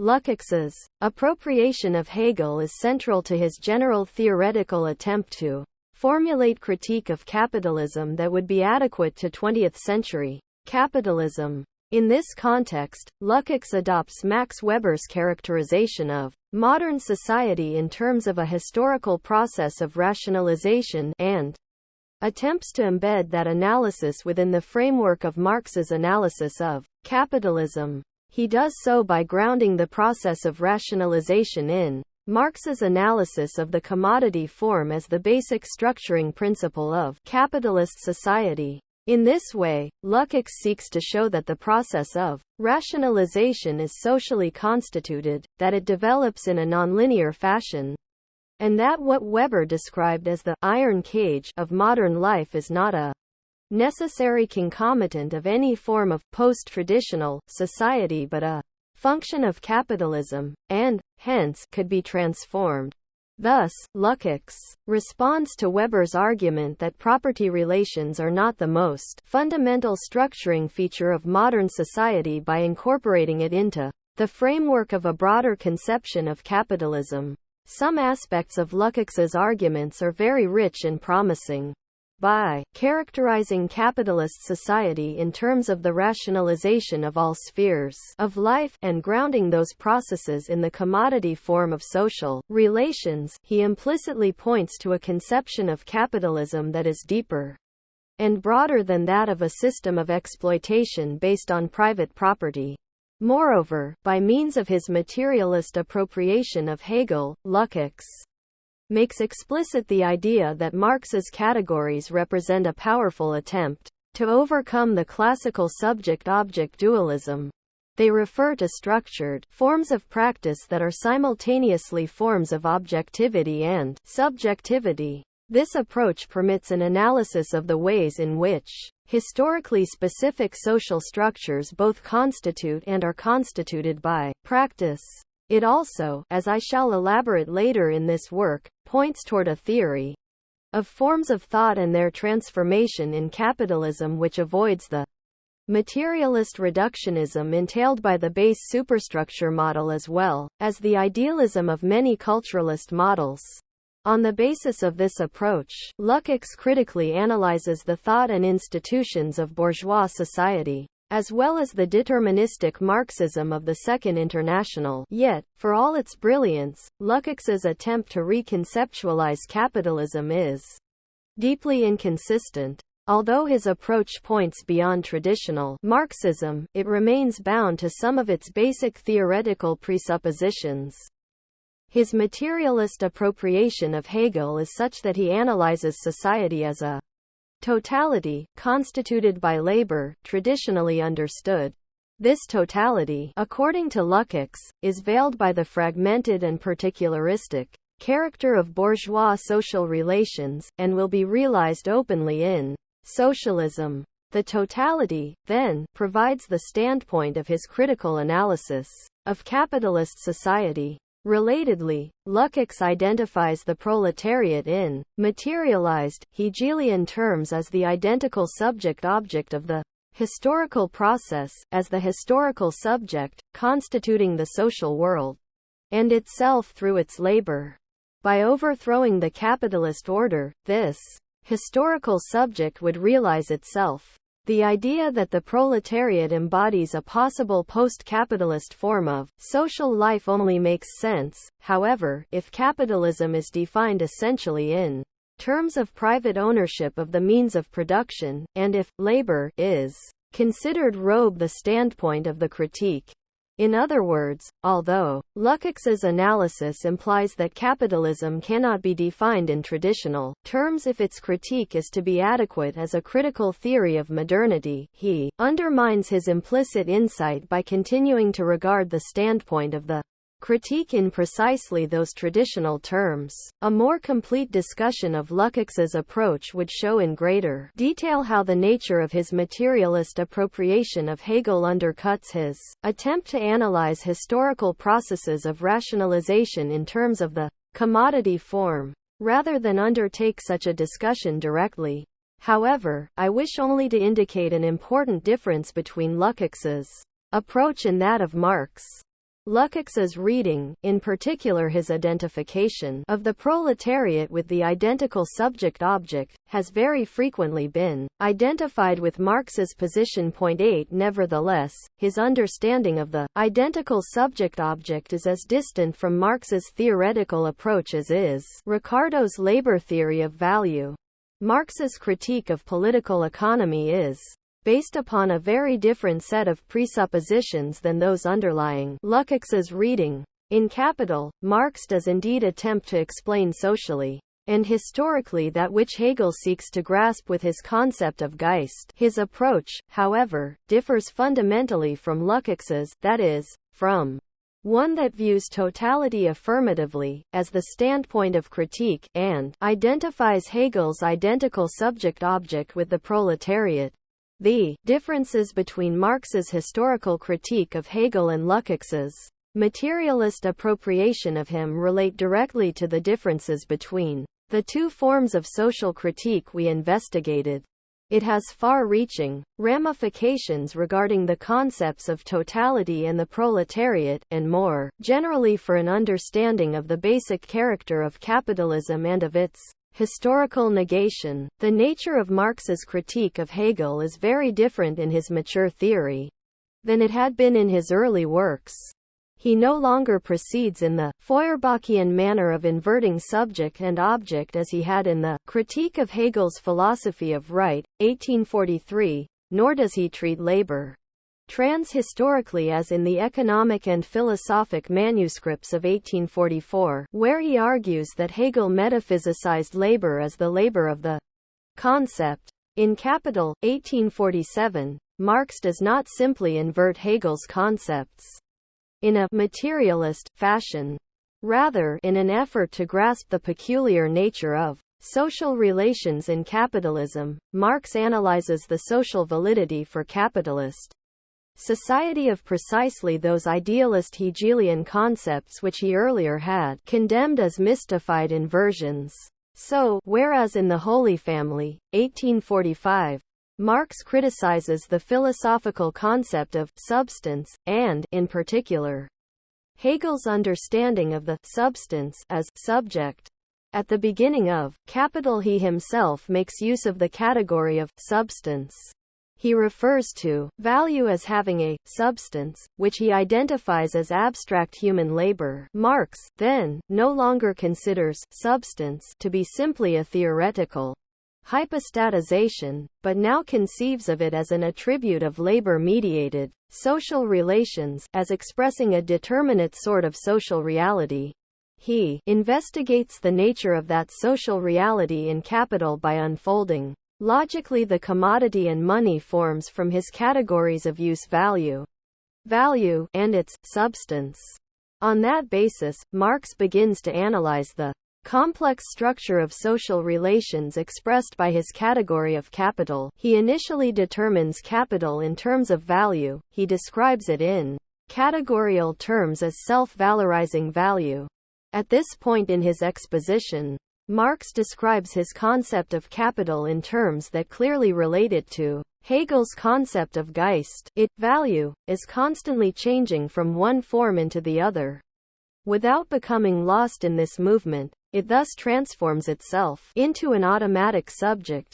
In truth, however, value is here the subject of a process in which, while constantly assuming the form in turn of money and of commodities, it changes its own magnitude, and thus valorizes itself. For the movement in the course of which it adds surplus value is its own movement, its valorization is therefore self-valorization. Value suddenly presents itself as a self-moving substance which passes through a process of its own, and for which the commodity and money are both mere forms. Marx, then, explicitly characterizes capital as the self-moving substance, which is subject. In so doing, Marx suggests that a historical subject in the Hegelian sense does indeed exist in capitalism, yet he does not identify it with any social grouping, such as the proletariat, or with humanity. Rather, Marx analyzes it in terms of the structure of social relations constituted by forms of objectifying practice and grasped by the category of capital, and hence, value. His analysis suggests that the social relations that characterize capitalism are of a very peculiar sort. They possess the attributes that Hegel accorded the Geist. It is in this sense, then, that a historical subject as conceived by Hegel exists in capitalism. It should be clear from the preliminary determinations of Marx's concept of capital that it cannot be understood adequately in physical, material terms. That is, in terms of the stock of buildings, materials, machines, and money owned by the capitalists. Rather, it refers to a form of social relations, yet even understood in social terms. The passage cited above indicates that the Marxian category of capital cannot be apprehended fully in terms of private property, of the exploitation and domination of the proletariat by the bourgeoisie. Marx, by suggesting that what Hegel sought to conceptualize with his concept of Geist should be understood in terms of the social relations expressed by the category of capital, implies that the social relations that characterize capitalism have a peculiar, dialectical, and historical character, which cannot be conceptualized adequately in terms of class alone. He also suggests that these relations constitute the social basis for Hegel's conception itself. Both moments indicate a shift in the nature of Marx's critical theory, hence, in the nature of his materialist critique of Hegel as well, with important implications for his treatment of the epistemological problem of the relation of subject and object, the question of the historical subject, and the notion of totality. Marx's interpretation of the historical subject with reference to the category of capital indicates a shift from a theory of social relations understood, essentially in terms of class relations, to a theory of forms of social mediation expressed by categories such as value and capital. This difference is related to that between the two forms of social critique I have discussed in this chapter, that is, to the difference between understanding capitalism as a system of class exploitation and domination within modern society, on the one hand, and as constituting the very fabric of modern society, on the other. The subject, for Marx, is a conceptual determination of that fabric. As we have seen, the difference between Hegel's idealist concept of the subject and what Marx presents as the materialist, rational core of that concept is not that the former is abstract and suprahuman, whereas the latter is concrete and human. Indeed, to the degree that Hegel's notion of the subject does have historical and social validity, according to Marx, that subject is not a concrete human social agent, collective or individual. Rather, the historical subject analyzed by Marx consists of objectified relations, the subjective-objective categorial forms characteristic of capitalism, whose substance is abstract labor, that is, the specific character of labor as a socially mediating activity in capitalism. Marx's subject, like Hegel's, then, is abstract and cannot be identified with any social actors. Moreover, both unfold in time in a way that is independent of individual will. In Capital, Marx tries to analyze capitalism in terms of a dialectic of development that is indeed independent of individual will and, therefore, presents itself as a logic. He investigates the unfolding of that dialectical logic as a real expression of alienated social relations which are constituted by practice and, yet, exist quasi-independently. He does not treat that logic as an illusion or simply as a consequence of insufficient knowledge on the part of people. As he points out, knowledge alone does not change the character of such relations. We shall see that such a logic of development, within the framework of his analysis, is ultimately a function of the social forms of capitalism and is not characteristic of human history as such. As the subject, capital is a remarkable subject, whereas Hegel's subject is transhistorical and knowing. In Marx's analysis, it is historically determinate and blind. Capital, as a structure constituted by determinate forms of practice, may in turn be constitutive of forms of social practice and subjectivity. Yet, as the subject, it has no ego. It is self-reflexive and, as a social form, may induce self-consciousness, but unlike Hegel's Geist, it does not possess self-consciousness. Subjectivity and the socio-historical subject must, in other words, be distinguished in Marx's analysis. The identification of the identical subject-object with determinate structures of social relations has important implications for a theory of subjectivity. It indicates that Marx has moved away from the subject-object paradigm and epistemology to a social theory of consciousness.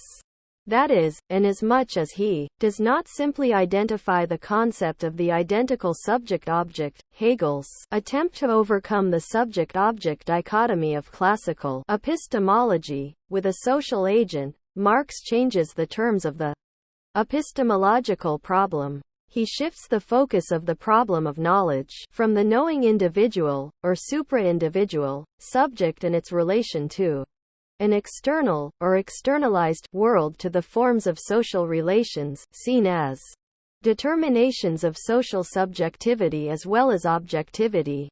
The problem of knowledge now becomes a question of the relation between forms of social mediations and forms of thought.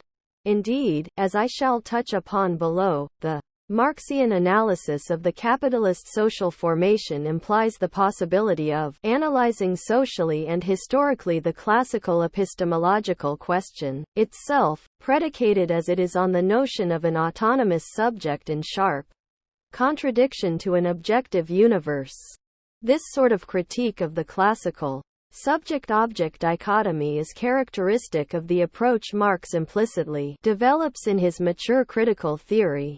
It differs from other sorts of critiques, for example, those rooted in the phenomenological tradition, that refute the classical notion of the disembodied and contextualized subject by arguing that, in reality, people are always embedded in determinate contexts. Rather than simply dismissing positions such as the classical subject-object dualism as results of mistaken thinking, which leaves unanswered the source of the superior insight of the refuting position. The Marxian approach seeks to explain them historically, by rendering them plausible with reference to the nature of their context, that is, by analyzing them as forms of thought related to the structured and structuring social forms that are constitutive of capitalist society. Marx's critique of Hegel, then, is quite different from Lukács's materialist appropriation of Hegel, for it does not identify a concrete, conscious, social subject, for example, the proletariat, that unfolds itself historically, achieving full self-consciousness through a process of self-reflexive objectification. Doing so would implicitly posit labor as the constituting substance of a subject, which is prevented by capitalist relations from realizing itself. As I implied in my discussion of Ricardian Marxism, the historical subject in that case would be a collective version of the bourgeois subject, constituting itself and the world through labor. The concepts of labor and the bourgeois subject, whether interpreted as the individual or as a class, are intrinsically related. They express a historically specific social reality in ontological form. Marx's critique of Hegel breaks with the presuppositions of such a position, which, nevertheless, became dominant within the socialist tradition. Rather than viewing capitalist relations as extrinsic to the subject, as that which hinder its full realization, Marx analyzes those very relations as constituting the subject. This fundamental difference is related to the one outlined earlier, the quasi-objective structures grasped by the categories of Marx's critique of political economy do not veil either the real, social relations of capitalism, class relations, or the real, historical subject, the proletariat. Rather, those structures are the fundamental relations of capitalist society that, because of their peculiar properties, constitute what Hegel grasps as a historical subject. This theoretical turn means that the Marxian theory neither posits nor is bound to the notion of a historical meta-subject, such as the proletariat, which will realize itself in a future society. Indeed, the move from a theory of the collective, bourgeois, subject to a theory of alienated social relations implies a critique of such a notion. It is one aspect of a major shift in critical perspective from a social critique on the basis of labor to a social critique of the peculiar nature of labor in capitalism, whereby the former's standpoint becomes the latter's object of critique. This shift becomes clearer still in considering the concept of totality. This should not simply be thought of indeterminately, as referring to the whole in general. For Hegel, the Geist constitutes a general, substantially homogeneous totality which not only is the being of the beginning of the historical process but, unfolded, is the result of its own development.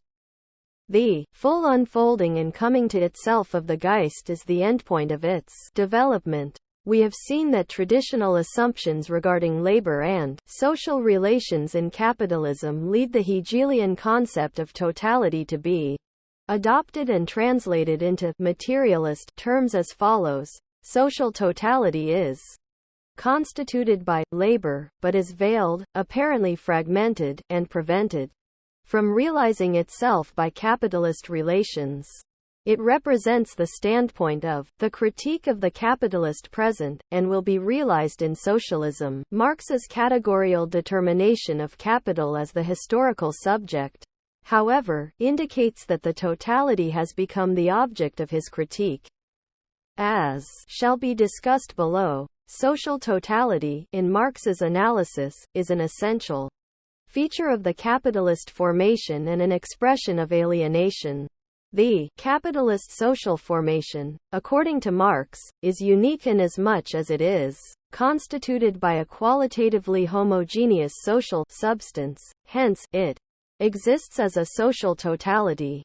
Other social formations are not so totalized, their fundamental social relations are not qualitatively homogeneous. They cannot be grasped by the concept of substance, cannot be unfolded from a single structuring principle, and do not display an immanent, necessary historical logic. Marx's assertion that capital, and not the proletariat or the species, is the total subject clearly implies that the historical negation of capitalism would not involve the realization, but the abolition, of the totality.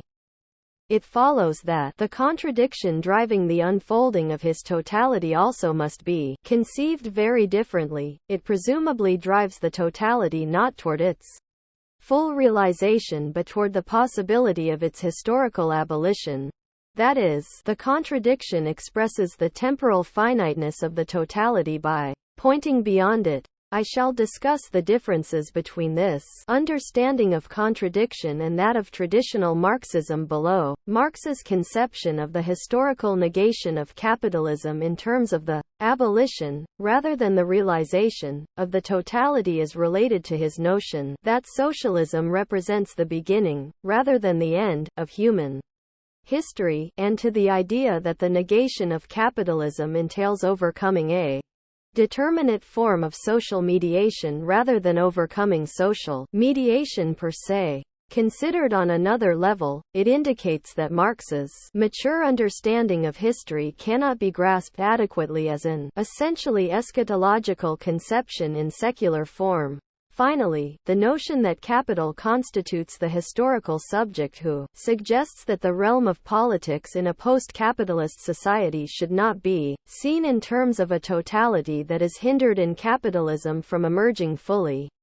Indeed, it implies the contrary, that an institutionally totalizing form of politics should be interpreted as an expression of the political coordination of capital as the totality, subject as its constraints and imperatives, rather than as the overcoming of capital. The abolition of the totality would, then, allow for the possible constitution of very different, non-totalizing, forms of the political coordination and regulation of society. At first glance, the determination of capital as the historical subject may seem to deny the history-making practices of humans.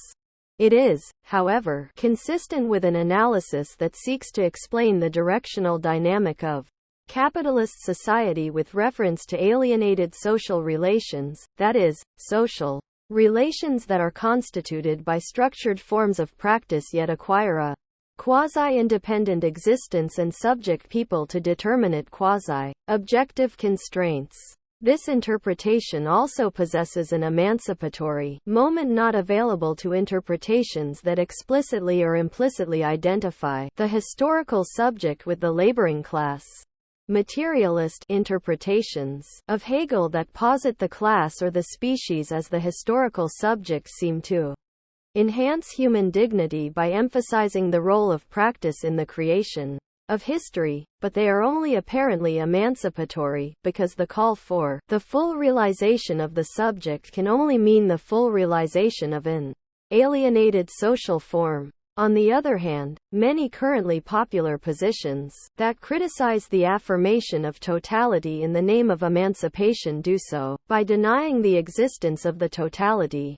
To the extent that such approaches deal with totality as a mere artifact of determinate theoretical positions and ignore the reality of alienated social structures, they can neither grasp the historical tendencies of capitalist society nor formulate an adequate critique of the existent order. From the perspective I am arguing for, those positions that assert the existence of a totality only to affirm it, on the one hand, and those that recognize that the realization of a social totality would be inimical to emancipation and therefore deny its very existence, on the other, are antinomically related. Both sorts of positions are one-sided, for both posit, in opposed ways, a transhistorical identity between what is and what should be. The Marxian critique of totality is a historically specific critique that does not conflate what is and what should be. It does not approach the issue of totality in ontological terms, that is, it neither affirms ontologically the transhistorical existence of totality nor denies that totality exists, which, given the existence of capital, could only be mystifying. Rather, it analyzes totality in terms of the structuring forms of capitalist society. In Hegel, totality unfolds as the realization of the subject. In traditional Marxism, this becomes the realization of the proletariat as the concrete subject. In Marx's critique, totality is grounded as historically specific, and unfolds in a manner that points to the possibility of its abolition. Marx's historical explanation of the subject as capital, and not as a class, attempts to ground Hegel's dialectic socially and thereby to provide its critique. The structure of the dialectical unfolding of Marx's argument in Capital should be read as a meta-commentary on Hegel.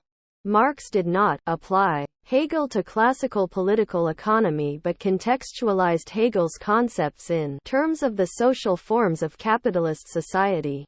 That is, Marx's mature critique of Hegel is immanent to the unfolding of the categories in Capital, which, by paralleling the way Hegel unfolds these concepts, implicitly suggests the determinate socio-historical context of which they are expressions. In terms of Marx's analysis, Hegel's concepts of dialectic, contradiction, and the identical subject-object express fundamental aspects of capitalist reality but do not adequately grasp them. Hegel's categories do not elucidate capital as the subject of an alienated mode of production, nor do they analyze the historically specific dynamic of the forms, driven forward by their particular immanent contradictions. Instead, Hegel posits the Geist as the subject and the dialectic as the universal law of motion. In other words, Marx implicitly argues that Hegel did grasp the abstract, contradictory social forms of capitalism but not in their historical specificity. Instead, he hypostatized and expressed them in an idealist way. Hegel's idealism, nevertheless, does express those forms, even if inadequately. It presents them by means of categories that are the identity of subject and object, and appear to have their own life.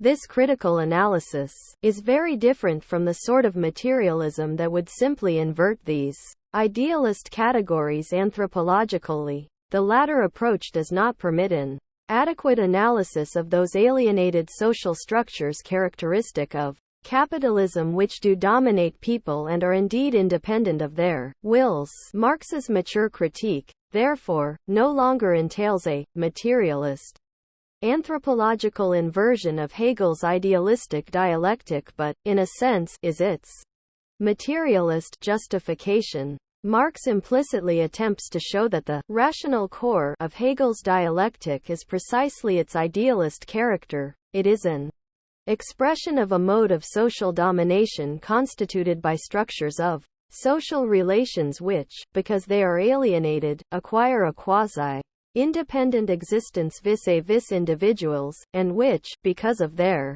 peculiar dualistic nature, are dialectical in character. The historical subject, according to Marx, is the alienated structure of social mediation that constitutes the capitalist formation. Capital, then, is a critique of Hegel as well as of Ricardo, two thinkers who, in Marx's opinion, represented the furthest development of thought that remains bound within the existent social formation.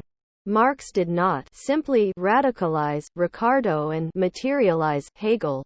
His critique, proceeding from the historically specific, double character of labor in capitalism, is essentially historical. He argues that, with their respective conception of labor and the Geist, Ricardo and Hegel posited as transhistorical, and therefore could not fully grasp the historically specific character of the objects of their investigations.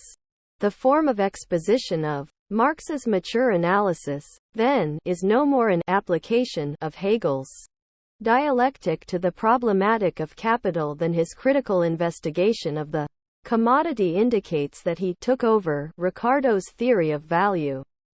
On the contrary, his argument is an eminently critical exposition that seeks to ground and render plausible the theories of Hegel and Ricardo with reference to the peculiar character of the social forms of their context. Marx's own analysis, paradoxically, seeks to move beyond the limits of the present totality by limiting itself historically. As I shall argue below, his immanent critique of capitalism is such that the indication of the historical specificity of the object of thought reflexively implies the historical specificity of his theory, that is, the thought itself that grasps the object. In summary, what I have termed traditional Marxism can be considered a materialist, critical Ricardo Hegel synthesis, an affirmation in social theory of the Hegelian concept of totality and of the dialectic, as undertaken by Lukács, for example, may indeed provide an effective critique of one aspect of capitalist society as well as of the evolutionist, fatalistic, and deterministic tendencies of the Marxism of the Second International. Nevertheless, it by no means should be seen as delineating a critique of capitalism from the standpoint of its historical negation. The identification of the proletariat, or the species, with the historical subject rests ultimately on the same historically undifferentiated notion of labor as does Ricardian Marxism. Labor is posited as the transhistorical source of social wealth and, as the substance of the subject, is presumed to be that which constitutes society. The social relations of capitalism are understood as hindering the subject from realizing itself. The standpoint of the critique becomes the totality, as it is constituted by labor, and Marx's dialectic is transformed from the historically specific, self-driven movement of the alienated social forms of capitalist society into the expression of the history-making practice of humanity. Any theory that posits the proletariat or the species as subject implies that the activity constituting the subject is to be fulfilled rather than overcome. Hence, the activity itself cannot be seen as alienated. In the critique based on labor, alienation must be rooted outside of labor itself, in its control by a concrete other, the capitalist class. Socialism then involves the realization of itself by the subject and the re-appropriation of the same wealth that, in capitalism, had been privately expropriated. It entails the coming to itself of labor.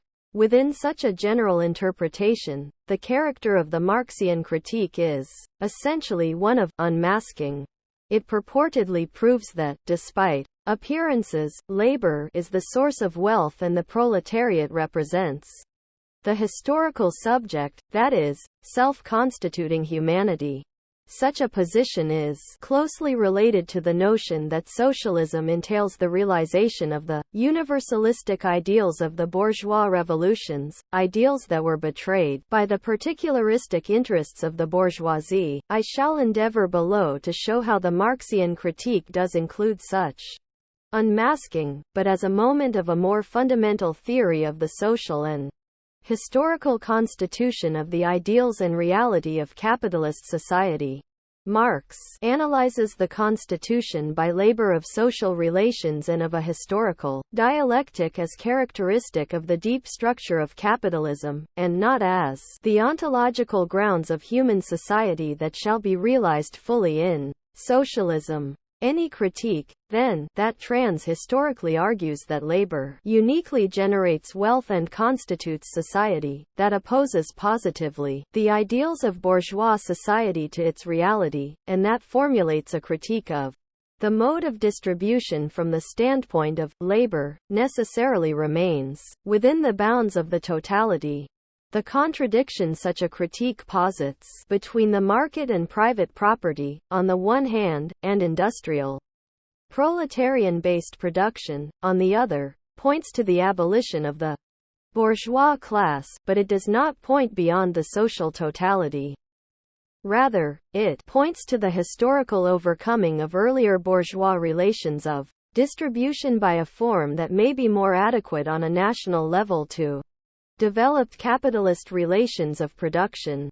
That is, it delineates the supersession of an earlier, apparently more abstract form of the totality by an apparently more concrete form. If the totality itself is understood as capital, such a critique is revealed as one that, behind its own back, points to the full realization of capital as a quasi-concrete totality rather than to its abolition. 3. The limits of traditional Marxism and the pessimistic turn of critical theory. In the previous chapters I examined some fundamental assumptions underlying traditional Marxism's interpretation of the basic contradiction of capitalism as one between the market and private ownership, on the one hand, and industrial production, on the other. The limits and dilemmas of such an interpretation increasingly have become manifest in the course of the historical development of postliberal capitalism. In this chapter, I shall investigate those limits more closely by critically examining some basic aspects of one of the richest and most powerful theoretical responses to that historical development, the approach that has come to be known as that of the Frankfurt School, or critical theory. Those who formulated the general framework of critical theory, Theodor W. Adorno, Max Horkheimer, Leo Lowenthal, Herbert Marcuse, Friedrich Pollock, and others who had been associated with the Institut für Sozialforschung Frankfurt or its journal, the Zeitschrift für Sozialforschung, sought to develop a fundamental social critique that would be adequate to the transformed conditions of postliberal capitalism, influenced in part by Georg Lukács's history and class consciousness. Though without adopting his identification of the proletariat as the identical subject-object of history, they proceeded from a sophisticated understanding of Marx's theory as a critical and self-reflexive analysis of the intrinsic interrelation of the social, economic, political, and cultural dimensions of life in capitalism. In the course of confronting and conceptualizing the significant transformations of capitalism in the 20th century, they developed and placed at the center of their concern a critique of instrumental reason and the domination of nature, a critique of culture and ideology, and a critique of political domination. These attempts considerably broadened and deepened the scope of social critique and called into question the adequacy of traditional Marxism as a critique of postliberal modern society. Yet, in seeking to formulate a more adequate critique, critical theory ran into serious theoretical difficulties and dilemmas. These became manifest in a theoretical turn taken in the late 1930s, wherein postliberal capitalism came to be conceived as a completely administered, integrated, one-dimensional society, one that no longer gives rise to any imminent possibility of social emancipation. I shall elucidate the problems entailed by that pessimistic turn and argue they indicate that although critical theory was based upon an awareness of the limitations of the traditional Marxist critique of capitalism, it was unable to move beyond the most fundamental assumptions of that critique. An analysis of that theoretical turn, therefore, will serve both to clarify the limits of traditional Marxism and to imply the conditions for a more adequate critical theory of modern society. In my examination of critical theory's pessimistic vision of postliberal capitalism, I shall try to clarify its theoretical basis in terms of the distinction, discussed earlier, between a social critique from the standpoint of labor and a critique of the historically specific nature of labor in capitalism. This approach, then, will not consider the pessimism of critical theory only with immediate reference to its larger historical context. That context, the failure of revolution in the West, the development of Stalinism, the victory of National Socialism and, later, the character of post-war capitalism, certainly makes a pessimistic reaction understandable. Nevertheless, the specific character of the pessimistic analysis of critical theory cannot be fully understood in terms of historical events alone, not even World War II and the Holocaust. While these events did have a major effect on the theory, an understanding of that analysis also requires an understanding of the fundamental theoretical assumptions on the basis of which those major developments were interpreted. I shall show how critical theory's pessimistic theoretical response to those historical events and eruptions was rooted deeply in a number of traditional presuppositions regarding the nature and course of capitalist development. Those who formulated critical theory recognized the significance of the changed morphology of post-liberal capitalism very early on and analyzed some of its dimensions incisively. They interpreted this change, however, in terms of the constitution of a new form of social totality, one without an intrinsic structural contradiction, hence, without an intrinsic historical dynamic from which the possibility of a new social formation could arise. Consequently, the pessimism to which I refer was not contingent. It did not merely express doubt about the likelihood of significant political and social change. Rather, it was an integral moment of critical theory's analysis of the far-reaching changes in 20th-century capitalist society. That is, it was a necessary pessimism. It concerned the imminent historical possibility that capitalism could be superseded, and not only the probability that this could occur. For this pessimistic analysis rendered problematic the basis of critical theory itself. I shall investigate the basic assumptions of this necessary pessimism by examining several articles written by Friedrich Pollock and Max Horkheimer in the 1930s and 1940s which were of central significance in the development of critical theory. In particular, I shall investigate the relationship between Pollock's analysis of the changed relation of state to civil society in post-liberal capitalism and the changes in Horkheimer's understanding of a critical theory of society between 1937 and 1941. Focusing on the issue of social contradiction, I shall show how Pollock's work in the 1930s provided the implicit political economic presuppositions of the pessimistic turn in Horkheimer's theory and the changes in his conception of social critique. More generally, on the basis of an examination of Pollock's investigations, I shall discuss the intrinsic relation of the political-economic dimension of critical theory to its social, political, and epistemological dimensions. As we shall see, Pollock's interpretation of post-liberal capitalism did cast doubt on the adequacy of traditional Marxism as a critical theory, and indicated its limits as a theory of emancipation, but his approach did not entail a sufficiently far-reaching reconsideration of the basic presuppositions of that theory and, hence, remained bound to some of those presuppositions. I shall then argue that, when Horkheimer adopted an analysis of post-liberal capitalism essentially similar to Pollock's, the character of his critical theory was transformed in a way that undermined the possibility of its epistemological self-reflection, and resulted in its fundamental pessimism. In Horkheimer's pessimistic analysis we can find the limits, theoretically and historically, of approaches based upon traditional Marxist presuppositions.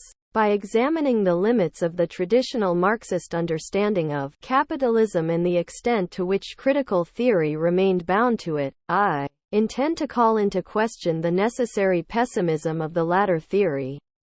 My analysis of the theoretical dilemmas of critical theory points in the direction of a reconstituted critical social theory that would appropriate important aspects of the approaches of Lukács and the Frankfurt School, within the framework of a fundamentally different form of social critique.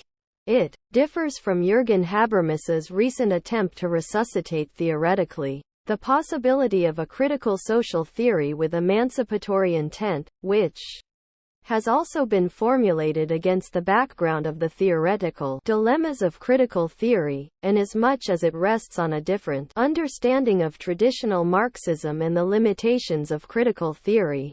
Indeed, on the basis of that analysis and the first stages of my reconstruction of Marx's theory, I shall argue that Habermas himself has adopted several of critical theory's traditional assumptions, and that this has weakened his effort to reconstitute a critical theory of modern society, critique and contradiction. Before examining that fundamental pessimism, I must briefly elaborate on the notion of contradiction and its centrality to an immanent social critique. If a theory, such as Marx's, that is critical of society and assumes that people are socially constituted is to remain consistent, it cannot proceed from a standpoint that, implicitly or explicitly, purports to lie outside of its own social universe. Rather, it must view itself as embedded within its context. Such a theory is an immanent social critique. It cannot take a normative position extrinsic to that which it investigates, which is the context of the critique itself. Indeed, it must regard the very notion of a decontextualized, Archimedean standpoint as spurious. The concepts used by such a social theory, then, must be related to its context. When that context itself is the object of investigation, the nature of those concepts is intrinsically bound to the nature of their object. This means that an immanent critique does not judge critically what is from a conceptual position outside of its object, for example, a transcendent ought. Instead, it must be able to locate that ought as a dimension of its own context, as possibility immanent to the existent society. Such a critique must also be immanent in the sense that it must be able to reflexively grasp itself and ground the possibility of its own existence in the nature of its social context. That is, if it is to be internally consistent, it must be able to ground its own standpoint in the social categories with which it grasps its object, and not simply posit or assume that standpoint. The existent, in other words, must be grasped in its own terms in a way that encompasses the possibility of its critique. The critique must be able to show that the nature of its social context is such that this context generates the possibility of a critical stance toward itself. It follows, then, that an immanent social critique must show that its object, the social whole of which it is a part, is not a unitary whole. Furthermore, if such a critique is to ground historical development socially, and avoid hypostatizing history by positing a transhistorical evolutionary development, it must show the fundamental relational structures of the society to be such that they give rise to an ongoing directional dynamic.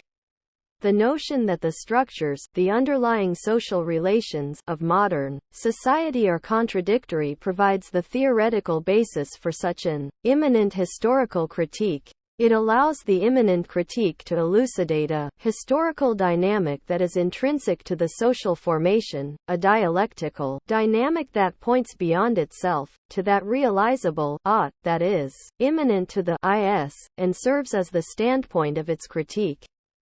Social contradiction, according to such an approach, then, is the precondition of both an intrinsic historical dynamic and the existence of the social critique itself. The possibility of the latter is intrinsically related to the socially generated possibility of other forms of critical distance and opposition, on the popular level as well.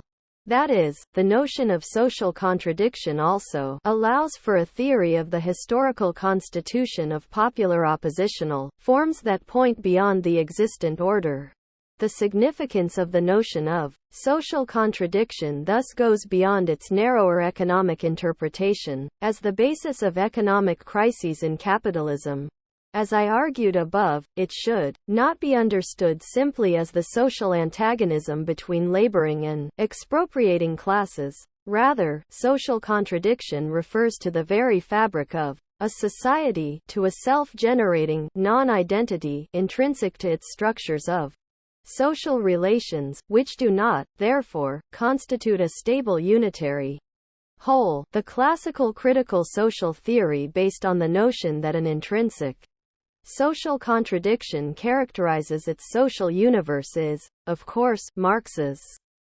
I shall discuss below how Marx attempts to analyze capitalist society as intrinsically contradictory and directionally dynamic, and to root those basic characteristics in the historically specific character of labor in capitalism. In so doing, Marx both grounds the possibility of his critique in a self-reflexive, epistemologically consistent manner, and breaks with all notions of the intrinsic developmental logic of human history as a whole. Marx's immanent critique of capitalism, as noted, does not consist simply in opposing the reality of that society to its ideals.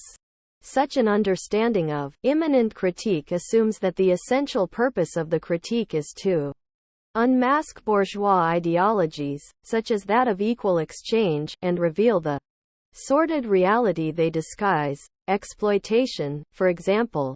This, obviously, is related to the critique of capitalism from the standpoint of labor, outlined above. The critique based upon the analysis of the specificity of labor in capitalism, however, has a different character. It does not seek merely to peer behind the level of appearances of bourgeois society in order to critically oppose that surface, as capitalist, to the underlying social totality constituted by labor. Rather, the immanent critique Marx unfolds in Capital analyzes that underlying totality itself, not merely the surface level of appearances, as characteristic of capitalism.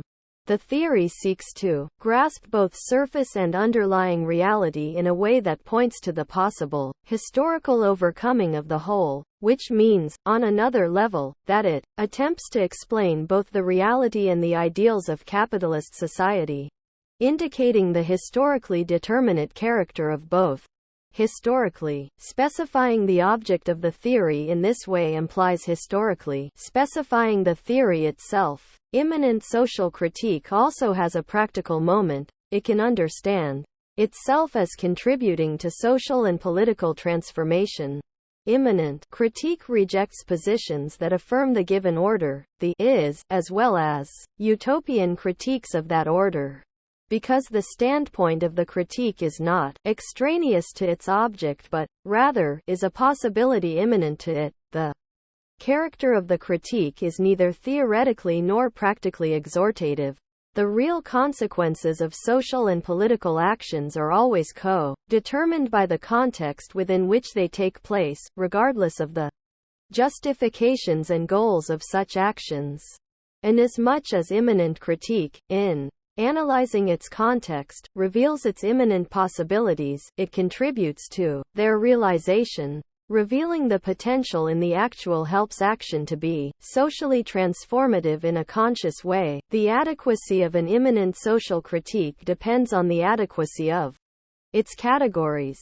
If the fundamental categories of the critique, value, for example, are to be considered critical categories adequate to capitalist society, they must express the specificity of that society.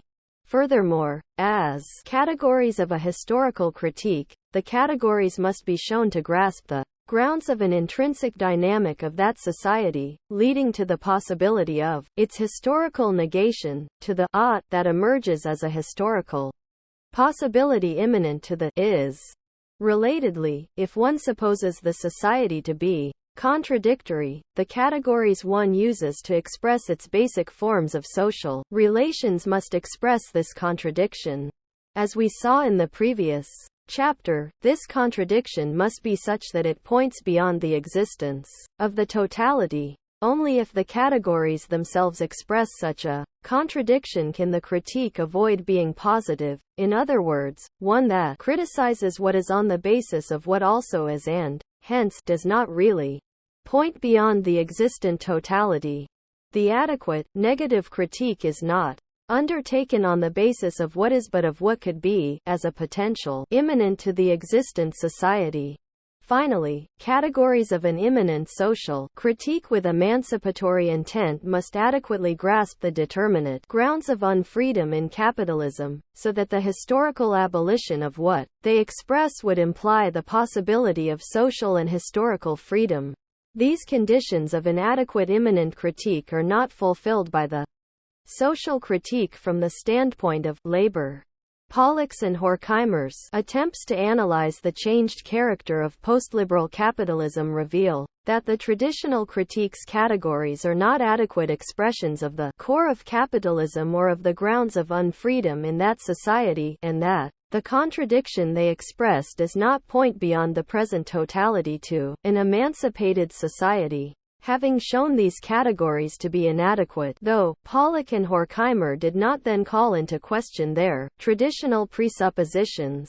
As a result, they were unable to reconstitute a more adequate social critique. It was the combination of these two elements of their approach that resulted in the pessimism of critical theory, Friedrich Pollock, and the primacy of the political. I shall begin my discussion of the pessimistic turn of critical theory by examining the political economic presuppositions of Friedrich Pollock's analysis of the transformation of capitalism associated with the rise of the interventionist state. Pollock first develops this analysis in the early 1930s with Gerhard Meyer and Kurt Mandelbaum, and he extends it further in the course of the following decade.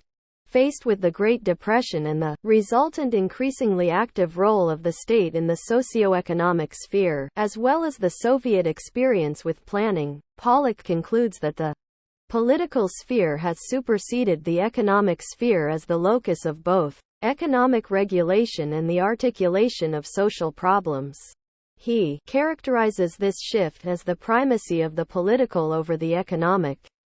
This notion, which has since become widespread, implies that the Marxian critique of political economy was valid for the period of laissez-faire capitalism but has since become anachronistic in the repoliticized society of postliberal capitalism. Such a position may appear to be a self-evident consequence of the transformation of capitalism in the 20th century. As I shall show, though, it is based upon a set of questionable assumptions, which give rise to serious problems in the analysis of postliberal capitalism. My critique does not question Pollock's basic insight, that the development of the interventionist state entailed far-reaching economic, social, and political consequences, but it does reveal the problematic implications of Pollock's theoretical framework for analyzing those changes, that is, his understanding of the economic sphere and of the basic contradiction between the forces and relations of production. Pollock develops his conception of the social order emerging from the Great Depression in two, increasingly pessimistic, phases. His point of departure in analyzing both the fundamental causes of the Great Depression and its possible historical results is the traditional interpretation of the contradictions of capitalism. In two essays written in 1932–1933, Die Gegenwärtige des Kapitalismus und die Aussichten einer planwirtschaftlichen Neuordnung, and Bemerkungen zur Wirtschaftskrise, Pollock characterizes the course of capitalist development in the traditional terms of an increasing contradiction between the forces of production, interpreted as the industrial mode of production, and private appropriation mediated socially by the self-regulatory market. This growing contradiction underlies economic crises that, by violently diminishing the forces of production, for example, by the use of machinery at less than full capacity, the destruction of raw materials, and the unemployment of thousands of workers, are the means by which capitalism tries automatically to resolve the contradiction. In this sense, the world depression represents nothing new.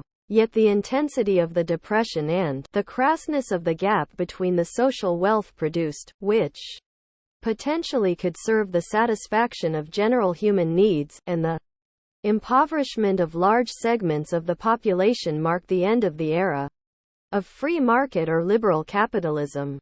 They indicate that the present economic form is incapable of using the forces which it itself developed for the benefit of all members of society. Because this development is not historically contingent but results from the dynamic of liberal capitalism itself, any attempt to reconstitute a social organization based on liberal economic mechanisms would historically be doomed to failure. According to all indications, it would be a wasted effort to attempt to re-establish the technical, economic and social psychological conditions for a free market economy. Although liberal capitalism cannot be reconstituted, according to Pollock, it has given rise to the possibility of a new social order that could resolve the difficulties of the older one. The dialectic of the forces and relations of production underlying the development of free market capitalism has given rise to the possibility of a centrally planned economy. Yet, and this is the decisive turning point, such an economy need not be socialist.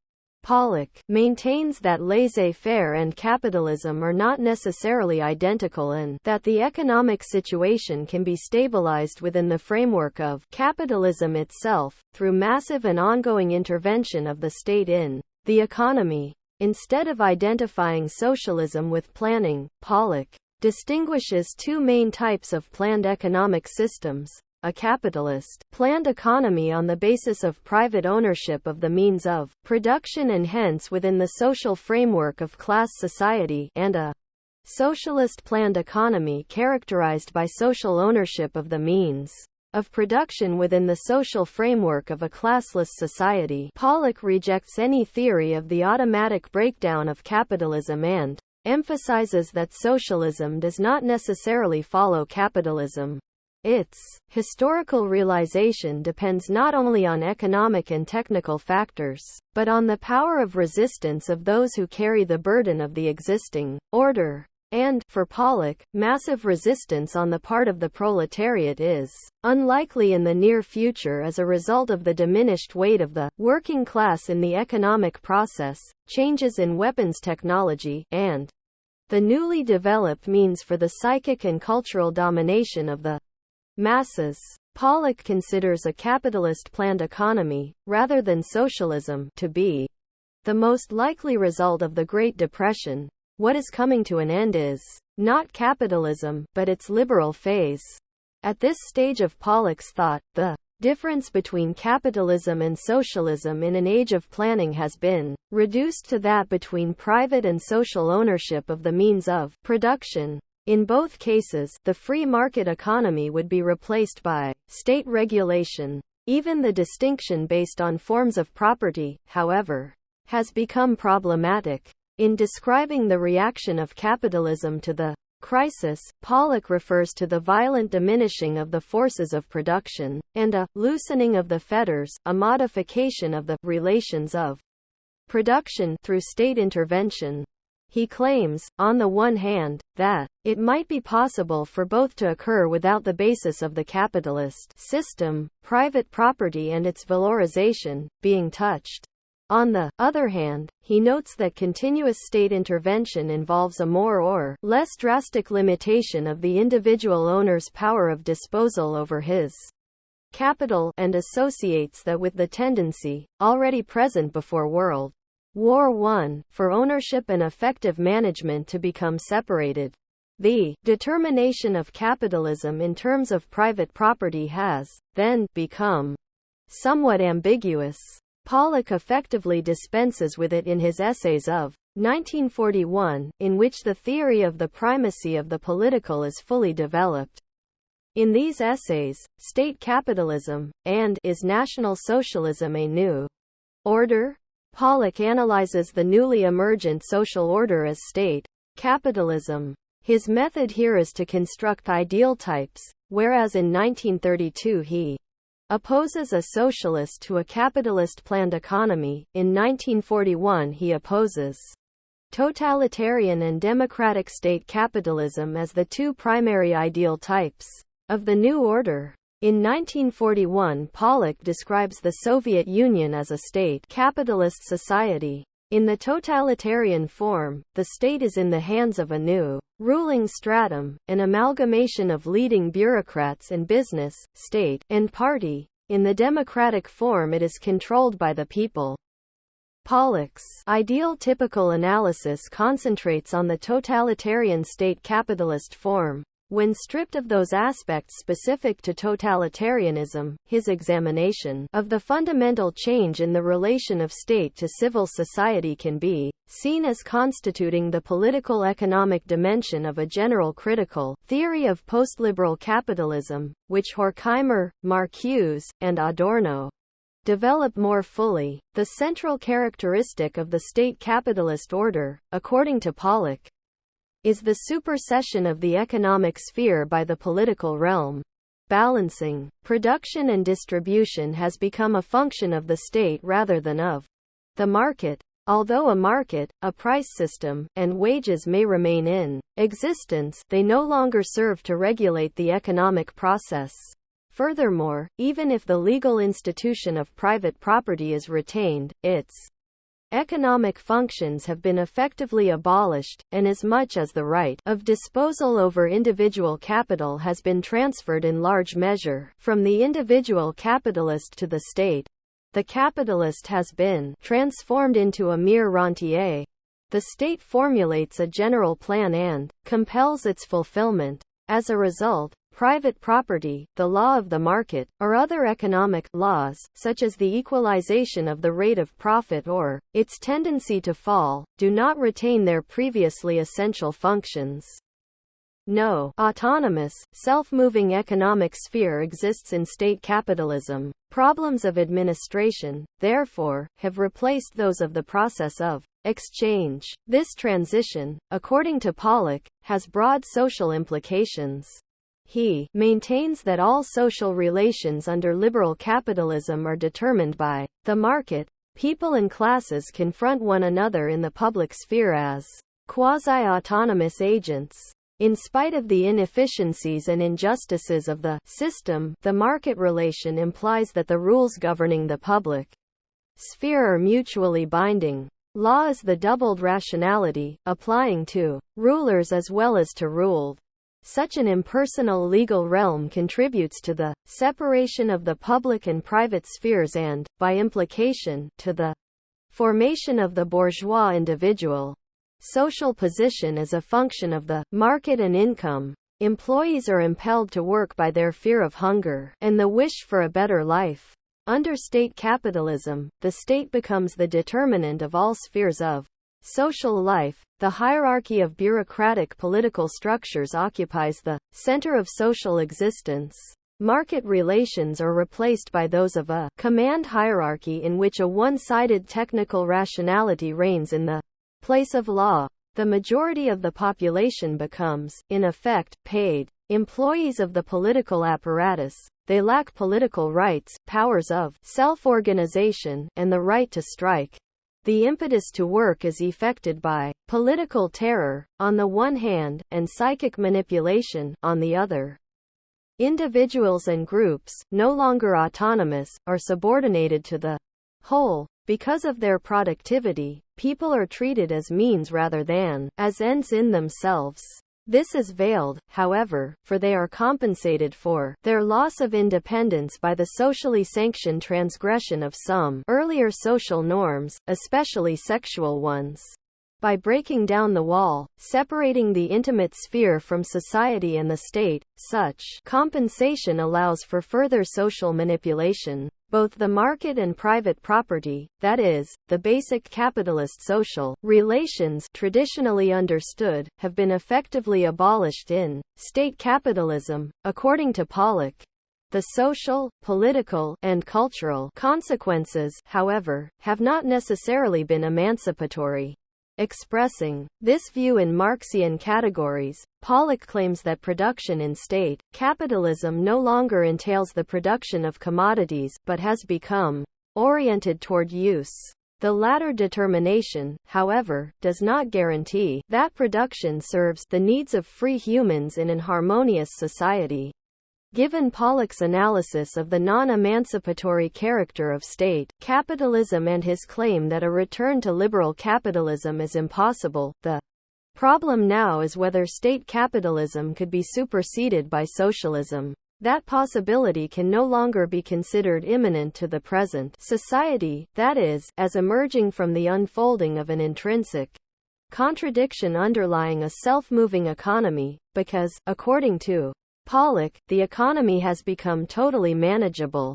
He claims that the command economy, as opposed to free market capitalism, has at its disposal the means to check the economic causes of depressions. Pollock repeatedly emphasizes that there are no economic laws or functions that could hinder or set a limit to the functionings of state capitalism. If this is the case, is there no possibility that state capitalism can be overcome?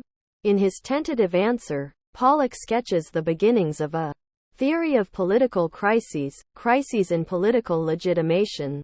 State capitalism, according to Pollock, arose historically as the solution to the economic ills of liberal capitalism. Hence, the primary tasks of the new social order will be to maintain full employment and to enable the forces of production to develop unhindered, while maintaining the basis of the old social structure. The replacement of the market by the state means that mass unemployment immediately would entail a political crisis, one that would call the system into question. State capitalism necessarily requires full employment to legitimate itself. The totalitarian variant of state capitalism is confronted with additional problems. That order represents the worst form of an antagonistic society, in which the power interests of the ruling class prevents the people from fully using the productive forces for their own welfare and from having control of the organization and activities of society.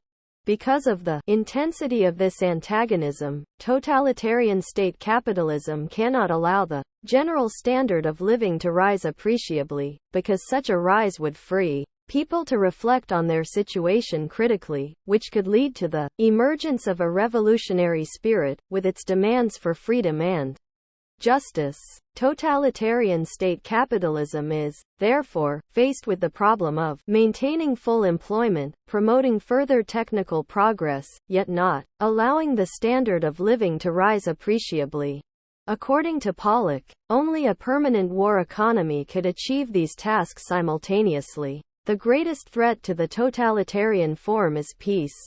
In a peace economy, the system could not maintain itself, despite mass psychological manipulation and terror. It could not tolerate a high standard of living and could not survive mass unemployment. A high standard of living could be maintained by democratic state capitalism, but Pollock describes that form as unstable and transitory. Either class differences would assert themselves, in which case democratic state capitalism would develop in the direction of the totalitarian form, or democratic control of the state would result in the abolition of the last remnants of class society, thereby leading to socialism. The latter possibility, however, seems unlikely within the framework of Pollock's approach, that is, his thesis of the manageability of the economy and his awareness that a policy of military preparedness, which allows for a permanent war economy without war, is a hallmark of the state capitalist era. Pollock's analysis of state capitalism cannot ground his hope that democratic state capitalism can be established and developed further in the direction of socialism. His position is fundamentally pessimistic. The overcoming of the new order cannot be derived imminently from the system itself but, rather, has become dependent on an unlikely, extrinsic circumstance. World peace.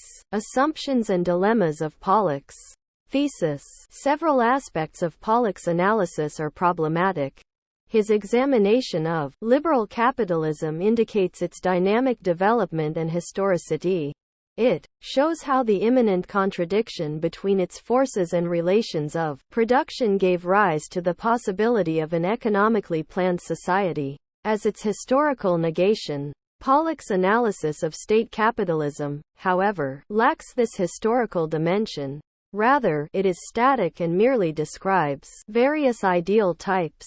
Pollock's initial formulation of a political crisis theory did, to be sure, seek to uncover moments of instability and conflict, yet they are not related to any sort of imminent historical dynamic from which the contours and the possibility of another social formation could emerge. We must thus consider why, for Pollock, the stage of capitalism characterized by the primacy of the economic is contradictory and dynamic, while that characterized by the primacy of the political is not. This problem can be elucidated by considering Pollock's understanding of the economic. In postulating the primacy of politics over economics, he conceptualizes the latter in terms of the quasi-automatic market-mediated coordination of needs and resources, whereby price mechanisms direct production and distribution. Under liberal capitalism, profits and wages direct the flow of capital and the distribution of labor power within the economic process. The market is central to Pollock's understanding of the economic. His assertion that economic laws lose their essential function when the state supersedes the market indicates that, in his view, such laws are rooted only in the market mode of social regulation. The centrality of the market to Pollock's notion of the economic is also indicated on a categorical level by his interpretation of the commodity. A good is a commodity only when circulated by the market, otherwise it is a use value. This approach, of course, implies an interpretation of the Marxian category of value, purportedly the fundamental category of the relations of production in capitalism, solely in terms of the market. In other words, Pollock understands the economic sphere and, implicitly, the Marxian categories only in terms of the mode of distribution. Pollock interprets the contradiction between the forces and relations of production accordingly as one between industrial production and the bourgeois mode of distribution, the market, private property. Thus, he maintains that the growing concentration and centralization of production renders private ownership increasingly dysfunctional and anachronistic, whereas the periodic crises indicate that the automatic mode of regulation is not harmonious and that the anarchic operations of economic laws have become increasingly destructive. This contradiction, then, gives rise to a dynamic that both requires and makes possible the supersession of the bourgeois mode of distribution by a form characterized by planning and the effective absence of private property. It follows from this interpretation that when the state supplants the market as the agency of distribution, the economic sphere is essentially suspended. Hence, according to Pollock, economics as a social science loses the object of its investigation, whereas the economist formerly racked his brain to solve the puzzle of the exchange process. He meets, under state capitalism, with mere problems of administration. With state planning, in other words, a conscious mode of social regulation and distribution has replaced the non-conscious economic mode. Underlying Pollock's notion of the primacy of the political is an understanding of the economic which presupposes the primacy of the mode of distribution. It should now be clear why state capitalism, according to such an interpretation, possesses no immanent dynamic.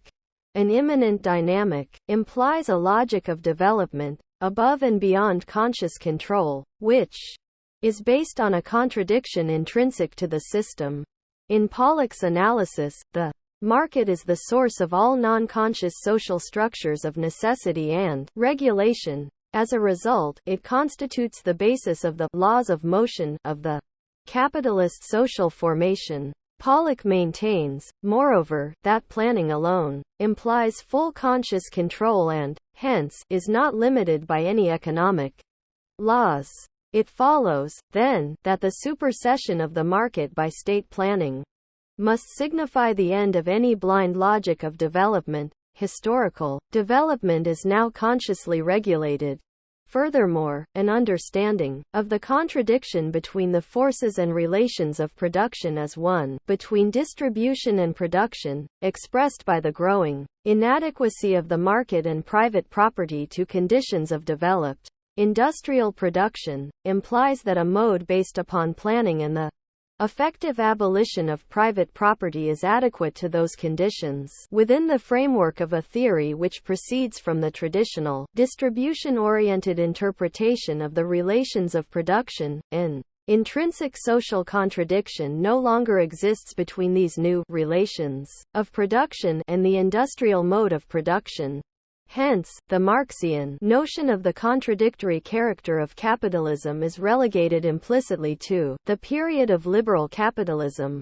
Pollock's notion of the primacy of the political thus refers to an antagonistic society possessing no immanent dynamic that points toward the possibility of socialism as its negation. The pessimism of his theory is rooted in its analysis of post-liberal capitalism as an unfree but non-contradictory society. Pollock's analysis indicates the problems with a critique of the social formation that assumes the primacy of the mode of distribution. According to Pollock's ideal typical analysis, with the development of state capitalism, value has been superseded and private property effectively has been abolished. Yet the abolition of these social relations does not necessarily lay the foundations of the good society. On the contrary, it can and does lead to forms of greater oppression and tyranny, forms that no longer can be criticized adequately by means of the category of value.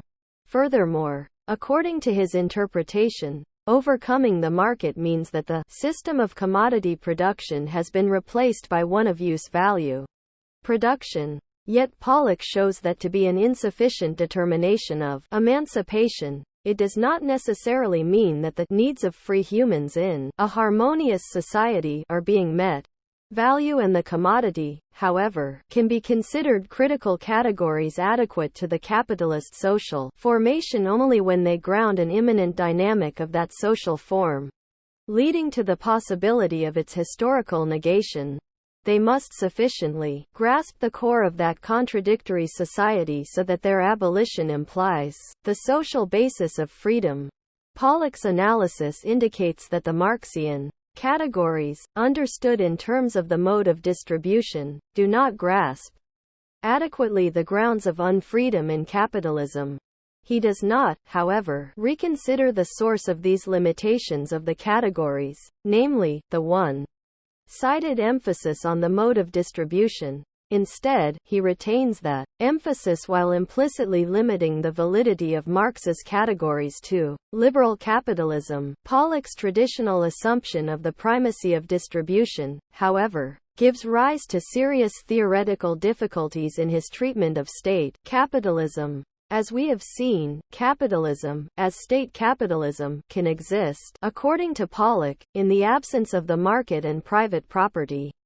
These, however, are its two essential characteristics, as defined by traditional Marxist theory. What, in the absence of those relations of production, characterizes the new phase as capitalist? Pollock lists the following grounds for his characterization. State capitalism is the successor of private capitalism. The state assumes important functions of the private capitalist. Profit interests still play a significant role, and it is not socialism. It appears, at first glance, that the key to Pollock's specification of post-liberal class society as capitalist is his statement that profit interests continue to play an important role. Although, according to Pollock, such interests do become subordinate to a general plan, no state capitalist government can or will dispense with the profit motive. Its abolition would destroy the character of the entire system. It seems that the specific character of the entire system could be clarified by a consideration of profit. Such a clarification, however, is not offered by Pollock. Instead of undertaking an analysis of profit, which would help to determine the capitalist character of the new social form, Pollock treats that category in an indeterminate fashion. Another aspect of the changed situation under state capitalism is that the profit motive is superseded by the power motive. Obviously, the profit motive is a specific form of the power motive. The difference, however, is that the latter is essentially bound up with the power position of the ruling group while the former pertains to the individual only. Leaving aside considerations of the weaknesses of positions that implicitly derive relations of power from a motive for power, it is clear that this approach merely underlines the political character of state capitalism. without further elucidating its capitalist dimension. That the economic sphere, according to Pollock, no longer plays an essential role is reflected in his basically empty treatment of profit. Economic categories, profit, have become subspecies of political categories, power. The ultimate ground for Pollock's characterization of postliberal society as state capitalist is that it remains antagonistic, that is, a class society. The term capitalism, however, requires a more specific determination than that of social antagonism, for all developed historical forms of society have been antagonistic in the sense that the social surplus is expropriated from its immediate producers and not used for the benefit of all. Moreover, the term class also requires a more specific determination. It does not refer simply to social groups that exist in such antagonistic relations. Rather, as I shall show, the Marxian notions of class and class struggle acquire their full significance only as categories of an inherently contradictory and dynamic system. Social antagonism and social contradiction, in other words, are not identical. The concept of state capitalism necessarily implies that what is being politically regulated is capitalism. It demands, therefore, a concept of capital. Such considerations, however, are not to be found in Pollock's treatment. His strategic intention in using the term state capitalism seems clear, to emphasize that the abolition of the market and private property does not suffice for the transformation of capitalism into socialism. Yet, Pollock cannot ground adequately his characterization of postliberal, antagonistic society as capitalist. Pollock's position, moreover, cannot explain the source of continuing class antagonism in postliberal capitalism. His understanding of the economic sphere renders opaque the material conditions underlying the differences between state capitalism and socialism.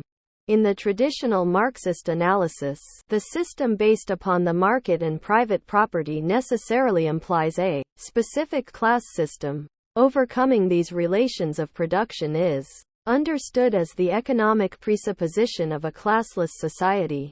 A fundamentally different social organization is bound to a fundamentally different economic organization, whereas Pollock proceeds from the same assumptions regarding the structure of liberal capitalism. The intrinsic connectedness of the economic organization and the social structure is severed in his treatment of postliberal societies. Although he characterizes state capitalism as a class system, he considers its basic economic organization, in the broader sense, to be the same as that of socialism. Central planning and the effective abolition of private property under conditions of developed industrial production. This, however, implies that the difference between a class system and a classless society is not related to fundamental differences in their economic organization. Rather, it is simply a function of the mode and goal of its administration. The basic structure of society has thus presumably become independent of its economic form. Pollock's approach implies that there is no longer any relation between social structure and economic organization. This paradoxical result is latent in Pollock's theoretical point of departure. If the Marxian categories and the notion of the relations of production are understood in terms of the mode of distribution, the conclusion is inescapable that the dialectic of economic development has run its course. When the market and private property are overcome, the politically mediated economic organization that emerges thus represents the historical endpoint of the mode of distribution. The further existence of class society in such a situation, therefore, cannot be grounded in this mode of distribution, which, presumably, would underlie a classless society as well. Nor, for that matter, can class antagonism be rooted in the sphere of production. As we have seen, in the traditional interpretation of the Marxian categories, the transformation of the relations of production entails not a transformation of the industrial mode of production but an adjustment adequate to that mode of production which, supposedly, had already acquired its historically final form. Within this framework, then, the continued existence of class society cannot be grounded in either production or distribution. Economic organization, in other words, has become a historical invariable.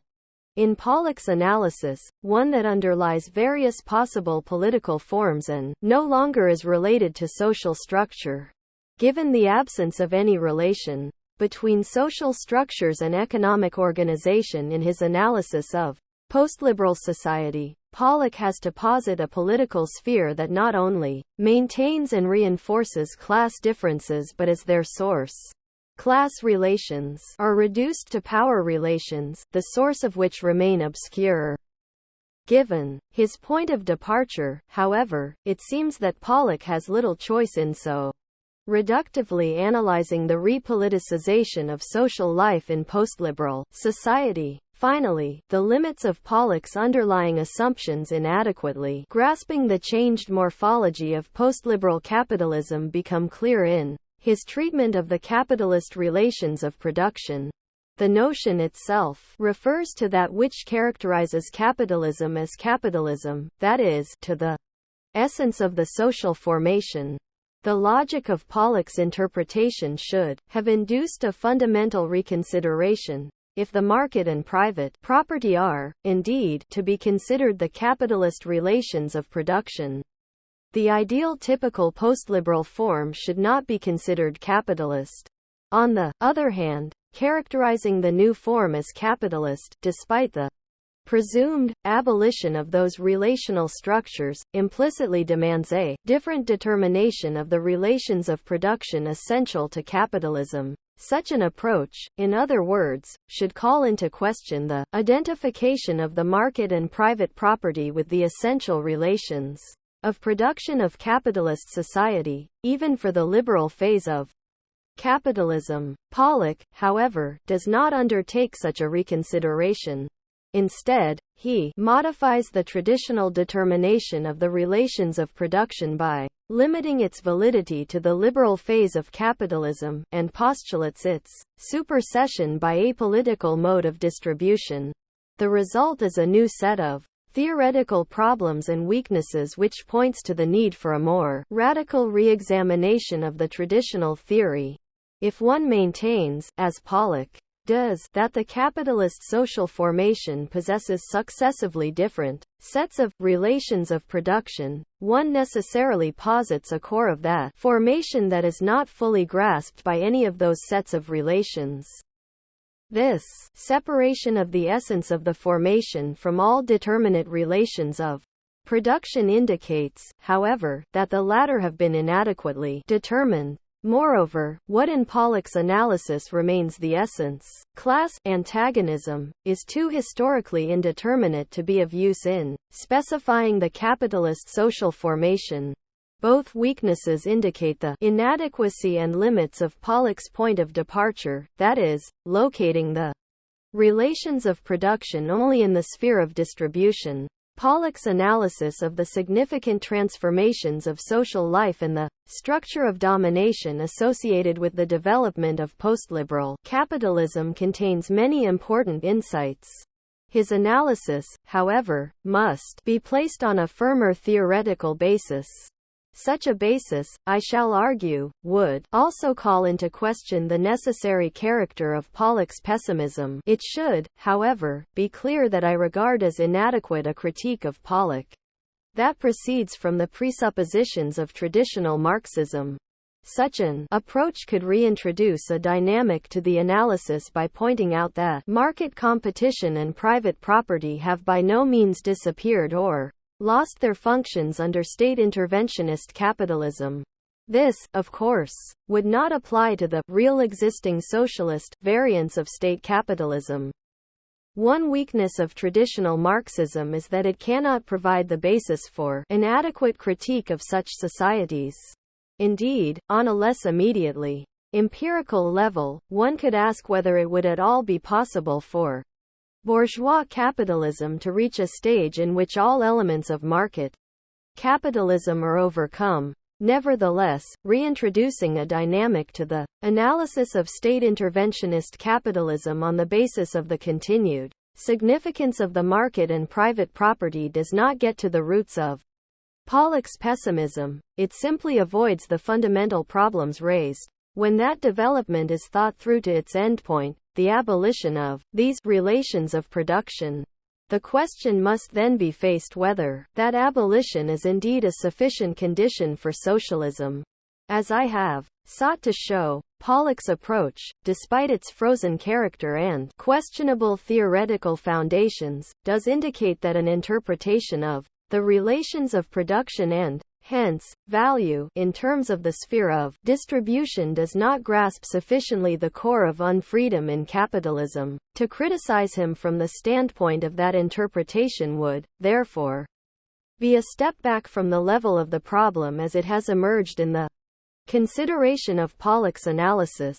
In spite of the difficulties associated with Pollock's ideal typical approach, it has the unintended heuristic value of allowing a perception of the problematic character of the assumptions of traditional Marxism. Within the framework of a one-sided critique of the mode of distribution from the standpoint of labor, the Marxian categories cannot critically grasp the social totality. This, however, only becomes historically evident when the market loses its central role as the agency of distribution. Pollock's analysis shows that any attempt based on the traditional interpretation to characterize the resultant politically regulated social order as capitalist must remain indeterminate. It also renders clear that the abolition of the market and private property alone and, hence, the coming into its own, of industrial production is an insufficient condition for human emancipation. Pollock's treatment of postliberal capitalism thus inadvertently indicates that the market and private property are not adequate determinations of the most basic social categories of capitalism, hence, that the traditional Marxist categories are inadequate as critical categories of the capitalist social totality. The abolition of that which they express does not constitute the condition of general freedom. Pollock's analysis highlights precisely those limitations of the traditional Marxist interpretation, and shows as well that the Marxian notion of contradiction as a hallmark of the capitalist social formation is not identical with the notion of social antagonism. Whereas an antagonistic social form can be static, the notion of contradiction necessarily implies an intrinsic dynamic. By considering state capitalism to be an antagonistic form that does not possess such a dynamic, Pollock's approach draws attention to the problem of social contradiction as one that must be located structurally in a way that extends beyond considerations of class and ownership. Finally, Pollock's refusal to consider the new form in its most abstract contours, merely as one that is not yet fully socialist, enables him to uncover its new, more negative modes of political, social, and cultural domination. Pollock and the other members of the Frankfurt School do break with traditional Marxism in one decisive respect. One of Pollock's basic insights is that a system of central planning in the effective absence of private property is not, in and of itself, emancipatory, although such a form of distribution is adequate to industrial production. This implicitly calls into question the idea that labor, for example, in the form of the industrial mode of production or, on another level, the social totality constituted by labor, is the basis of general human freedom. Yet Pollock's analysis remains too bound to some fundamental propositions of traditional Marxism to constitute its adequate critique. Because he adopts its one-sided emphasis on the mode of distribution, Pollock's break with the traditional theory does not really overcome its basic assumptions regarding the nature of labor in capitalism. Instead, he retains the notion of labor, but implicitly reverses his evaluation of its role. According to Pollock, the historical dialectic has run its course. Labor has come into itself. The totality has been realized, yet the result is anything but emancipatory. His analysis suggests that that result must, therefore, be rooted in the character of labor. Whereas labor had been regarded as the locus of freedom, it now implicitly comes to be seen as a source of unfreedom. This reversal is expressed more explicitly in Horkheimer's works, as I shall demonstrate. Both the optimistic and the pessimistic positions I have been examining share an understanding of labor in capitalism as labor, an understanding that falls behind the level of Marx's mature critique of Ricardo and of Hegel. Pollock retains this notion and continues to envision the contradiction of capitalism as one between production and distribution. He, therefore, concludes that there is no immanent contradiction in state capitalism. His analysis results in a conception of an antagonistic and repressive social totality that has become essentially non-contradictory and no longer possesses an immanent dynamic. It is a conception that casts doubt on the emancipatory role attributed to labor, and to the realization of the totality, but ultimately, it does not move beyond the horizons of the traditional Marxist critique of capitalism. Max Horkheimer's pessimistic turn, the qualitative transformation of capitalist society, hence, of the object of social critique, implied by Pollock's analysis of postliberal capitalism, as a non-contradictory totality entails a transformation of the nature of the critique itself. I shall investigate this transformation and its problematic aspects by considering the implications of Pollock's analysis for Max Horkheimer's conception of critical theory.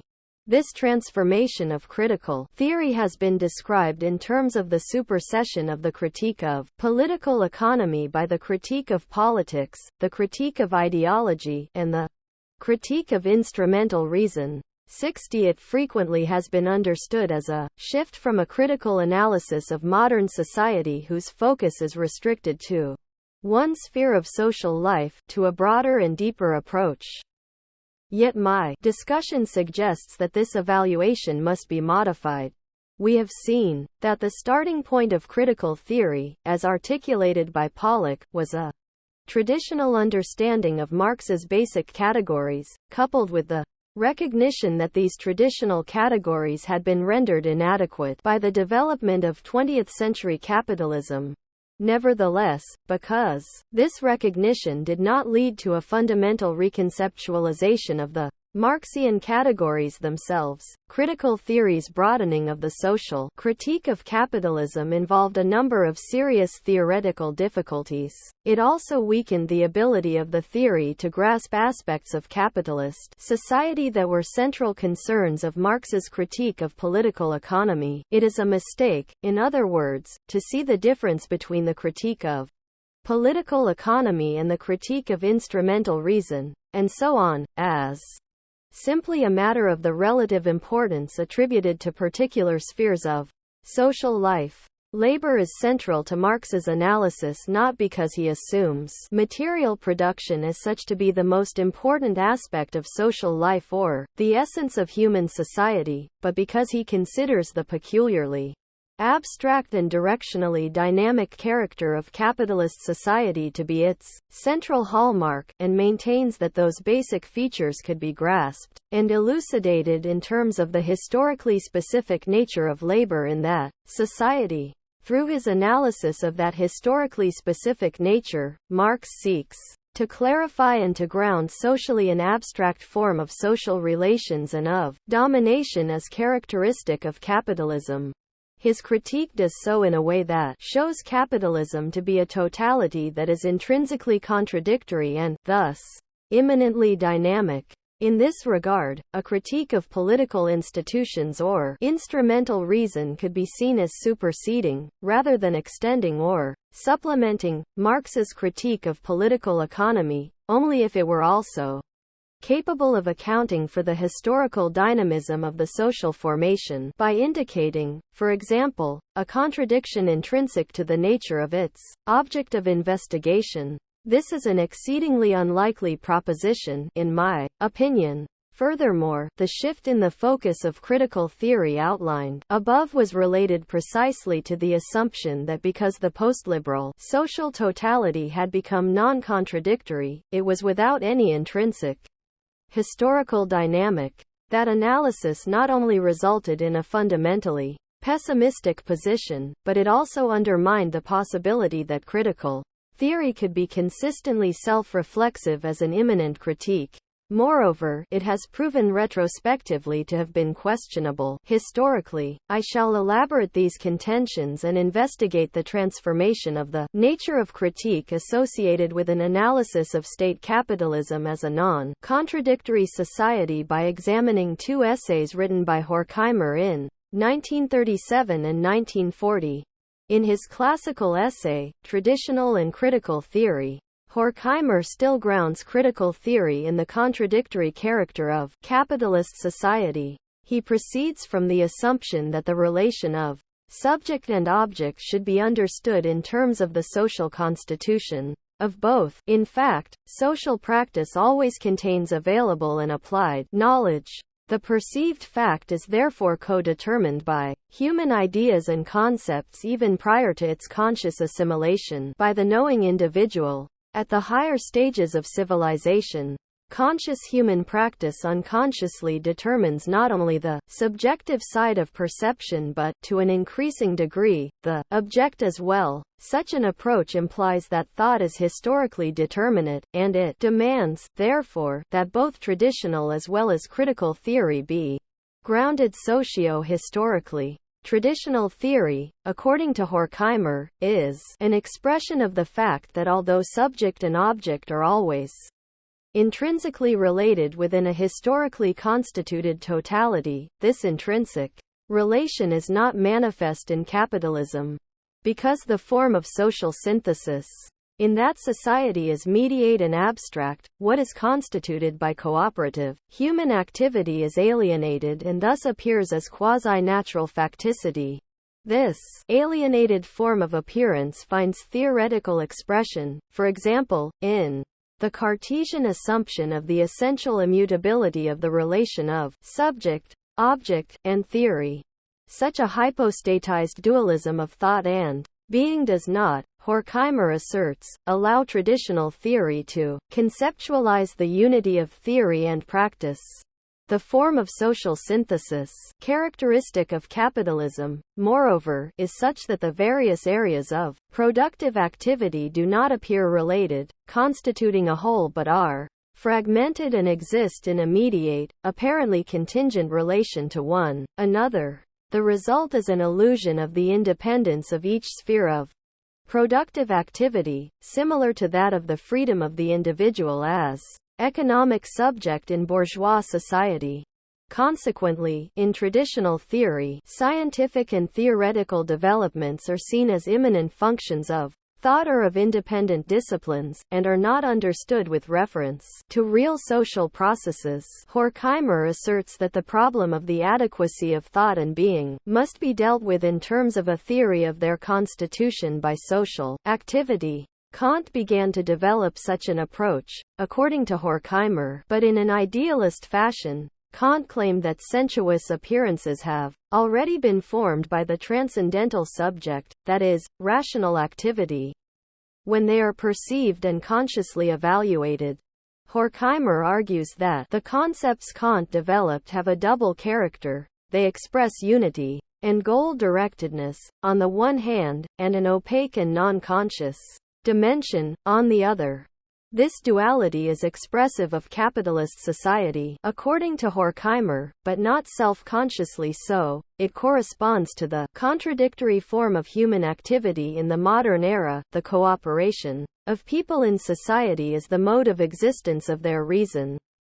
At the same time, however, this process, along with its results, is alienated from them, and appears, with all its waste of labor power and human life, to be an unalterable natural force, a fate beyond human control. Horkheimer grounds this contradiction in that between the forces and relations of production, within the theoretical framework he presents, collective human production constitutes a social whole that potentially is rationally organized. Yet the market-mediated form of social interconnection and class domination based on private property impart a fragmented and irrational form to that social whole.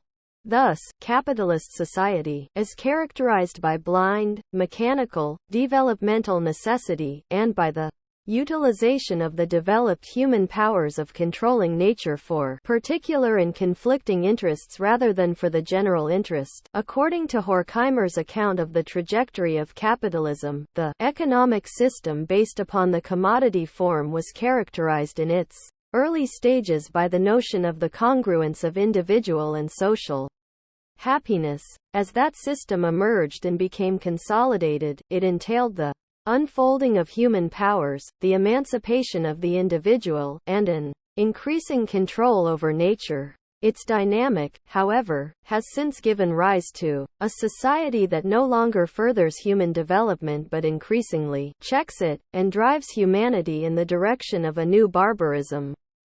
Within this framework, production is socially totalizing, but is alienated, fragmented, and increasingly arrested in its development by the market and private property. Capitalist social relations hinder the totality from realizing itself. This contradiction, Horkheimer asserts, is the condition under which critical theory becomes possible. Critical theory does not accept the fragmented aspects of reality as necessary givens but seeks to grasp society as a whole. This necessarily entails a perception of its internal contradictions, of that which fragments the totality and hinders its realization as a rational whole. Grasping the whole thus implies an interest in superseding its present form with a rational human condition rather than merely modifying it. Critical theory, then, accepts neither the given social order nor the utopian critique of that order. Horkheimer describes critical theory as an immanent analysis of capitalism which, on the basis of the intrinsic contradictions of that society, uncovers the growing discrepancy between what is and what could be. Reason, social production, totality, and human emancipation are intertwined, and provide the standpoint of a historical critique in Horkheimer's essay. For him, the idea of a rational social organization adequate to all of its members, a community of free persons, is a possibility immanent to human labor. If, in the past, the misery of large segments of the producing population was in part conditioned by the low level of technical development, hence, was in a sense rational, this is no longer the case. Negative social conditions such as hunger, unemployment, crises, and militarization are now based only on relations, no longer adequate to the present, under which production occurs. Those relations now hinder the application of all intellectual and physical means for the mastery of nature. General social misery, caused by anachronistic, particularist relations, has become irrational in terms of the potential of the forces of production. Inasmuch as this potential gives rise to the possibility that rationally planned social regulation and development might supplant the blind, market-mediated form of regulation characteristic of capitalism, it reveals that this form is irrational as well. Finally, on another level, the historical possibility of a rational social organization based on labor also shows the dichotomous relation of subject and object in the present society to be irrational. The mysterious correspondence of thought and being, understanding and sensuousness, human needs and their satisfaction in the present, chaotic economy, a correspondence which appears to be accidental in the bourgeois epoch, shall, in the future epoch, become the relation of rational intention and realization. The immanent dialectical critique outlined by Horkheimer is an epistemologically sophisticated version of traditional Marxism. The forces of production are identified with the social process of production, which is hindered from realizing its potential by the market and private property. Those relations, according to this approach, fragment and veil the wholeness and connectedness of the social universe constituted by labor. Labor is simply identified by Horkheimer with control over nature. He questions the mode of its organization and application but not its form. Thus, whereas for Marx, as we shall see, the constitution of the structure of social life in capitalism is a function of labor mediating the relations among people as well as the relations between people and nature, for Horkheimer it is a function of the latter mediation alone, of labor. The standpoint of his critique of the existing order in the name of reason and justice is provided by labor. Horkheimer grounds the possibility of emancipation and the realization of reason in labor coming to itself and openly emerging as that which constitutes the social totality. Hence, the object of critique is the structure of relations that hinders that open emergence. Such a position is closer to the sort of Ricardo-Hegel synthesis outlined above than it is to Marx's critique. This positive view of labor, and of the totality later gives way, in Horkheimer's thought, to a more negative evaluation of the effects of the domination of nature, once he comes to consider the relations of production as having become adequate to the forces of production.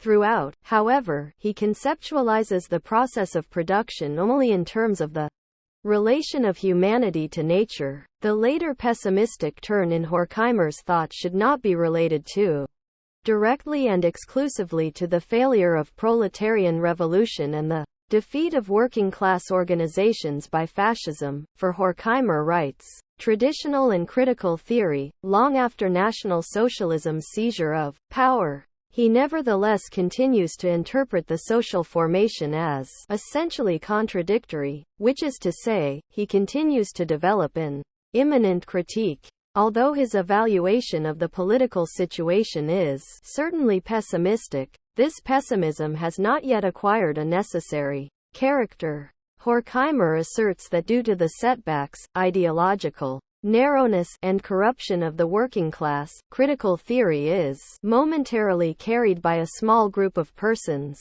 Yet the fact that he continues to ground the possibility of a critical theory in the contradictions of the present order implies that the integration or defeat of the working class does not, in and of itself, signify that the social formation no longer is contradictory. In other words, the notion of contradiction for Horkheimer refers to a deeper structural level of society than that of immediate class antagonism. Thus, he claims that critical theory, as an element of social change, exists as part of a dynamic unity with the dominated class but is not immediately identical with that class.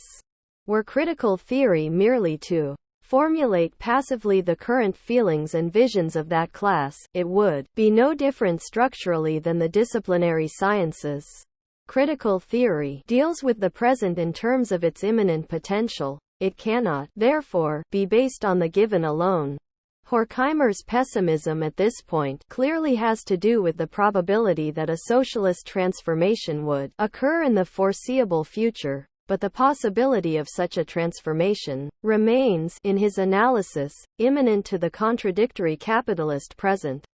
He does argue that the changed character of capitalism demands changes in the elements of critical theory, and proceeds to outline the new possibilities for conscious social domination available to the small circle of the very powerful as a result of the vastly increased concentration and centralization of capital. He then argues that this change is related to a historical tendency for the sphere of culture to lose its previous position of relative autonomy and become more directly embedded in the framework of social domination. Horkheimer lays the ground here for a critical focus on political domination, ideological manipulation, and the culture industry.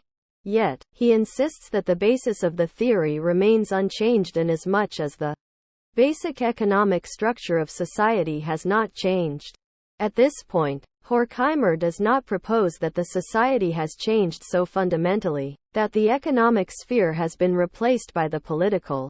On the contrary, he argues that private property and profit still play decisive roles and that people's lives are now even more immediately determined by the economic dimension of social life, whose unchained dynamic gives rise to new developments and misfortunes at an ever-increasing tempo. This proposed shift in critical theory's object of investigation, the increased emphasis on conscious domination and manipulation, is tied to the notion that the market, hence, the indirect and veiled form of domination associated with it, no longer plays the role it had in liberal capitalism. This shift is not yet bound, however, to the view that the imminent contradiction of the forces and relations of production has been overcome. Horkheimer's critique remains imminent. Its character, however, changes following the outbreak of World War II. This change is related to the change in theoretical evaluation expressed by Pollock's notion of the primacy of the political. In his essay, The Authoritarian State, written in 1940, Horkheimer describes the new social form as state capitalism, the authoritarian state of the present. The position developed here is basically similar to Pollock's, although Horkheimer more explicitly characterizes the Soviet Union as the most consistent form of state capitalism, and considers fascism to be a mixed form inasmuch as the surplus value won and distributed under state control is transmitted to industrial magnates and large landowners under the old title of profit. All forms of state capitalism are repressive, exploitative, and antagonistic. And although he predicts that state capitalism would not be subject to economic crises because the market had been overcome, he nevertheless claims that the form was ultimately transitory rather than stable. In discussing the possible transitory character of state capitalism, Horkheimer expresses a new, deeply ambiguous attitude toward the emancipatory potential of the forces of production. The essay does contain passages in which Horkheimer still describes the forces of production, traditionally interpreted as potentially emancipatory. He argues that they are held back consciously as a condition of domination. The increased rationalization and simplification of production, distribution, and administration have rendered the existing form of political domination anachronistic and, ultimately, irrational. To the extent that the state has become potentially anachronistic, it must become more authoritarian, that is, it must rely to a greater degree on force and the permanent threat of war, in order to maintain itself. Horkheimer does foresee a possible collapse of the system, which he grounds in the restriction of productivity by the bureaucracies. He claims that the utilization of production in the interests of domination rather than to satisfy human needs would result in a crisis. The crisis would not, however, be economic, as was the case in market capitalism, but would be an international political crisis tied to the constant threat of war. Horkheimer does, then, allude to the fetters imposed on the forces of production. Yet the gap he describes between what is and what could be the case, were it not for those fetters, only highlights the antagonistic and repressive nature of the system. It no longer has the form of an intrinsic contradiction. Horkheimer does not treat the international political crisis he outlines as an emergent moment of the possible determinate negation of the system. Rather, he represents it as a dangerous result that demands such a negation. Horkheimer speaks of collapse but does not specify its preconditions.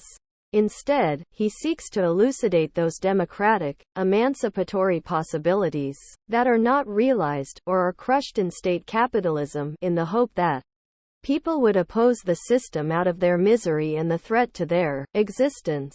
The dominant tendency of the article, moreover, is to maintain that there is, indeed, no contradiction or even necessary disjuncture between the developed forces of production, traditionally understood, and authoritarian political domination. On the contrary, Horkheimer now skeptically writes that, although the development of productivity may have increased the possibility of emancipation, it certainly has led to greater repression.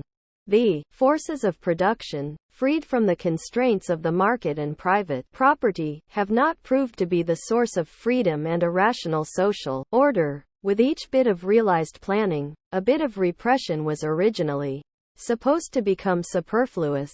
Instead, even more repression has emerged. Through the administration of the plans, the adequacy of a new mode of distribution to the developed forces of production had proved to be negative in its consequences. Horkheimer's statement that state capitalism at times appears almost as a parody of classless society implies that repressive state capitalism and emancipatory socialism possess the same material basis, thus indicating the dilemma of traditional Marxist theory upon reaching its limits. Faced with this dilemma, however, Horkheimer, like Pollock, does not reconsider the basic determinations of that theory. Instead, he continues to equate the forces of production with the industrial mode of production. As a result, he is compelled to reevaluate production and to rethink the relationship of history and emancipation. Horkheimer now radically calls into question any social uprising based upon the development of the forces of production. The bourgeois upheavals did indeed depend on the ripeness of the situation. Their successes, from the Reformation to the legal revolution of fascism, were tied to the technical and economic achievements that mark the progress of capitalism. Here he evaluates the development of production negatively, as the basis for the development of domination within capitalist civilization. Horkheimer now begins to turn to a pessimistic theory of history.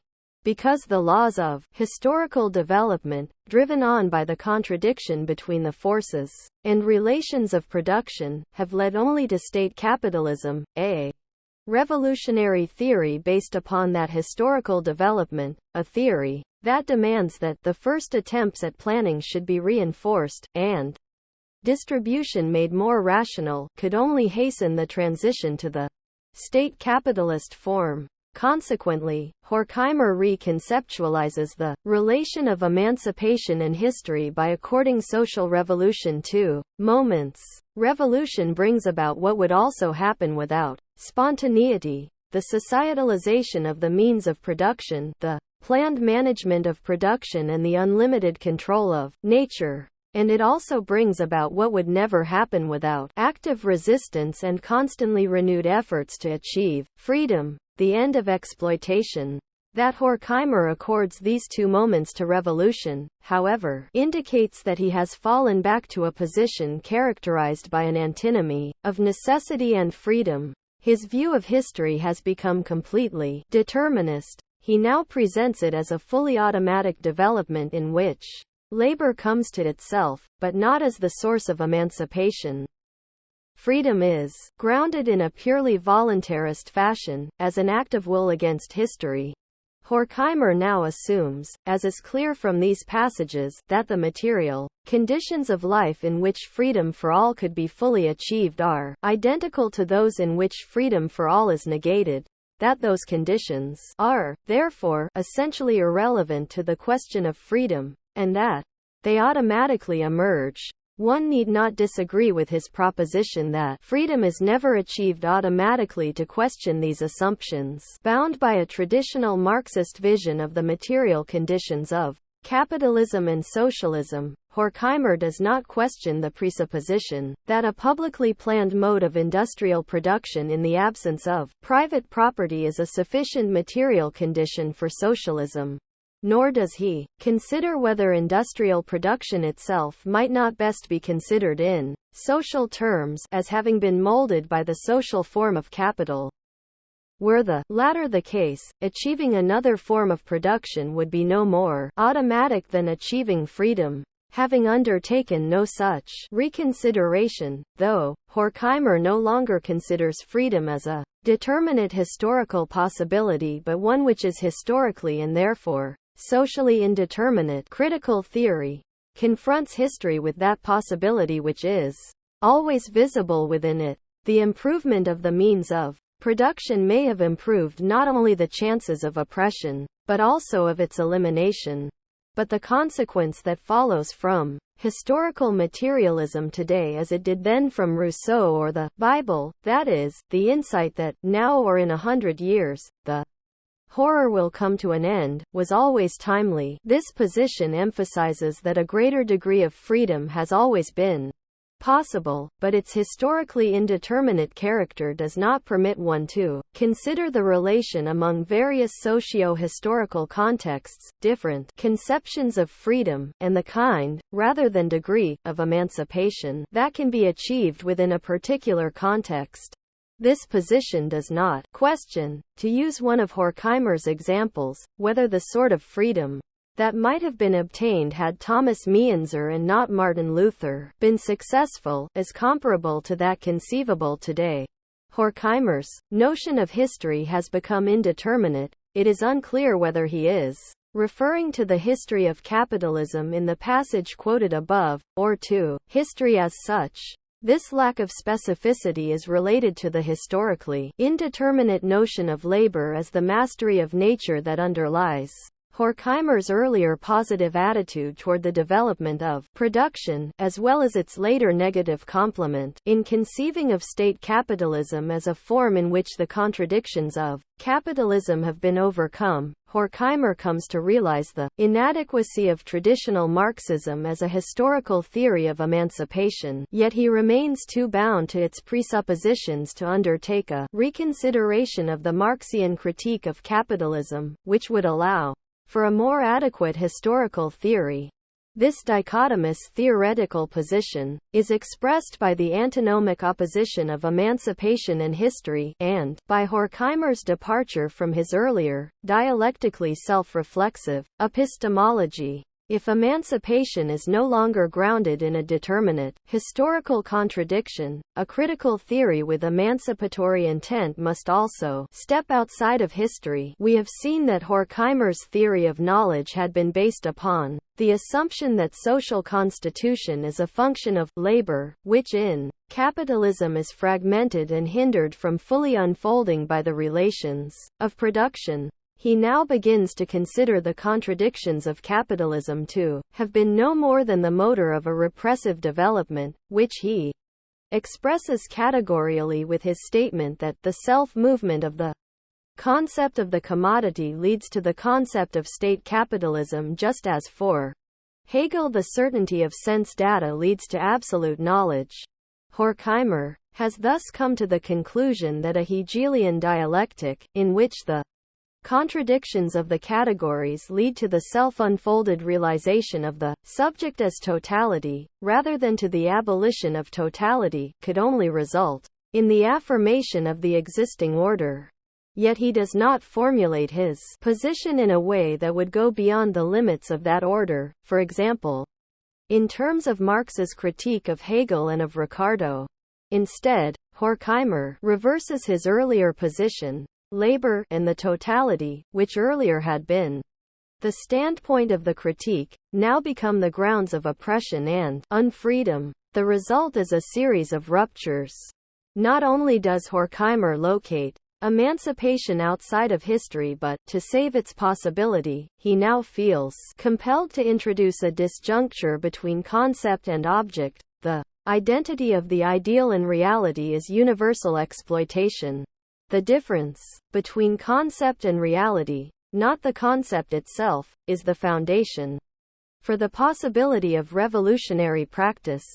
This step is made necessary by the conjunction of Horkheimer's continued passion for general human emancipation with his analysis of state capitalism as an order in which the intrinsic contradiction of capitalism has been overcome. Although, as we have seen, this analysis is not completely unequivocal in 1940. As outlined above, an immanent social critique presupposes that its object, the social universe that is its context, and the categories that grasp that object are not one-dimensional. The belief that the contradiction of capitalism has been overcome implies, however, that the social object has become one-dimensional. Within such a framework, the ought no longer is an immanent aspect of a contradictory, is, hence, the result of an analysis that grasps what is would necessarily be affirmative. Now that Horkheimer no longer considers the whole to be intrinsically contradictory, he posits the difference between concept and actuality in order to make room for another possible actuality. This position converges in some respects with Adorno's notion of the totality as necessarily affirmative, rather than contradictory, and pointing beyond itself even when fully unfolded. In taking this step, Horkheimer weakens the epistemological consistency of his own argument, as is indicated by his statements on the self-movement of the concept of the commodity and the identity of the ideal and reality. Horkheimer does not suddenly adopt a position that concepts are one thing, reality another. His statements imply, rather, that concepts are indeed adequate to their objects, but in an affirmative rather than critical way.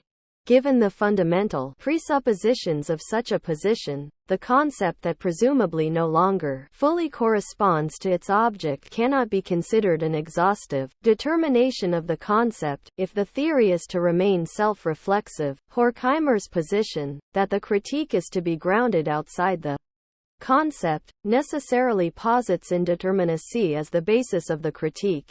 Such a position essentially argues that because the totality does not subsume all of life, the possibility of emancipation, however dim, is not extinguished. Yet it cannot point to the possibility of a determinate possible negation of the existing social order, nor can it account for itself as a determinate possibility and, hence, as an adequate critical theory of its social universe. Horkheimer's critical theory could have maintained its self-reflexive character only if it would have embedded the affirmative relation it posited between the concept and its object within another, more encompassing set of concepts that would have continued to allow theoretically for the imminent possibility of critique and historical transformation.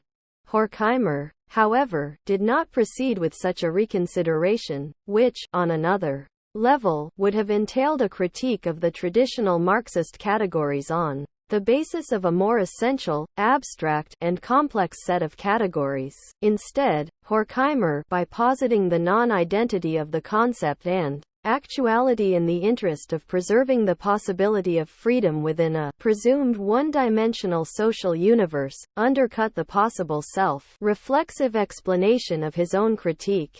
The disjunction of concept and actuality, he asserted, rendered his own position similar to that of traditional theory, which he criticized in 1937 when he pointed out that theory is not understood as a part of the social universe in which it exists, but as accorded a spurious independent position. Horkheimer's understanding of the disjunction of concept and reality hovers mysteriously above its object.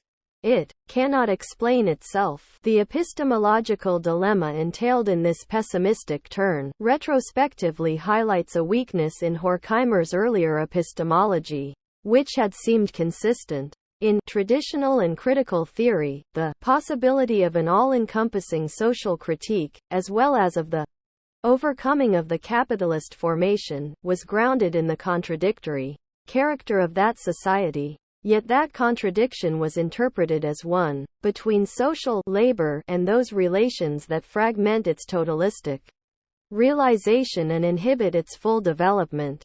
In such an interpretation, the Marxian categories such as value and capital express those inhibiting social relations and are ultimately extrinsic to the concept of labor itself.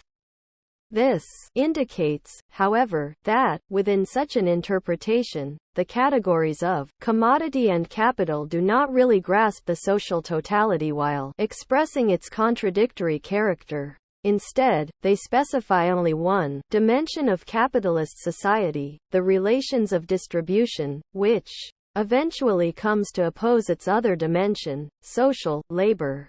In other words, when the Marxian categories are understood only in terms of the market and private property, they are essentially one-dimensional from the outset. They do not grasp the contradiction but only one of its terms.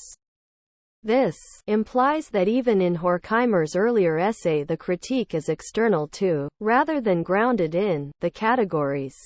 It is a critique from the standpoint of labor of the social forms expressed by the categories. In a sophisticated version of the traditional Marxist critique, one that treats the Marxian categories as determinate forms of social being and of social consciousness. The implicit understanding of those categories as one-sided is reflected by the term reification as used by Lukács.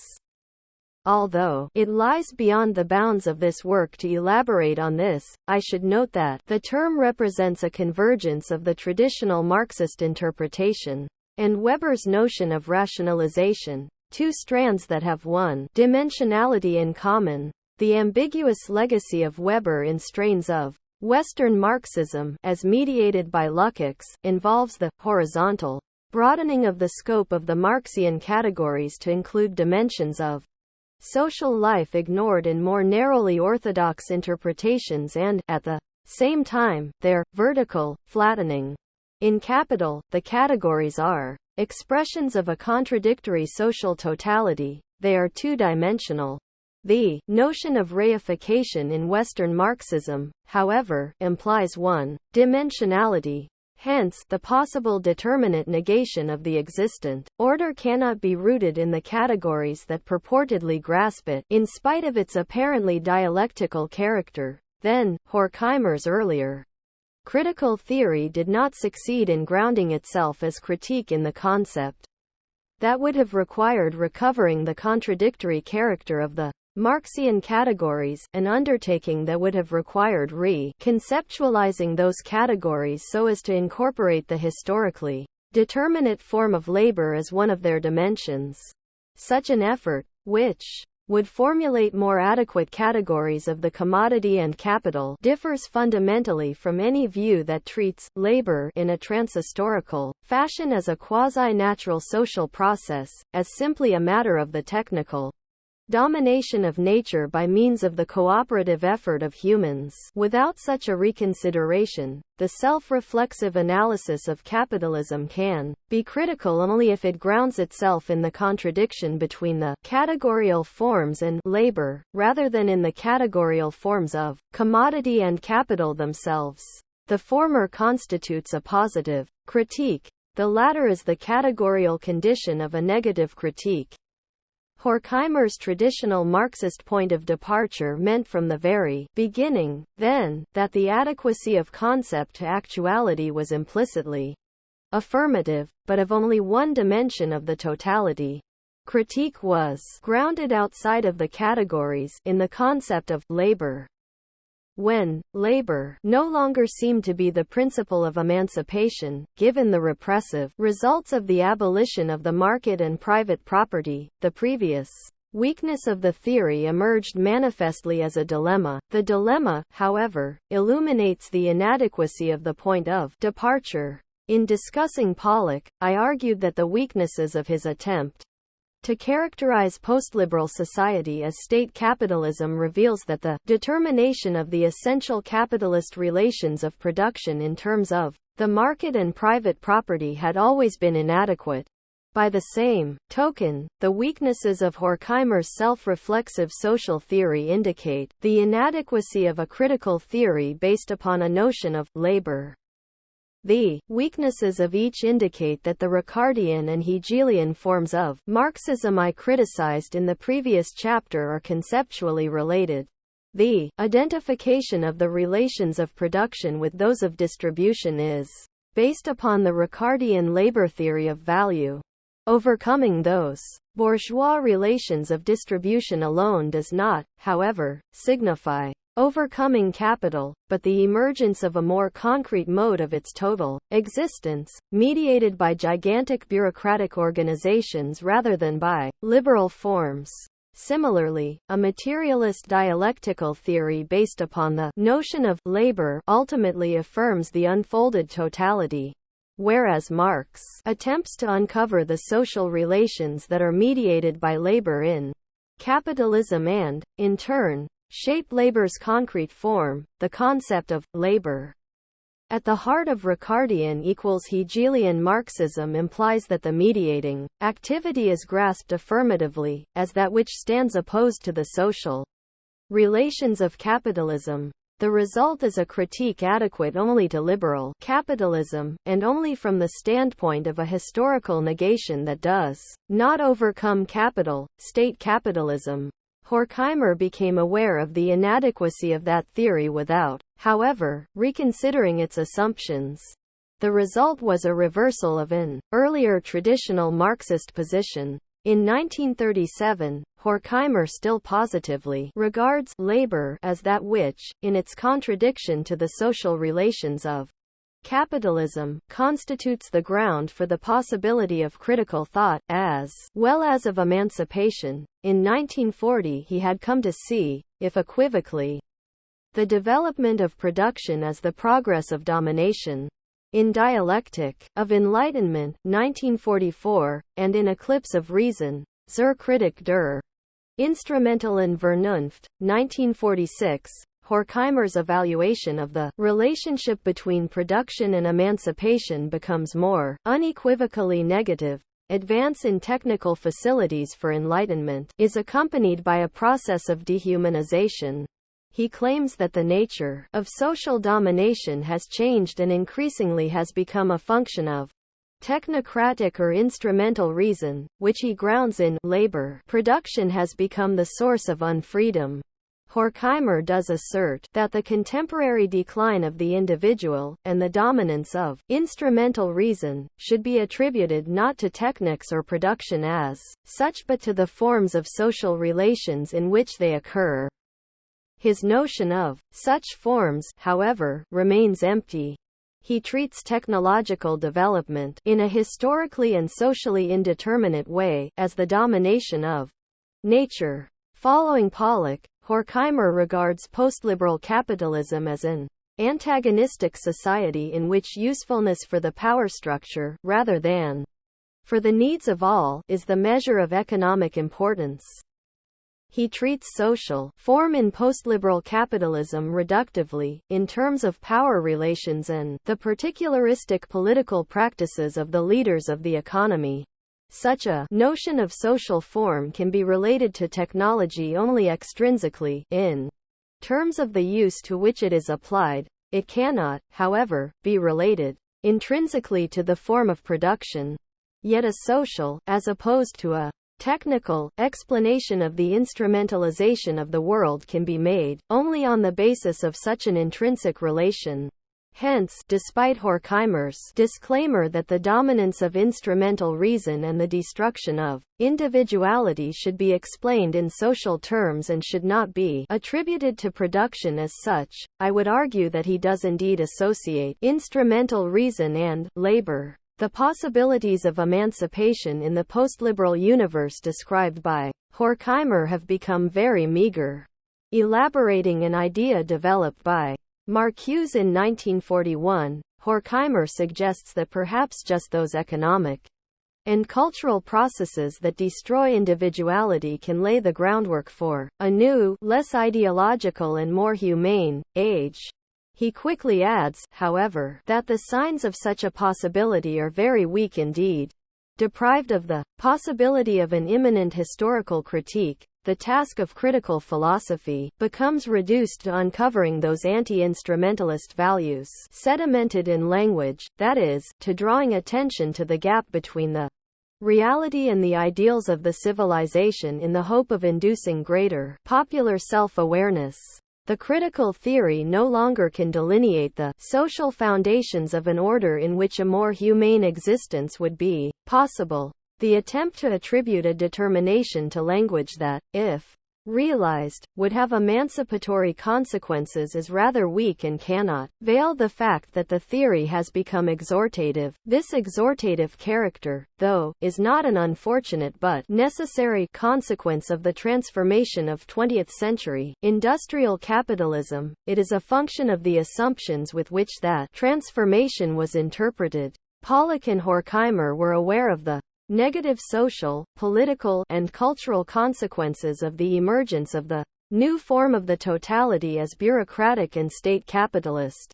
The new phase of the social formation provided the practical refutation, as it were, of traditional Marxism as a theory of emancipation.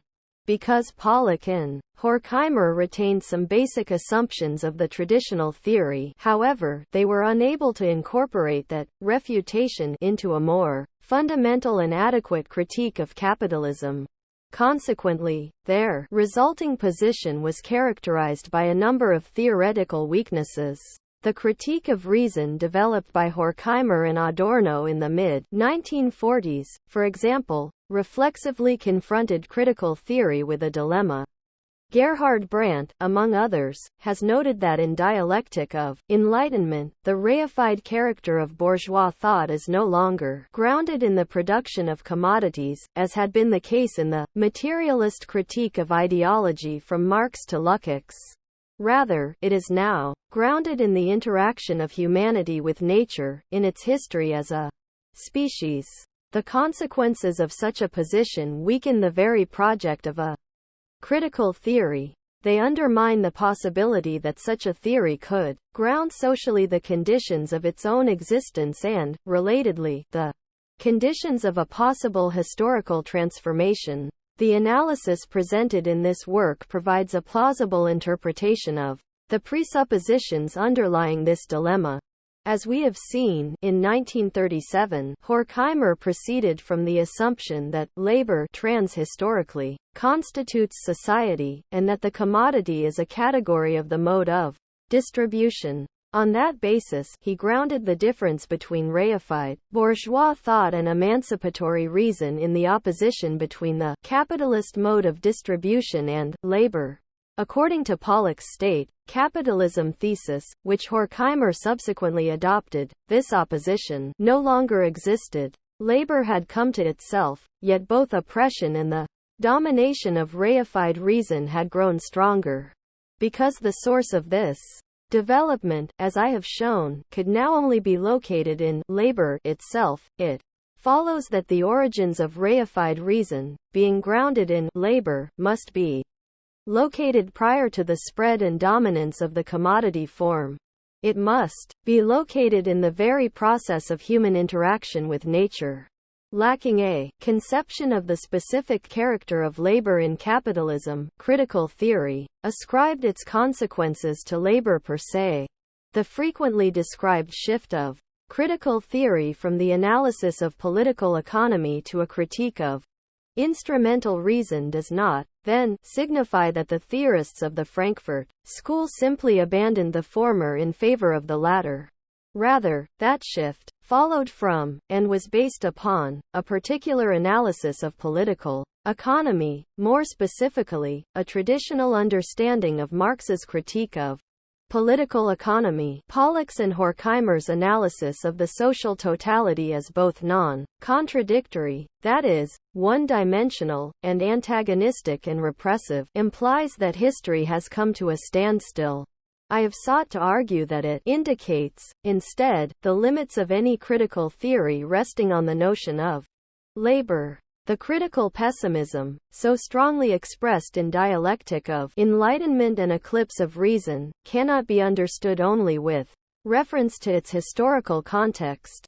It also must be seen as expressing an awareness of the limits of traditional Marxism in the absence of a fundamental reconstitution of the dialectical critique of what, despite significant transformations, remains a dialectical social totality. This view has been reinforced by the current historical transformation of capitalism, which has dramatically made manifest the limits of the welfare state in the West, and of the totalistic party state in the East, and can be seen, in turn, as a practical refutation of the thesis of the primacy of the political. It retrospectively shows that critical theory's quasi-Weberian analysis of the earlier major transformation of capitalism was too linear, and strongly suggests that the totality has indeed remained dialectical. I shall try, in the succeeding sections of this work, to outline a theoretical basis for the notion of a postliberal dialectical totality which will ground my critique of traditional Marxism. In the course of my exposition, I shall distinguish my effort to move theoretically beyond the necessary pessimism of critical theory from Habermas's approach to this problem.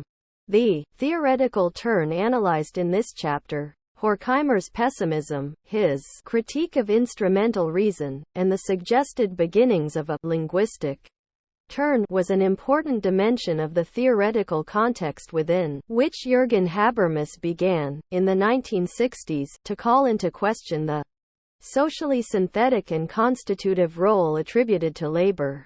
His strategic intent can be seen as an attempt to overcome the pessimism of critical theory by questioning the centrality of labor, once it had presumably been shown to be an inadequate basis for freedom. His intent, in other words, has been to re-establish theoretically the possibility of emancipation. I shall deal with some aspects of Habermas's early critique of Marx below. At this point I should note that Habermas, in attempting to overcome critical theory's pessimism, retains the traditional understanding of labor shared by Pollock and Horkheimer, and then attempts to limit the scope of its social significance. He proceeds from precisely that notion of labor, for which Marx criticized Ricardo. Marx's analysis of the double character of labor in capitalism, however, can serve as the foundation for a critique of late capitalism which, in my view, is more adequate than one that proceeds from the traditional interpretation of labor in capitalism, whether that labor is evaluated positively as emancipatory or, more negatively, as instrumental activity.